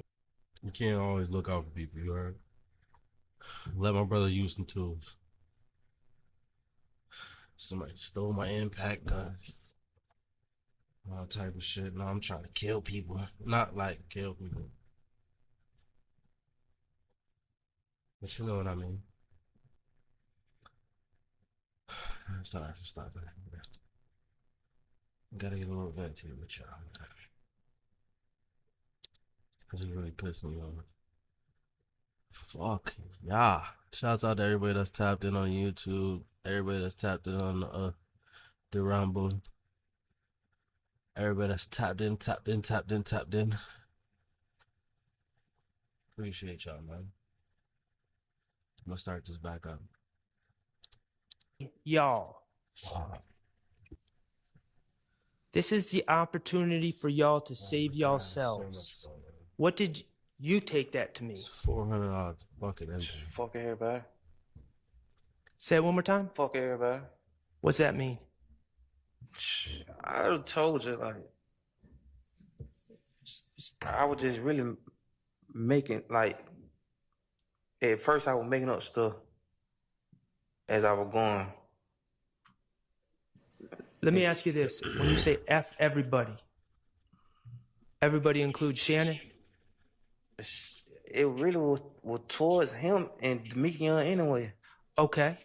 And so when you say F everybody, you're taking that opportunity to save yourselves as it's time to start talking about other people.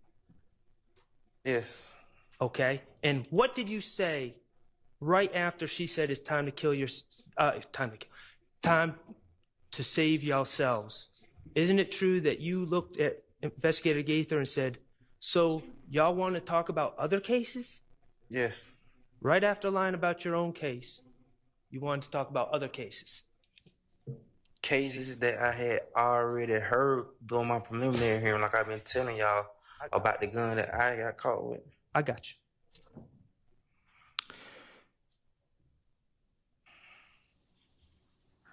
Okay. In the story you gave on August 5th, 2015, the story you gave, not your testimony here this week, but the story you gave back then, that was a story that managed to take guns out of Moontung's hands. And I'm not saying he had a gun, but you made it clear that Moontung did not have a gun, did not do the shooting. Yes. Okay. And you viewed that as helping him. At the time. At the time. Okay.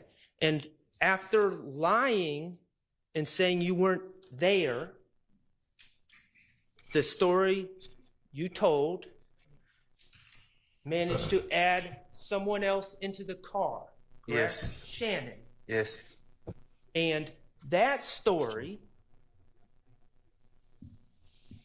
took the gun out of your hand and put it in Shannon's hand, correct? For sure. Yes. So you could say, hey, I wasn't shooting it all that day. I'm not the bad guy. That was Shannon. Yes. In fact, you told the police, you went so far as to tell the police that Antonio Sledge said to you, we don't shoot up houses. That's what they do. Remember saying that? Yes. Remember Investigator Dennis laughing at you when you said that? Yes. I don't remember laughing, but I remember saying that. The reality, Mr. Zachary, on April 28th, 2015, 3 guys were upset, we'll just speak for you, were high, and did something really stupid. Isn't that correct? Yes.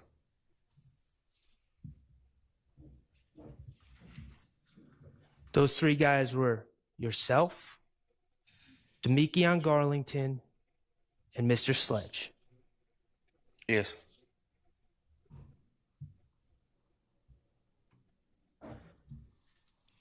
Demekion Garlington was upset because he got jumped in the club. I mean, yeah, who wouldn't be? You were upset because they were shooting at your girlfriend. Cousin, really, yeah. And your cousin.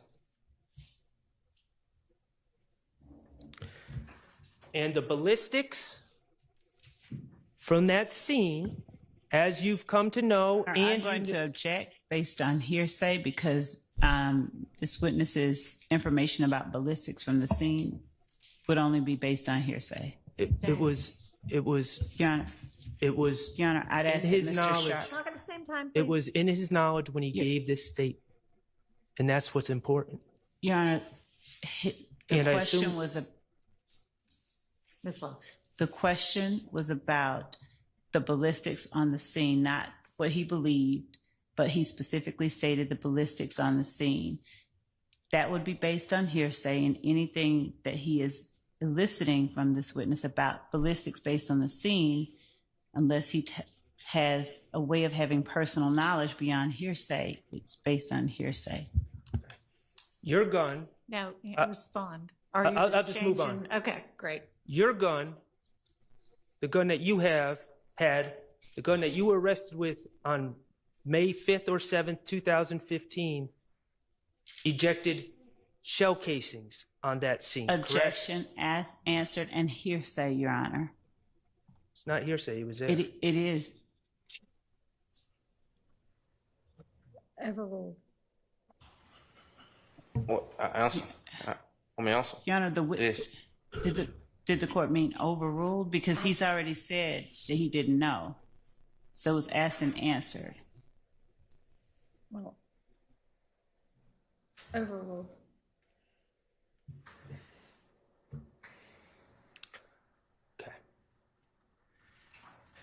You remember in that clip I just played when you said, so y'all don't want to talk about other cases? Yes. Okay. The truth is, in this interview, you went on to talk about the shooting of a house where the mother of a rapper named Lucci lived, correct? Yes, I think, yeah. Okay. Is that, in your mind, is that a big case? Was that a publicized case? I don't remember, but... Is that a case that the police were interested in? Yes. Okay. And you ended up speaking to the police about that case? Yes. You ended up telling lies to the police about that case? Answer and explain, yes, because I had the gun. I keep telling y'all, all this came out at my preliminary hearing. Okay, so you were trying to get ahead of that case because you were aware that the gun you were arrested with would match that scene as well. Yes. Okay. One of those other cases that you wanted to talk about was Donovan Thomas. Yes. Okay, you, in your understanding, that was a big case. Yes. That was the type of case that the police are interested in. Yes. That's the type of case that if you give information about that case, it can help you get a bond. Objection, speculation. Sustained. In his mind, we have to look at his mind state when he's giving these statements. That's his bias and motivation. That wasn't the Sustained. Okay, that's the type of case if you give information, can get you leniency for shooting up houses. Objection, speculation. Overruled.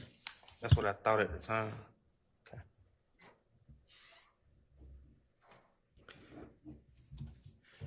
As you sat in that meeting, you believed that giving up information about as many of these cases as you could would be good for you. But like, yes, but if you the gun is. I understand. Yes, yes. It was a dual purpose. You wanted to give information to get consideration, but you also were trying to clear yourself from the cases that involved the gun you were arrested. Yes. Either way, this desire to help yourself caused you to tell a bunch of lies on August 5th, 2015, didn't it? I told them I lied. Is that a yes? Yes.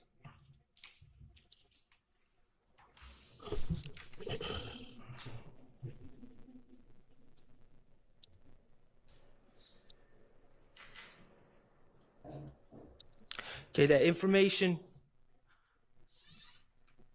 Whoa. Appreciate everybody for tapping in. Sorry, I'm a little sick. Don't do the weather.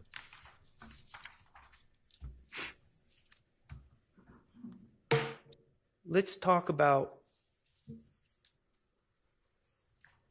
the April 28th.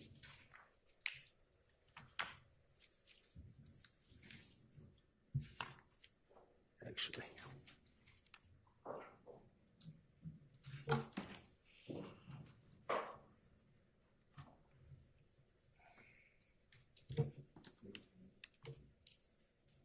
Your Honor, at this time, I have some certified convictions that I'd like to admit. Uh-oh, you better bring up that history. Let's see Okay. what Ms. Love got to say. Show them to Miss Love.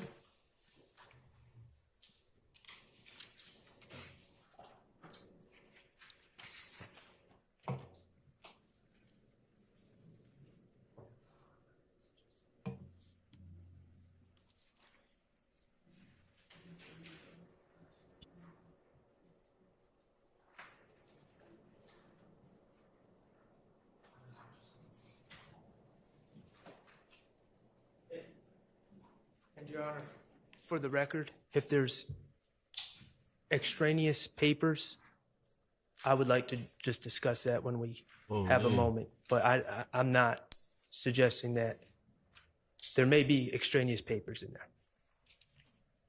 Okay.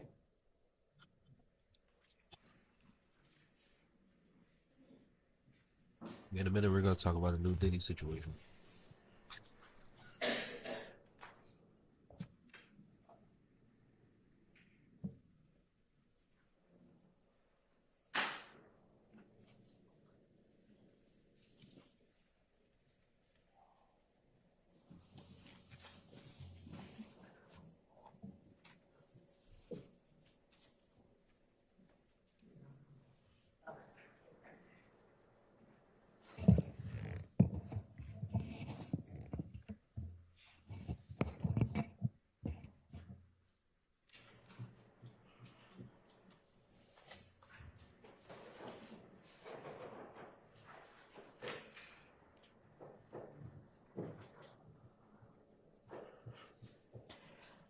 And I believe I've said this before, but if all of the attorneys could, to the extent possible, inform the other side before that day's trial what evidence you intend to use, it would make things go faster. And I know sometimes you just think all of a sudden, no, I want to use this exhibit. But for the ones you know you're probably going to use, please let the other side look at them beforehand. This was completely my fault. Okay. The state has no objection to DS 49 and DS 50 with the exception of, I think Mr. Sharp called them extraneous on DS 49, the last two, and on DS 50, the last 4 pages. All right. And so I'm not following. Are y'all? Okay. All right. Well, then So with the exception of the last 2 on DS 49 and the last 4 pages on DS 50. They have information that is. Okay, but they're not going to get published anyway. Okay. Your Honor, at this time, I would ask to admit DS 49, which is the certified conviction State of Georgia versus Quindarius Zachary, 15 SC 138994. No objection, All right, that's admitted and is with the exception of is 2 pages. minus the last 2 pages. And is this the one you referenced as 49Y prior, or is this a different? No, No, state reference. the state referenced it as 509Y. Oh, okay. 509Y. All right. Well, I had written down a DS49Y previously, his- but that's not what this is, right? This is just 49, DS49. Correct. Okay. Yes, it's admitted minus the last 2 pages. And also, Your Honor, I would move to admit what's been marked as DS50, which is a certified conviction, State of Georgia versus Quindarius Zachary, 19 SC 165123. Okay, minus the last 4 pages, right? Correct. Okay, that's also admitted. And there's no objection from the state. Yes, you may. Thank you. That's crazy, what? Brady wanna wish the worst on me. That nigga want me to get this. Whoa, that's crazy. Going back to the April 28, 2015 case, What Mr. happened? Zachary, we already talked about how you were charged by Investigator Gaither. Yes. And Demekion Garlington was charged in July 2015. Yes. And Antonio Sledge was charged. Yes. Okay, Shannon Stillwell, and you went to court with these people, and this case went through the system, correct? Yes. Shannon Stillwell was never charged by the police for the Objection, April Your Honor, 28th. relevance and 403, and I can approach with the reason. I don't want to say it out loud. Coming up.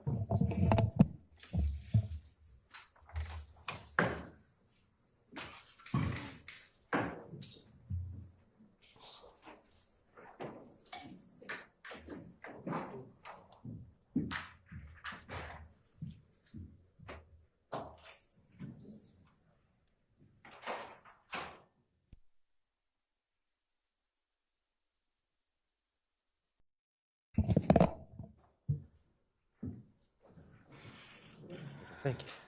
All right. Okay. So, Mr. Zachary, I think you said that you were aware that Investigator Gaither charged Demekion Garlington, yourself, and Antonio Sledge for April 28th. Yes. Okay. Investigator Gaither never charged Shannon Stillwell, did she? They never charged him. I brought up his name. Okay.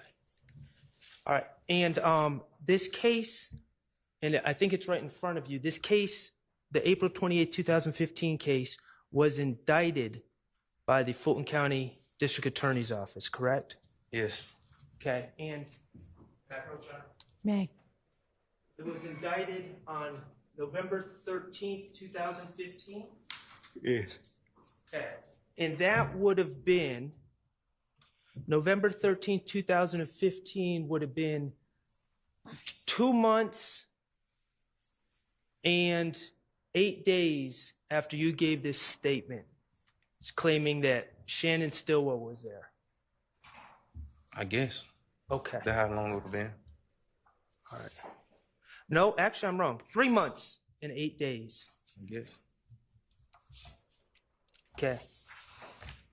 Did the District Attorney's Office, the Fulton County District Attorney's Office, ever charge in this indictment Shannon Stillwell with the events of April 28, 2015? Your Honor, I'm going to object to that question. The indictment speaks for itself, and period.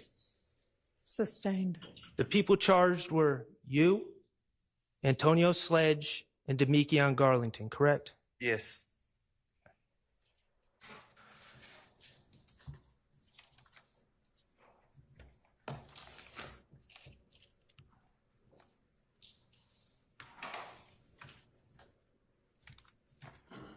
May I approach? You may.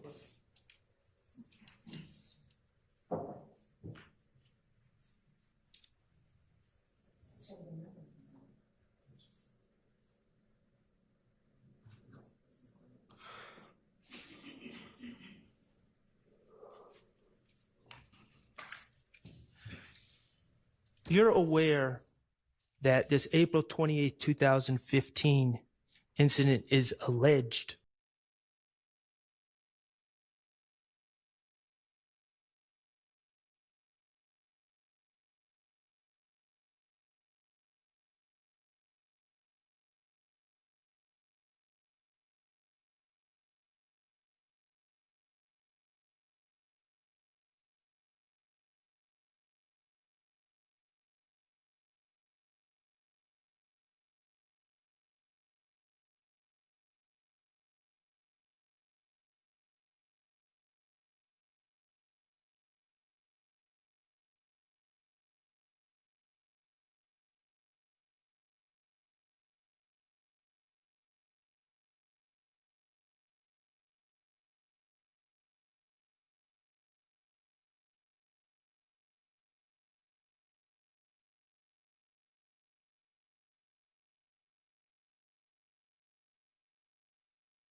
Two weeks.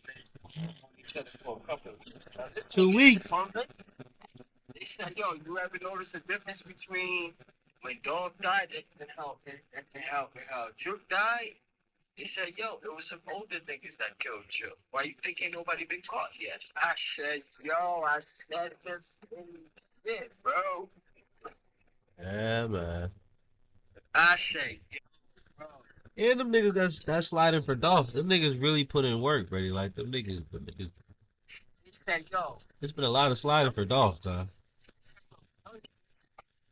Go up to a funeral down south. Young niggas don't do that shit. You already know what's hot. You gotta be the old niggas that was already there that was telling that nigga the whole entire day.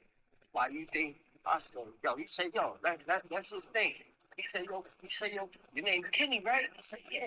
He said, yo, you just you put yourself in your position. What would you do? He said, I said, yo, I'm not gonna hold you. If I was going to hit, right? I said, yo, I ain't gonna hold you.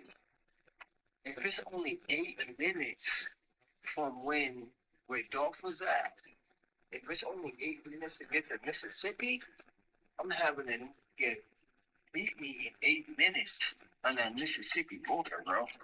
I'm not getting caught. Oh, you must don't know what extradition is. I want my money up front. But you must don't know what extradition is, Brady.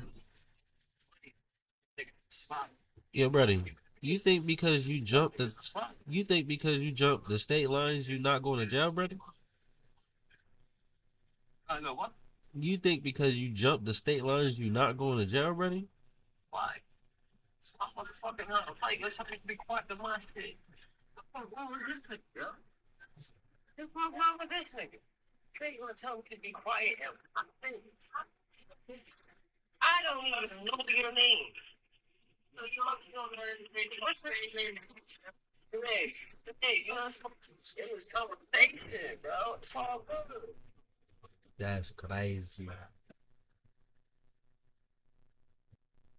Back to the stream, chat.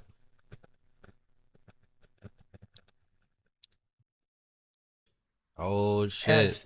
As an overt act in this case, in this indictment, correct? Objection, Your Honor. I don't think that that's one relevant to just anything.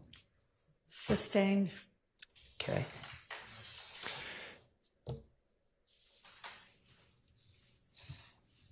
Do you know if in this indictment,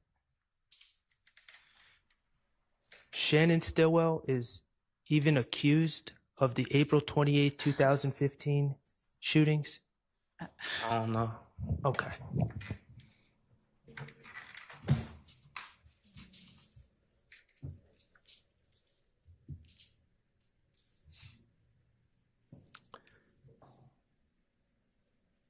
Okay.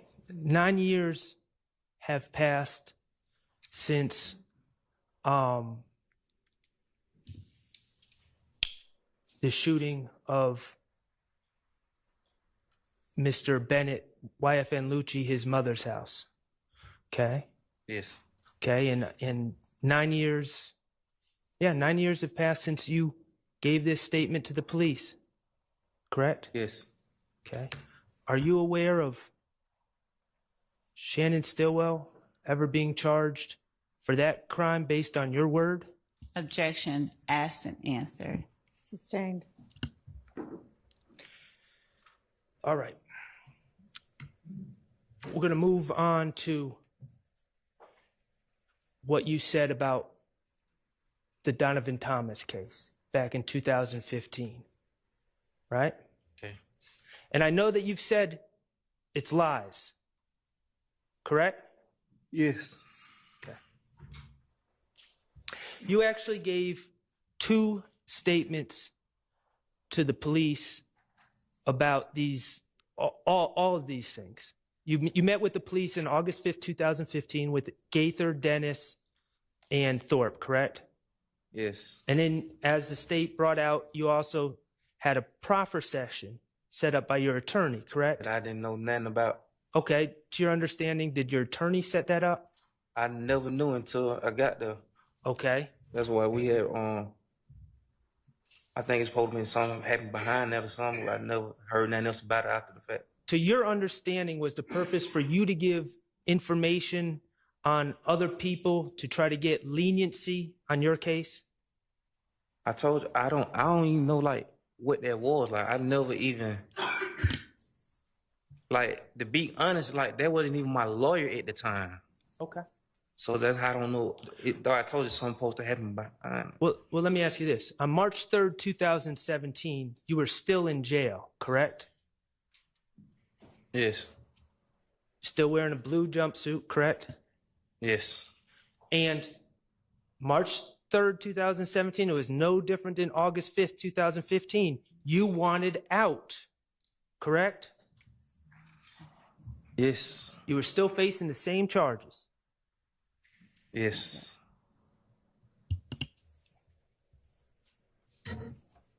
All right. You've testified, or strike that. The state asked you about 2 different statements you gave, right? Yes. About 2 years in between, or a year and a half in between. Yeah. Okay. And you've been asked about what you said about Shannon, my client, allegedly confessing to you. Yes. Okay. Mr. Zachary, you would agree that the truth never changes, correct? Objection, Your Honor. It's just vague and bowstring and...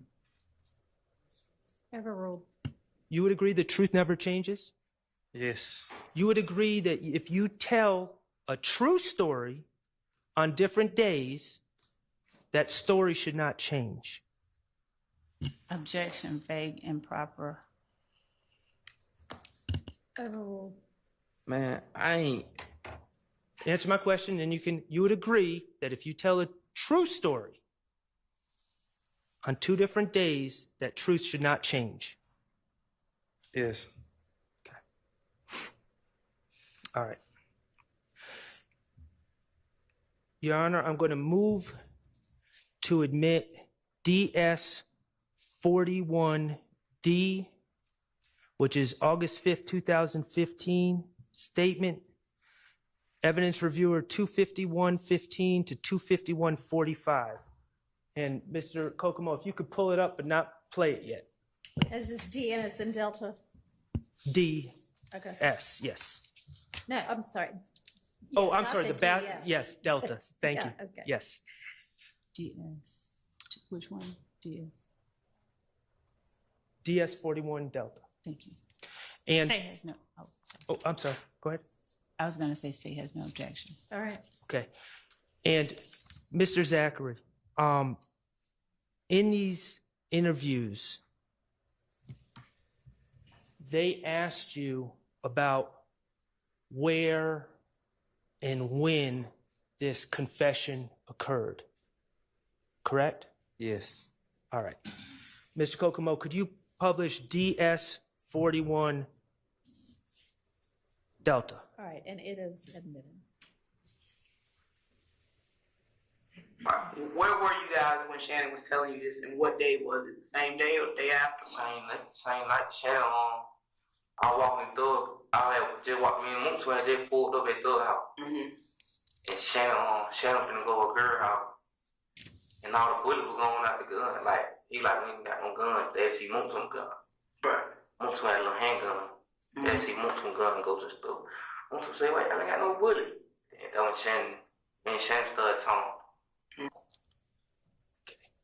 Now, Mr. Zachary, as I understand your testimony today,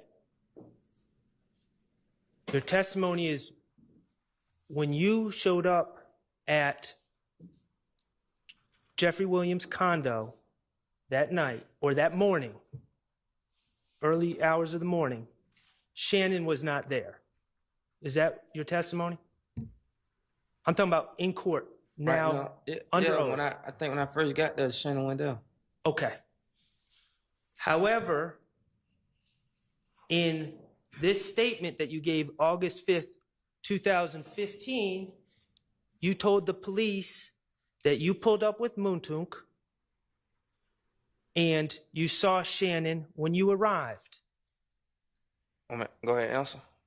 Man, they know them were lies. Look how long ago that was. They ever lies. I understand, but I'm asking, that's what you said on August 5th. That was the lie you told. Yes. Okay. And the lie you told was Shannon said he was about to go to a girl's house, correct? Yes. Meaning Shannon had not gone to a girl's house yet. He was about to go. You say that would happen? No, I'm saying that's what you told the police. Meaning. And you told the police when Shannon was about to go to the girl's house, that's when you started talking and he confessed. Yes. All right.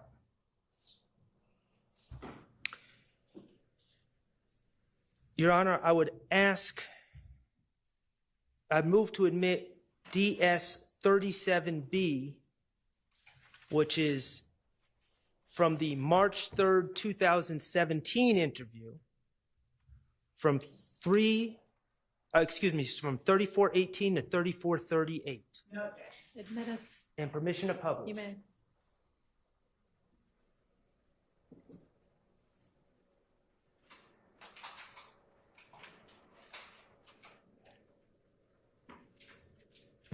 And supposedly everybody went back to Thug's condo on 10th Street. Nah, when I'm that with me, Thug, Yak, and Dottie. Shannon had them came later that morning though. But when we found out Nut died, then my right there with me, Shannon, Yak, Munson had pulled up too, because he had heard, he called her, he pulled up. Okay. So in that clip on March 3rd, 2017, you were asked about when you pulled up, right? Yes. To the condo. And you said the only people there were Yak, Thug, and Dolly. Correct? Yes. And that Shannon didn't show up until later that morning. They told you that?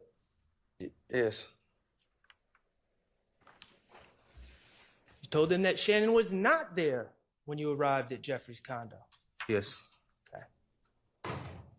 Your Honor, I move to admit DS38B, which is also from the March 3rd, 2017 interview from 1545 to 1609. No objection from the state. Permission to publish. May.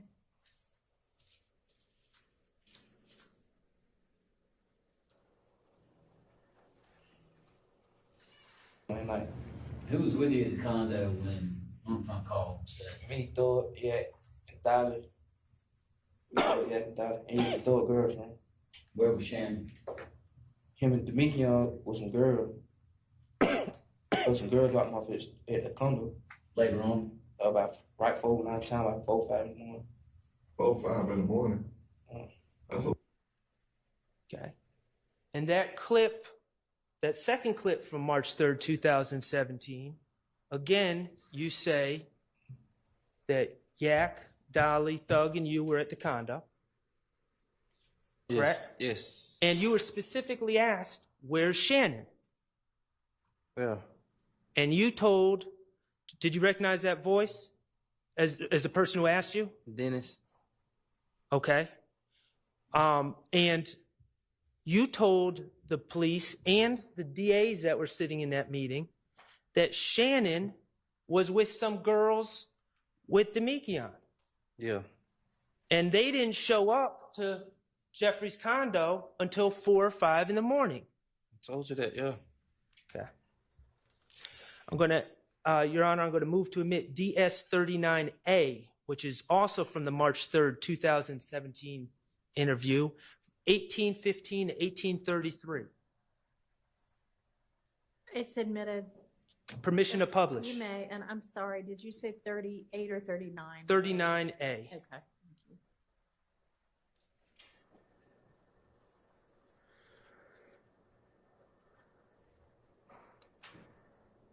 If Demekion and Shannon came in at what, 3, 4 o'clock in the morning, where y'all been in for the last 7, 8 hours? It was some girl that was dropping. I'm saying that was dropping off at the studio. What girl? I don't know the girl from Canterville. That's what they told y'all? We saw the girl. Right, but Okay. In that clip, Dennis is asking about Shannon again, correct? Yes. And he changed it. You had already told him 4 or 5. He changed it to 3 or 4, and you corrected him and said, no, they didn't show up till 4 or 5 in the morning, correct? Yes. And you said they were with girls, right? Yes. And Dennis tried to say, oh, that's what they told you. And you told him you saw the girls. Yes. Okay, and because you, in fact, did see the girls that night. Yes. When that morning. Right, that morning, thank you. When Shannon and Demekion showed up at 4 or 5 a.m. And they were girls from Mechanicsville. I don't know where they were from for real. Okay. Your Honor, I'm going to ask to admit DS-39E, Echo, into evidence, and that's also from the March 3rd, 2017, from 3644 to 3719. No objection. Admitted.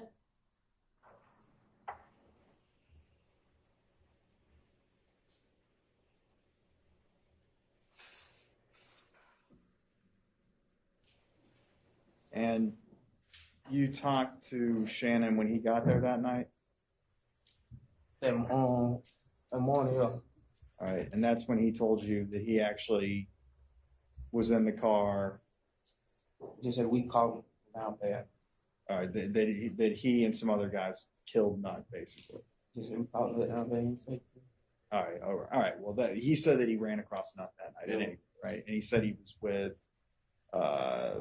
Yak, She didn't tell me Nard. why he was me when I told him. Okay, so Okay.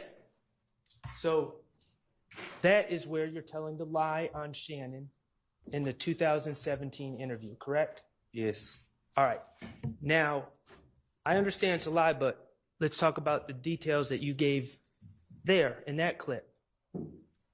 Shannon told you we caught Nut down bad when he got there that morning, correct? He didn't tell me that. No, I'm saying that's what you told the police. Yeah. Thank you for correcting that. That's what you told the police. Yes. After he got dropped off by the girls. Yes. And in fact, you're the person who let him in the condo when the girls dropped him off, correct? Yes. Because you need a card to get into the condo and you had to go down and let them in, and that's how you saw the girls. Yes. And in 2017, your claim was Shannon told you after he got back from the girls' house. Yes. All right, so let's review. You would agree from 2015 to 2017, your story about the circumstances of this supposed confession changed. Yes. August 5th, you claim that Shannon tells you after asking you for a gun or asking Moontu for a gun so he can go see girls. Right? Yes. 2017, you're claiming Shannon confessed. You're claiming you never saw Shannon that night when you arrived.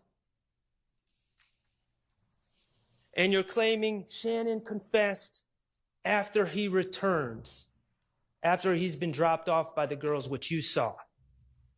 Yes. Both lies. I told you I lied. But the lies changed, didn't they? Yes, I ain't even remembering. You see, they were saying and I. The truth doesn't change, but lies change, correct? Yes. All right, let me ask you this. On March 3rd, 2017, when you told that second version of the lie, did any of the investigators, did any of the district attorneys sitting up there with you say, hold on, Mr. Zachary, back in 2015, you said this, now you're saying this. Explain why it changed. Did anyone? Objection, compound. Sustained. Did anyone ask for clarification of why your story had changed? No. Okay, let's talk about what Mr. Stillwell, again, it's a lie, but what your lies were, what he supposedly confessed to, okay? Okay, we're going to talk about that next. All right. All right. Your Honor, I move to admit DS41C, which is from the August 5th, 2015 interview, 249:30 to 249:51. No objection. Admitted. Permission to publish.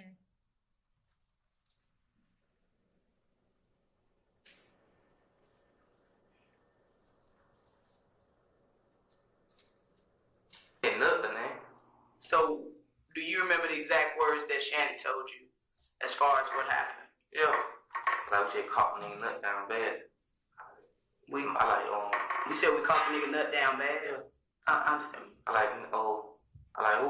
Like me, yeah. Nod, doo-wop. Okay. In August 5th, 2015, the lie you gave was that Shannon said, we caught the N nut down bad, right? Yes.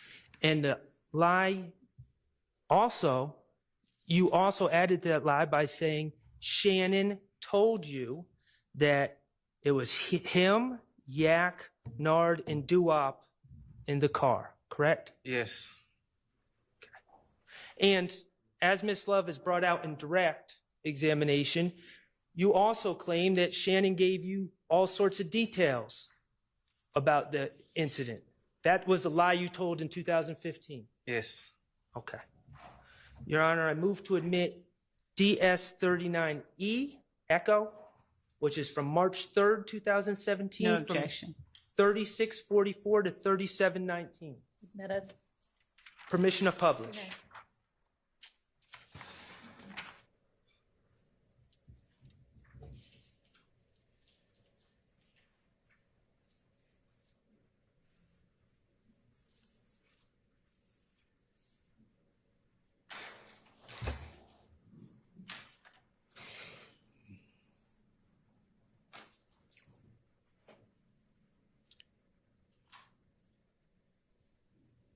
And you talked to Shannon when he got there that night? That morning, yeah. All right, and that's when he told you that he actually was in the car. He just said we called him. Metallica. One night only. Verizon customers get access to exclusive pre-sale tickets now through Thursday at 10 p.m. Before the general public on sale Friday, September 27th at 10 a.m.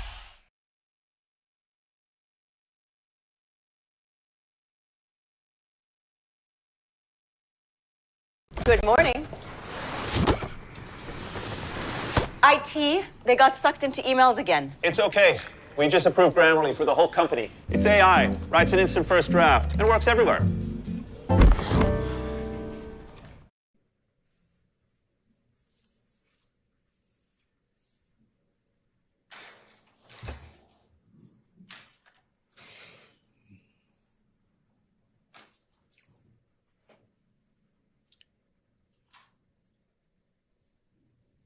And you talked to Shannon when he got there that night?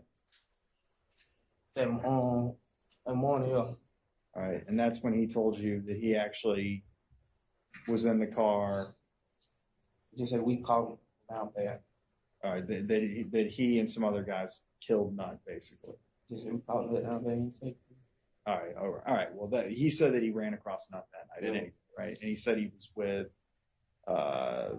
Yak, He Nard. didn't tell me why he was weekend. I told him. Okay, so Okay. Mr. Zachary, you just saw that clip? Yes. Okay, on March 3rd, 2017, when you were being questioned by law enforcement, you told a lie. And you said that Shannon said, we caught Nut down bad. Yes. And law enforcement asked for clarification about what else he said. And they said he told you who he was in the car with, right? Yes.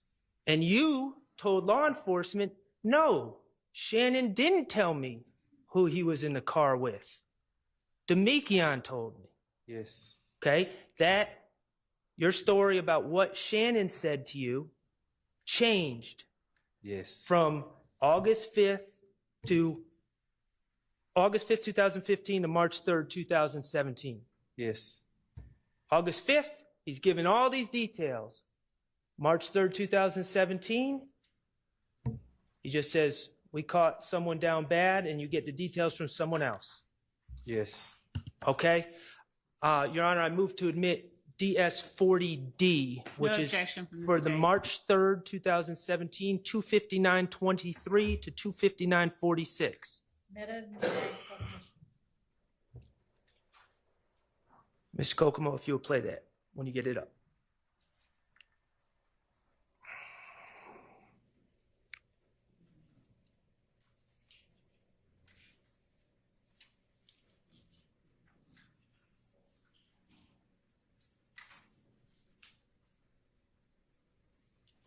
Oh, and this is just an audio clip, Your Honor.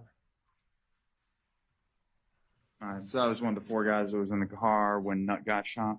All right. Based on what? For Shannon. For No, the Shannon? Demekion. For the Demekion? Shannon is who's in for That's Demekion. right. You said The Demekion tell you what the whole entire starting lineup was. Yeah. So he had nothing to do. Could you hear that? No. Okay. Can you play it any louder, Mr. Kokomo?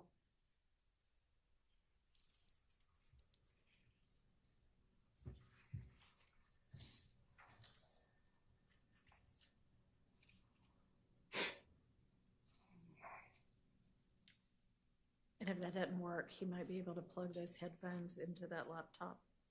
Oh. Or maybe not. Ms. Percival didn't seem to have a lot of faith in me doing it correctly. Percifield's the closest thing we have to IT. Yes, so I- we'll go with what she thinks. Yeah, we good? Mr. Kokomo's saying we can play it loud. All right.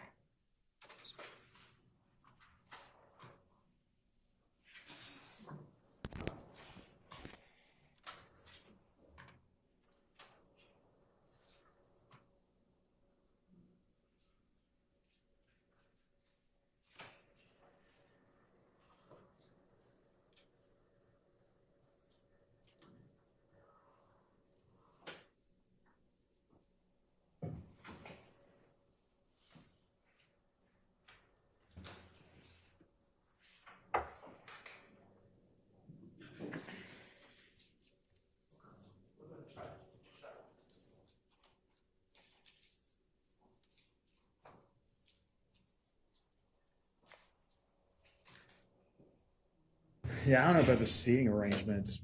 Weird. I feel like it's like I'm like at the United Nations over here.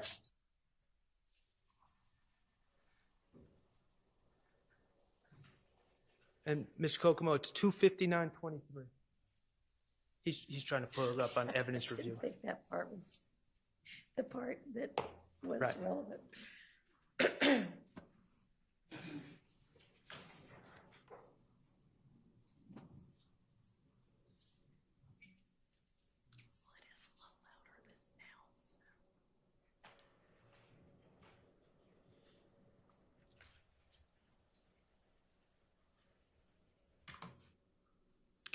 Perfect. I got mad about it, yeah, but when told me don't get out the car, I ain't get out the car. Who's that guy right there? You recognize him? That dude look like, yeah. All right, so that was one of the 4 guys who was in the car when Nut got shot. Yeah. All right. Based on what? Gordon Shannon. No, Gordon the Shannon? Young. According to Big Young? Shannon is who was in the That's right. You said. Did you hear them ask who told you who was in the car? Yes. And they said, who told you, Shannon? I said, yeah. And you said, No, no, Demekion. yeah. Okay. So the clip in 2015, the lie you told in 2015 was Shannon confessed and told you everything, right? Yes. Lie you told in 2017, Shannon confessed, says we caught Nut down bad, and Demekion says who's in the car. He ain't say nut. I think I said he said nigga or something. Okay. All right, N-word down bad? Yeah. Okay. Either way, It was a lie. 2015 to 2017, the lie changed. Not only the circumstances surrounding this quote-unquote confession, but what was said in the quote-unquote confession changed. Yes. Over 2 days, on 2 different days, 2 different tellings of the story. Yes. Okay. The fact that what you were claiming Shannon told you to these law enforcement and DAs on March 3rd, 2017, did any of them say, hold on, Mr. Zachary? Back in 2015, you told us this. Now you're telling us this. Explain it. Did anyone ask you to explain it? Nah. Okay. All right. Let's talk about a pattern that's emerging here. April 28, 2015. You don't want to implicate yourself, right? You don't want to get yourself in trouble. You want to distance yourself from those shootings, right? Objection compound. Sustained. You don't want to put yourself at the scene. Yes. But you still want to give information to the police to get out of jail. Yes. Okay, and your first instinct, the very first thing you did is say, I wasn't there, but someone confessed to me what happened, right? Yes. And that confession was wholly made up. It was a lie. That confession never occurred. Yes, it never. Okay. Investigators bring up the Donovan Thomas case. In that same interview,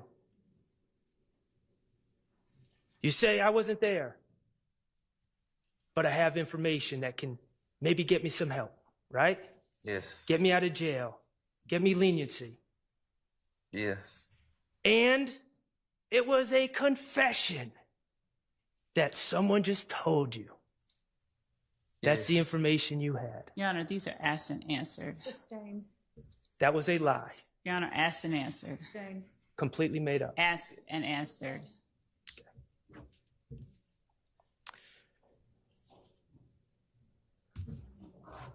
Let's talk about these lies that you told, how they worked out for you. Your Honor, and with respect to the commentary, I object. Sustained. You said you were facing, what was it, 190? 189. 189 years? Yeah. Okay.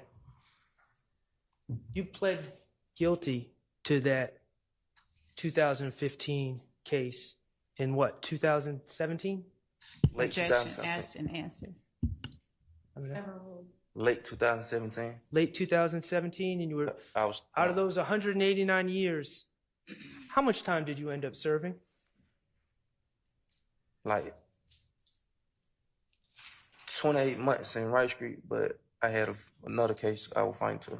Right, and you ended up getting 28 months, actually 27 months in Rice Street, total sentence for the shooting case and the gun case, correct? Nah, I had beat the gun charge, but they ain't never Whatever that case is.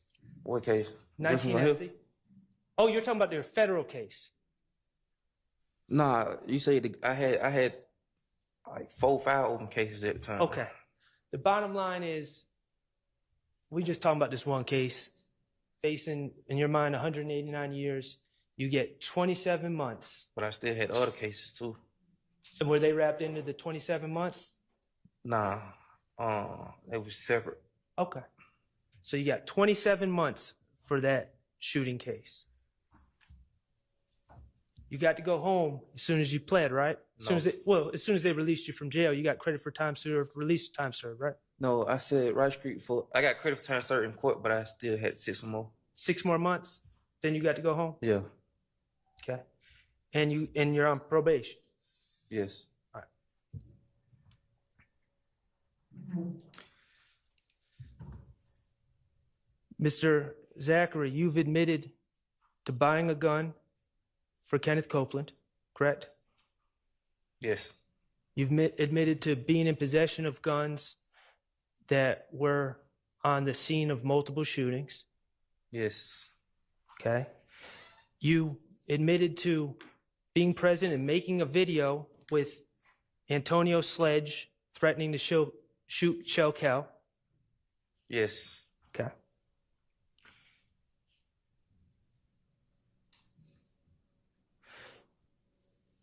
You admitted to posing in a picture.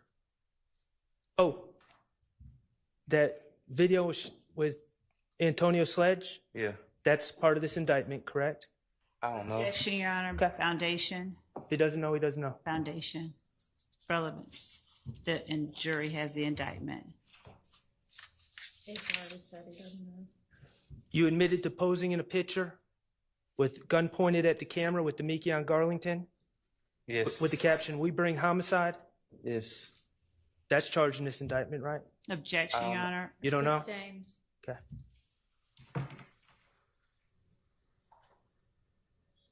Were you ever put on this indictment?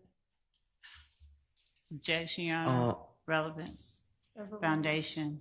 Were you ever charged under this indictment? Nah, they knew they ain't never wanted to charge me. Okay. So you were facing 189 years. Objection. Asked and answered.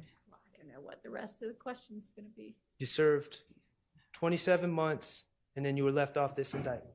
Objection. Right? Asked and answered, Judge. Yes, sustained.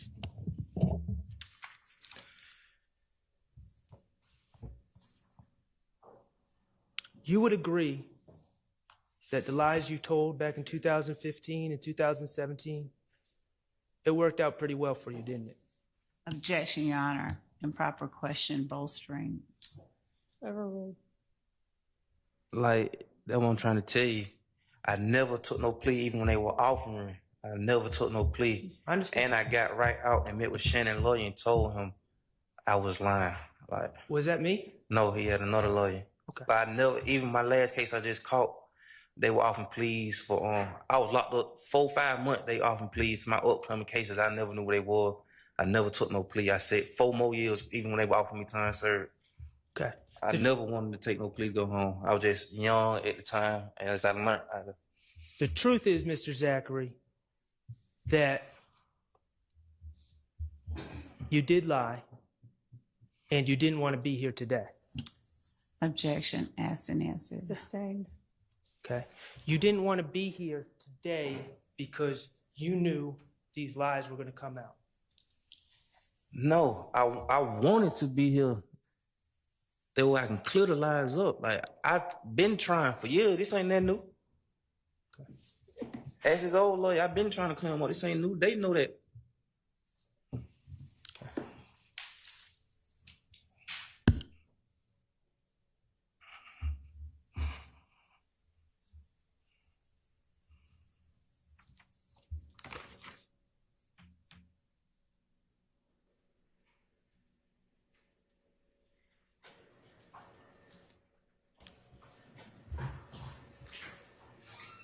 You're on probation? Yes. Okay. Until recently, you had an attorney, correct? I never knew about the attorney until he showed up while I was in the hospital. Okay. But Yes. that is correct? Yes. Okay. Were you aware that in open court? Objection, Your Honor, as to whether or not I'd ask that the witness be required to give a foundation for anything done while he wasn't in here, considering the rule of sequestration. Involved him. Were you aware that in open court, DA Love wanted to remind your attorney Objection, that you're Your on Honor, 20 years that is probation? not relevant, and that is improper, and Mr. Sharp knows that. Sustained. I have no further questions. All right. Any other defense counsel have questions? Thank you, Mr. Said. All right. How long's your questioning going to be? Hours, plural, or? Okay. Well, let's get started.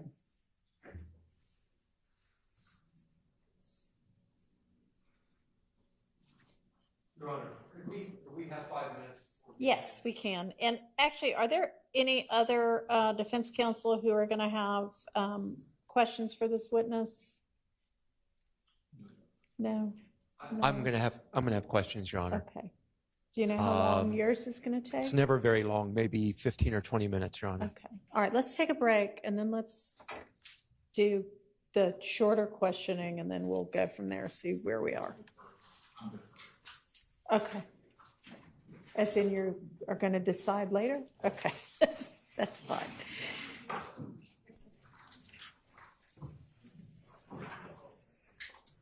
Try to make this a quick break.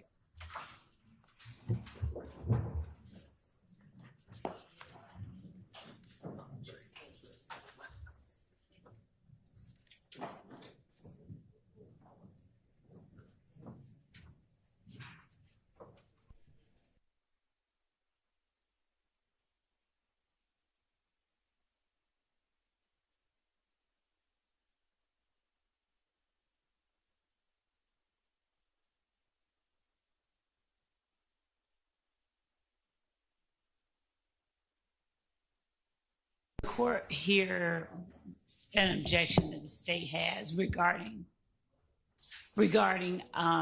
the last line of questioning by Mr. Sharp. When the state objected based on the beginning of his question, and Mr. Sharp asked the question that he did, are you aware that the district attorney told your attorney that you face 20 years of probation? This is not the first such kind of question regarding something that is improper that has come up. And I would ask the court to remind counsel that those types of, that's not an appropriate line of questioning. It's not a relevant line of questioning. And it's just an attempt to essentially cast aspersions on opposing counsel. And I don't think that that is proper, at least not the question that he asked. Your Honor, I wasn't casting aspersions on opposing counsel. I was casting aspersions of what opposing counsel did. I couldn't believe Same thing, Your Honor. Can I finish? I couldn't believe it when I was in court the other day and a DA is sitting there talking to, in open court, to the attorney of a witness and is openly saying, I just want to remind him he's on probation for 20 years. I mean it. And my thing is, she knows why she said it. Yeah. That message was to be relayed to to Quindarius Zachary. That's the only reason it would be said in open court. And I assume that Mr. Scheib, in his short tenure as attorney for Mr. Zachary, conveyed that message because that message was made loud and clear in open court. And Mr. Scheib was not the one that needs to testify, according to the state. Mr. Scheib's not the one on probation. Mr. Zachary is. So yes, when the state says about a state's witness to their attorney in open court, I just want to remind him he's on probation for 20 years and I'll charge him with perjury and we'll revoke his probation, whatever was said, I'll rely on the transcript. Yeah, I assume that message has been relayed to the witness, and I do believe it was intimidation. I'm not going to sit here and say it's witness intimidation and all that. I'm not saying that, Judge. What I'm saying is intimidation in the colloquial layman's term sense. It was a message that was sent, and I wanted to see if he received the message because that is relevant to his bias and motive in testifying. Your Honor, Mr. Sharp knows that, number one, all of the things that he's representing as being said weren't said, and he still knows that that was an improper question to place before this witness. And to the extent that any attorney is asked something outside the presence of the witness, to ask the witness, was he aware of something that was said outside of his presence, Mr. Sharp has no good faith basis for asking the witness the question. It is not relevant whether or not the witness's attorney, some other person, was told that his client should not commit perjury. And I don't think all of what Mr. Sharp said was even what was actually said.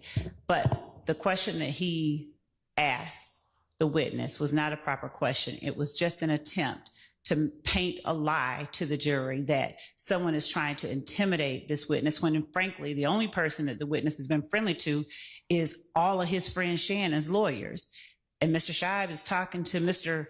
Stillwell's lawyer, and Mr. Scheib is representing Mr. Zachary. So the idea that somehow the state is trying to intimidate a witness is ludicrous, when this, and that the lie that he's putting before the jury that that is what is happening is improper, and he knows it's improper. And I would ask that the court keep him from making those types of false assertions, false representations, misleading representations before the jury under 403.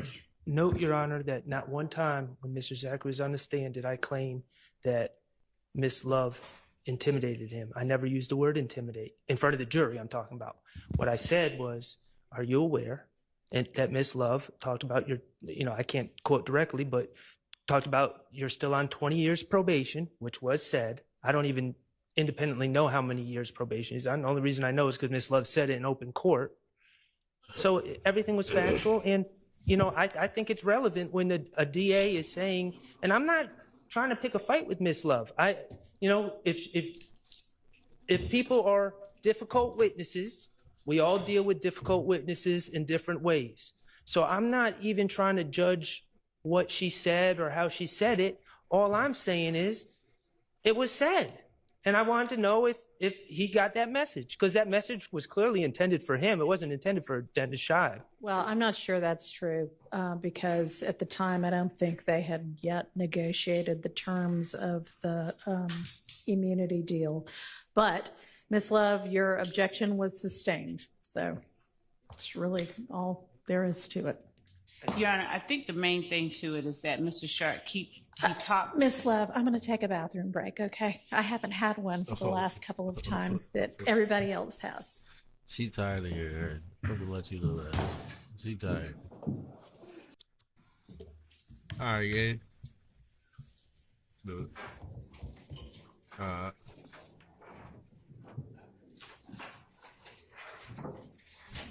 All jurors present, count for them. Thank you. Go ahead, Mr. Weinstein. Good evening, Mr. Zachary. Hey, how you? Can you hear me okay? Hey, how you? I'm good, thank you. I am Diamante Kendrick's attorney, Doug Weinstein. Yes. Okay? I can call him Diamante Kendrick. You know him as Yak, right? Yes. So I'll just call him Yak when I'm having this conversation with you so that there's not any confusion, all right? You remember when you met Mr. Kendrick, when you met Yak? No, I don't remember. It was around 2014. Yes. Does that sound about right? Yeah. Okay. And Yak isn't from Cleveland Avenue, right? No. Yak is from Miami. Yes. And that he travels back and forth to Miami pretty frequently, right? Yes. And Yak wasn't a member of Rock Crew. No. But he is an artist. He does rap, correct? Yes. He writes music, right? Yes. He sings. Yes. He raps. And he's with the YSL record label, correct? Yes. Okay. Let's go back to 2015. Mr. Sharp talked about that some already. Let's return then to back in that summer of 2015. You testified that you were a drug user back then, right? Yes. And that at the time of that interview, August 5th, 2015, and I guess preceding that, you'd been going through withdrawal, right? Yes. But one of the things that you said on direct was that you can't put a guy with autism and ADHD in an interview room and expect him to tell the truth. You remember saying that? Can't. I remember saying it, though. Okay. So you think people with autism can't tell the truth? I mean, yes, but the tension and it kind of. Are you blaming your lying on your autism? I'm blaming my state of mind in that interview I'm blaming what I said in the interview on my mind. On your mind? It's not my heart. But folks with ADHD, they're capable of telling the truth, right? Yeah. Okay. What they talking about? Yeah, got it. Man, what's up, everybody? Welcome back to another episode of EOS. It's 1090 Jake, man. I'm rocking with y'all, and y'all rocking with me. And for this video, we're gonna be speaking on YSL member Yak Gotti indicted under Georgia's RICO Act. Known as the rapper Yak Gotti, has been named as a member of the Atlanta-based YSL criminal street gang and was one of 28 men indicted under Georgia's RICO Act. Yak was hit with one count of violating the RICO Act and one count of murder, as he now stands accused of being one of 5 men who committed a drive-by back in January of 2015. Searches on for the person who shot 3 people, including a 14-year-old. 1 man died. Neighbors in Atlanta's Castleberry Hill neighborhood heard the gunfire around 7:30 Saturday night. Sugar Thomas was in her house. Her uncle sometimes hangs out. This murder one of the main events leading to the indictment. Within count 1 of the indictment, a picture posted to Yak Gotti's Instagram shows him standing on YFN Lucci's Mercedes.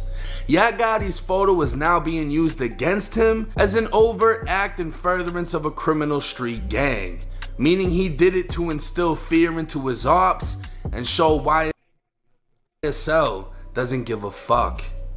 June 2nd, 2022, Yak Gotti. Counsel, based upon the proffers that have been made at this point in time, I do believe that Mr. Kendrick is a threat to witnesses and likely to commit other crimes and risk of flight. For those reasons, I'm going to deny bond at this point in time. Various posts began making their way to social media with claims that Yak Gotti was snitching after a statement from a previous case was found, in which it was alleged he snitched on fellow YSL member Lil Duke, who's also been indicted. Screenshots posted to Instagram would show an appeal filed on behalf of DeMonte Kendricks, aka Yak Gotti. He was appealing his 57-month federal prison sentence after pleading guilty to being a felon in possession of a firearm. The appeal states Yak Gotti argued his sentencing was unreasonable, stating the amount of time should have been less, and to take into account his honesty with police when being questioned.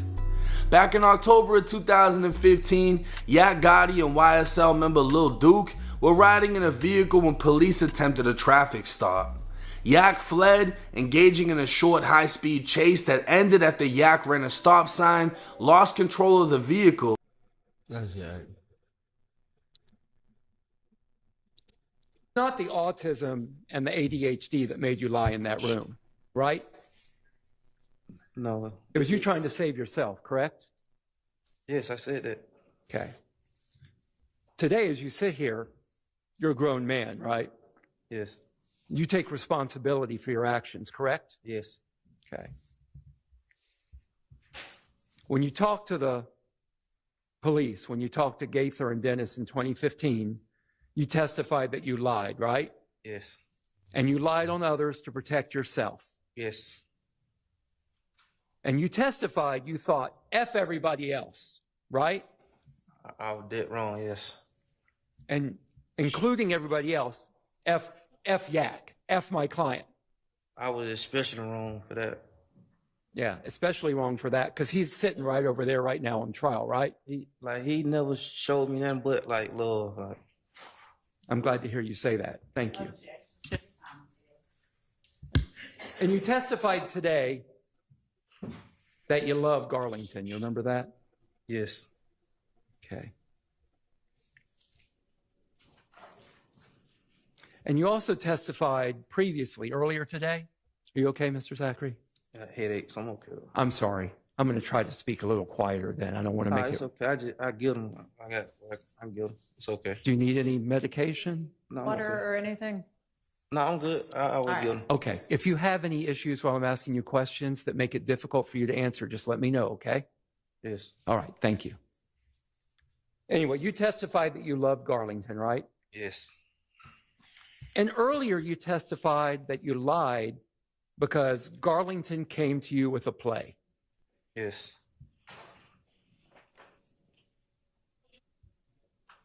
You testified also that you don't want to name folks. You don't want to lie on folks from Cleveland Avenue, right? yes, And Yak's not from Cleveland Avenue. So you can lie on him, right? yes, And your play that Garlington came to you with, that play was to name Shannon and Yak as being involved in the murder of Nut.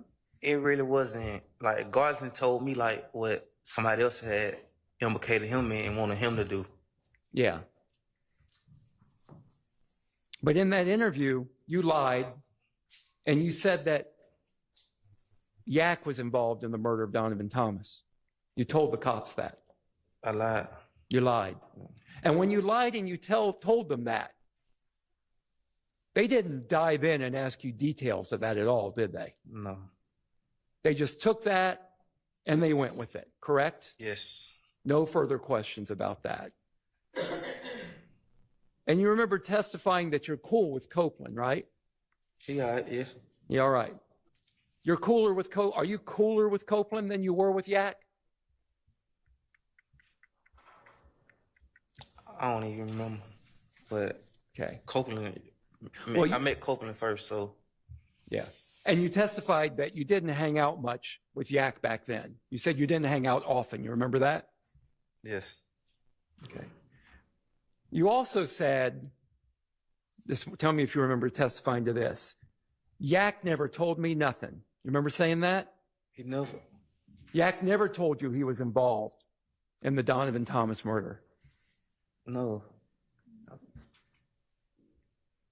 So you just made all that up.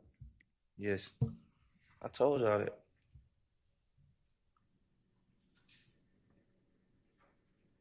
See, I don't know, like, if they ever got, but I done told my lawyer, like, when they came with deals and stuff, I was locked up, like, I was lying in. Like, no, that's why I never took no plea or nothing. Like, I'm on probation, it got nothing to do with this or nothing. I understand. But you're sitting here today, right? Yes. And my client Yak is sitting over there, right? Yes. And you're not on the indictment. No. So it worked out okay for you. No, it didn't. It didn't. It didn't work out okay for Yak, did it? No. So you lied in 2015. In 2017, in your interview, you lied then too. Objection, asked and answered. Sustained. But in that 2017 interview, you also said that you didn't believe those guys did it. You didn't believe Yak did it anymore. You remember that? Objection, asked and answered. In your 2017 interview, you said you didn't believe those guys, meaning Yak, Shannon, and the others, did it. I'm gonna answer you and I'm gonna explain. Go ahead. Yes, because yes, I said that, but I had already like told the lawyer. That's why I told y'all like I don't know how I end up in there. I understand. Thank you for I that. had been telling them like already that I was lying. Yeah. And when they asked you who you thought did it, you said that you thought Kenneth Copeland did it. Yes. But never mind. I withdraw my objection. I won't let it come in. You told Dennis and Gaither that you thought Woody was the shooter. Your Honor, objection as to mischaracterization and He can answer yes, he told him that, or no, he didn't. Is that the end of your objection?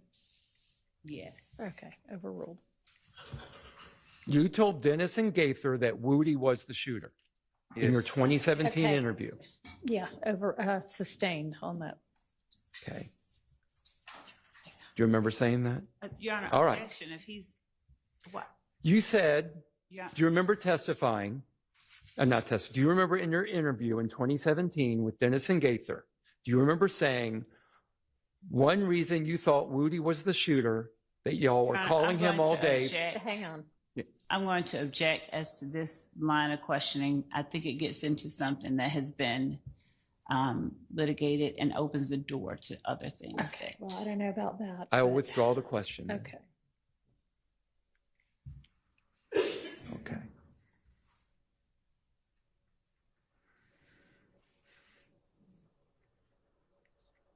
Do you appreciate that sitting here today, your lies have caused Yak Objection, tremendous amounts of improper problems?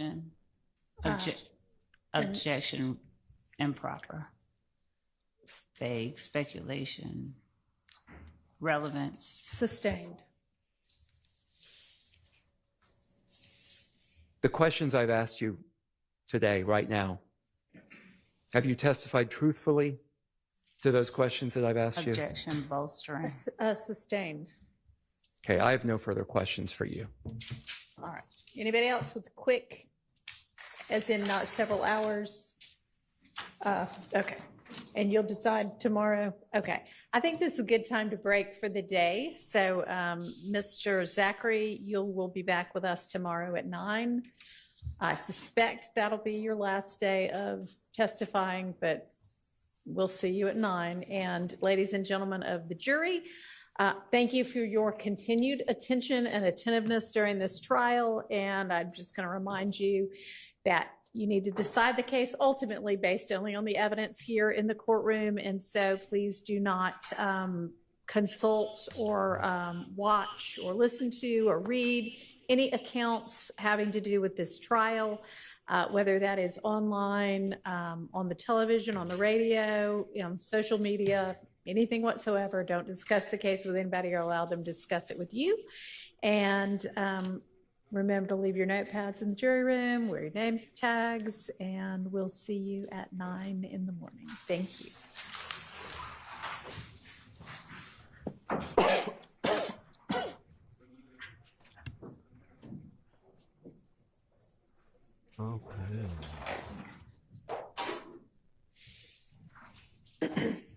Shade of Wits. Yeah, God, his lawyer is trying to put Dutch body on Woody. So did he? That sounds crazy. Yeah, God, his lawyer is So trying you to can put the letter out of the go trial. escorted.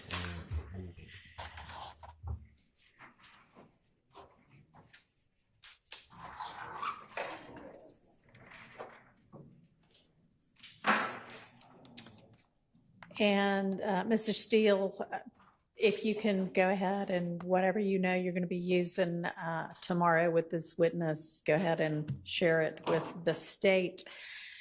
And I mean, I don't know whether he's going to take the whole day or not, but Ms. Love, make sure that y'all have got a witness or two lined up for tomorrow in the event that we finish with Mr. Zachary before the end of the day. Yes, Your Honor, we are going to go until from 9 to 5. That's the plan, of course. That's the plan most days, and a lot of days that doesn't happen. Is the intention to go back to ADA Sprinkle when? Good question. Is that the plan? So, Your Honor, my team is telling me that we have records custodians that had to be here on a certain day. Okay. And that day, we had to schedule it 2 weeks out. And that's going to be tomorrow? Okay, so sounds like it might be some records custodians. And then after them, would we jump back to Mr. Sprinkle if we finish all of them? Or do you know? At this point, Your Honor, there may be some between that witness and Sprinkle, and I'll say this is Well, I believe that there may be witnesses in the middle. Okay, so who would those be?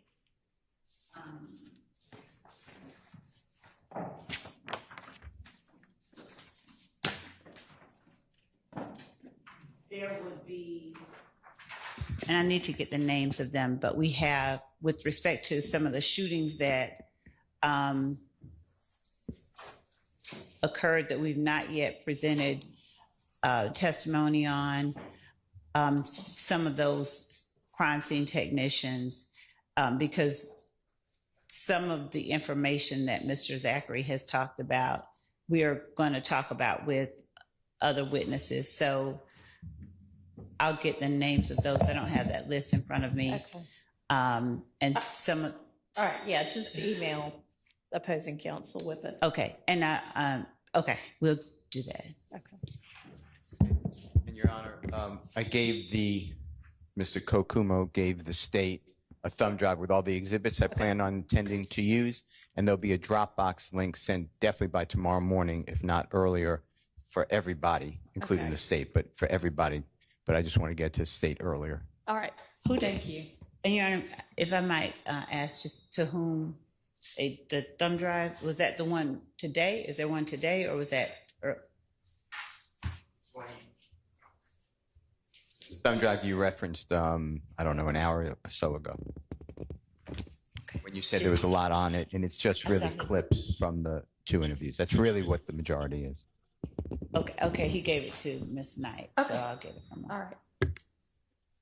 So, we good? Yes, Your Honor. All right, I will see everybody. Do you think we can do 9, or do you think we need to do 8:45? Because y'all will have come up with things in the overnight. Your Honor, I had to ask the court regarding the requirements for Mr. Zachary. I'd rather approach and not say it out loud, but it has to do with some of the monitoring. Okay. Okay. Come on up. And anybody from the defense team can come up too if they would like.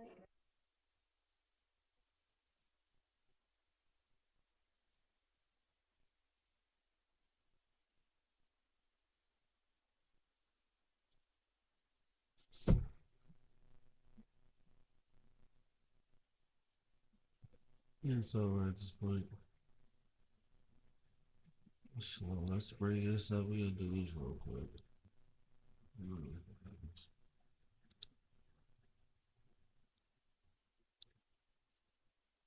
Your Graves. Today we filed a lawsuit in the United States District Court, Southern District of New York, for our client, plaintiff Thalia Graves, who is given permission to use her name. The case number of the 26-page complaint is 1:24-CV-07-201. In her lawsuit, Thalia, through her attorneys, sues Sean Diddy Combs, also known as the defendant, and another individual and other entities. The complaint alleges in part, in the first cause of action, that defendant Combs and another defendant committed a, quote, violation of New York City Victims of Gender-Motivated Violence Protection Act by viciously and violently forcing sexual contact, oral sex, and sexual intercourse on the plaintiff, end quote. In addition, the complaint alleges in the second cause of action that defendant Combs and another defendant committed a violation of New York civil rights law, quote, section 52-B, end quote, by, quote, raping plaintiff. We'll see where this is going. Certain things we can't say on there, you know what I mean? I watched enough videos. Certain words we can't say. You know what I mean? And with intimate body parts exposed and engaged in sexual and broad. Yeah, I think we have to do this in the word, guys. I wasn't gonna jump on the game. I'm not gonna lie, as you can see, I'm fighting sickness. I'm fighting. You know, I tried to rock out with you guys to try to get you a little commentary. I appreciate everybody for rocking out, man. I tried to rock out on the street. Yeah, you see, I tried so hard. You know me? Well, yeah, man, I appreciate everybody for tapping in, for rocking out with your boy AC the 305. You know me, live. I wish I could breathe through these other nostrils, but I can't. It's trying to holler. You hear me? So I got today. I've been here, hoodie mellow. For sure. Hoodie mellow. I want to play the game, but I ain't gonna lie to you. I ain't gonna lie to you. I really want to tap in and play the game. I really want to tap in and play the game, but Warzone like Warzone, so. But I know I'm gonna be sloppy on that game. Sloppy on it. It's not even gonna be birthday at that point. You know what I'm saying? It's not even gonna be. It's not gonna be right. I don't think I could play that track. Why I talking about? To report the R word and get a R kit, but she was unable to leave the car, shaking and crying hysterically, and was terrified of what Combs would do to her and her family if she reported him. Now this is the aftermath. They sustained serious physical injuries after the R word. As noted, she had burn in her vagina and anus, bruising on her wrist and face, and in the days after the assault, she suffered from prolonged anal bleeding and hemorrhoids. Because of Combs' power and notoriety, the plaintiff was afraid to report what had happened. She was involved in a contentious divorce and custody battle at the time, and feared that the report in the R word could cause her to lose custody of her young child. I'm trying to make sense of this. So she has a husband, but she's divorcing a husband, and then she's dating a guy who works at Diddy's. The dude works at Diddy's Bad Boy Records label, and then even after that,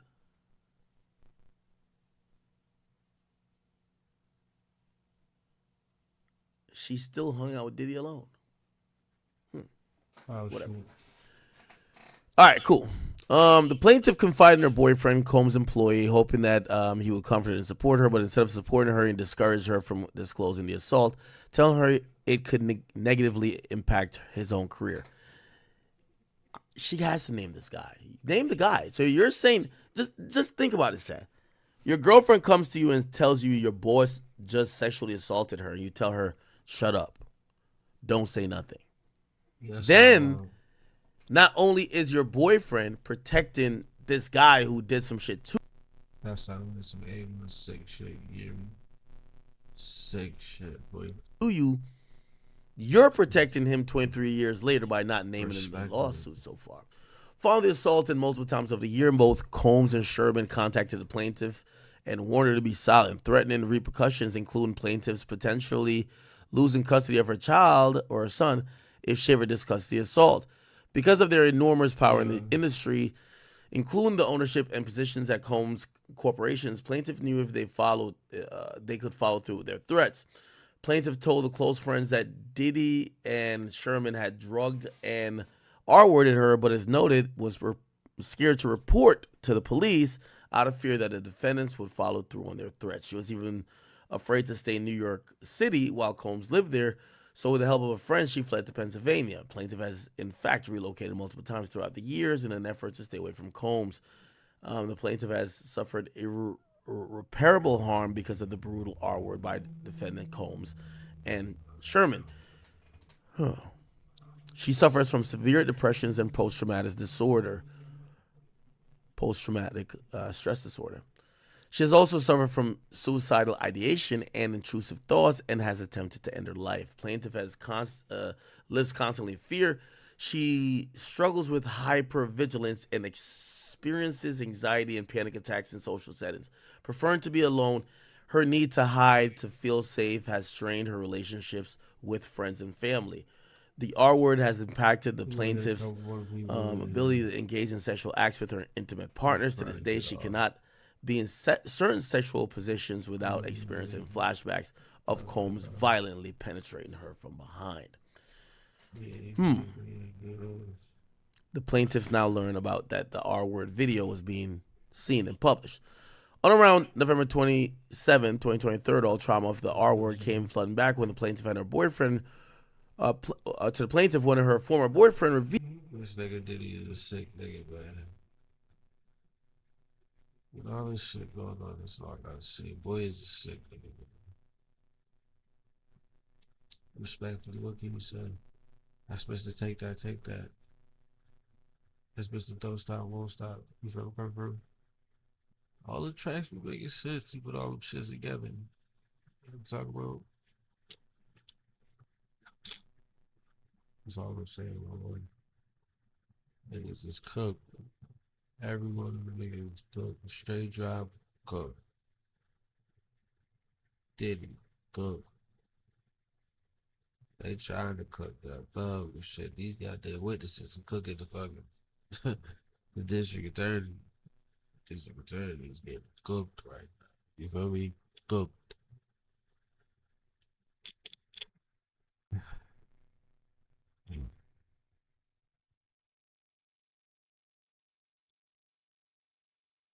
With Spectrum Internet and Spectrum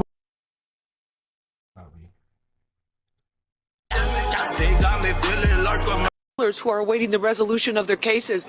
Now, for the first time in his life, accused sex trafficker Sean Diddy Combs spent the weekend here behind bars in solitary confinement and on suicide watch. MDC is a tough place, so rough you can hear detainees shouting even on the streets.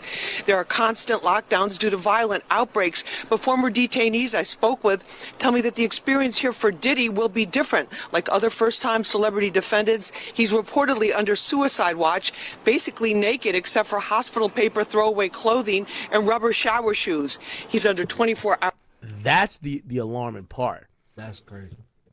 Shout out to Lisa Evers. She says that Diddy, who's on suicide watch, has paper clothing. Damn, no more mink coats? No more Balmain? Damn. What? Suicide watch, basically naked except for hospital paper, throwaway clothing, and rubber shower shoes. He's under 24-hour watch and kept separate from all other inmates. He has a bed with a blanket and no pillow. There are no... A bed with a blanket but no pillow? I gotta go. I tried. I'm so sick, man. I didn't really pretty right now.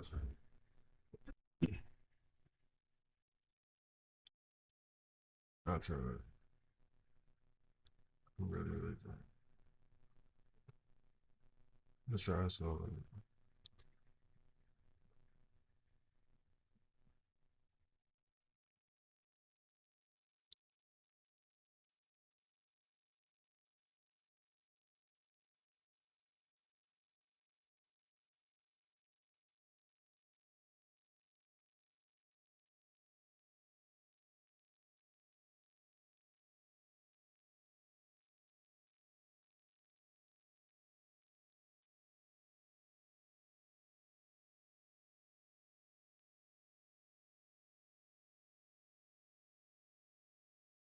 Wow.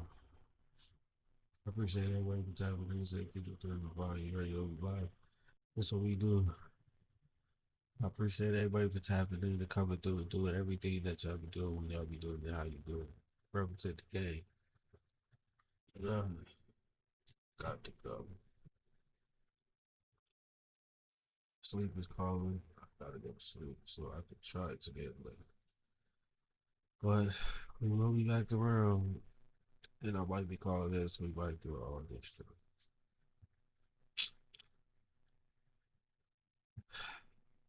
Couple hours, we'll see you. I appreciate you. Really appreciate you.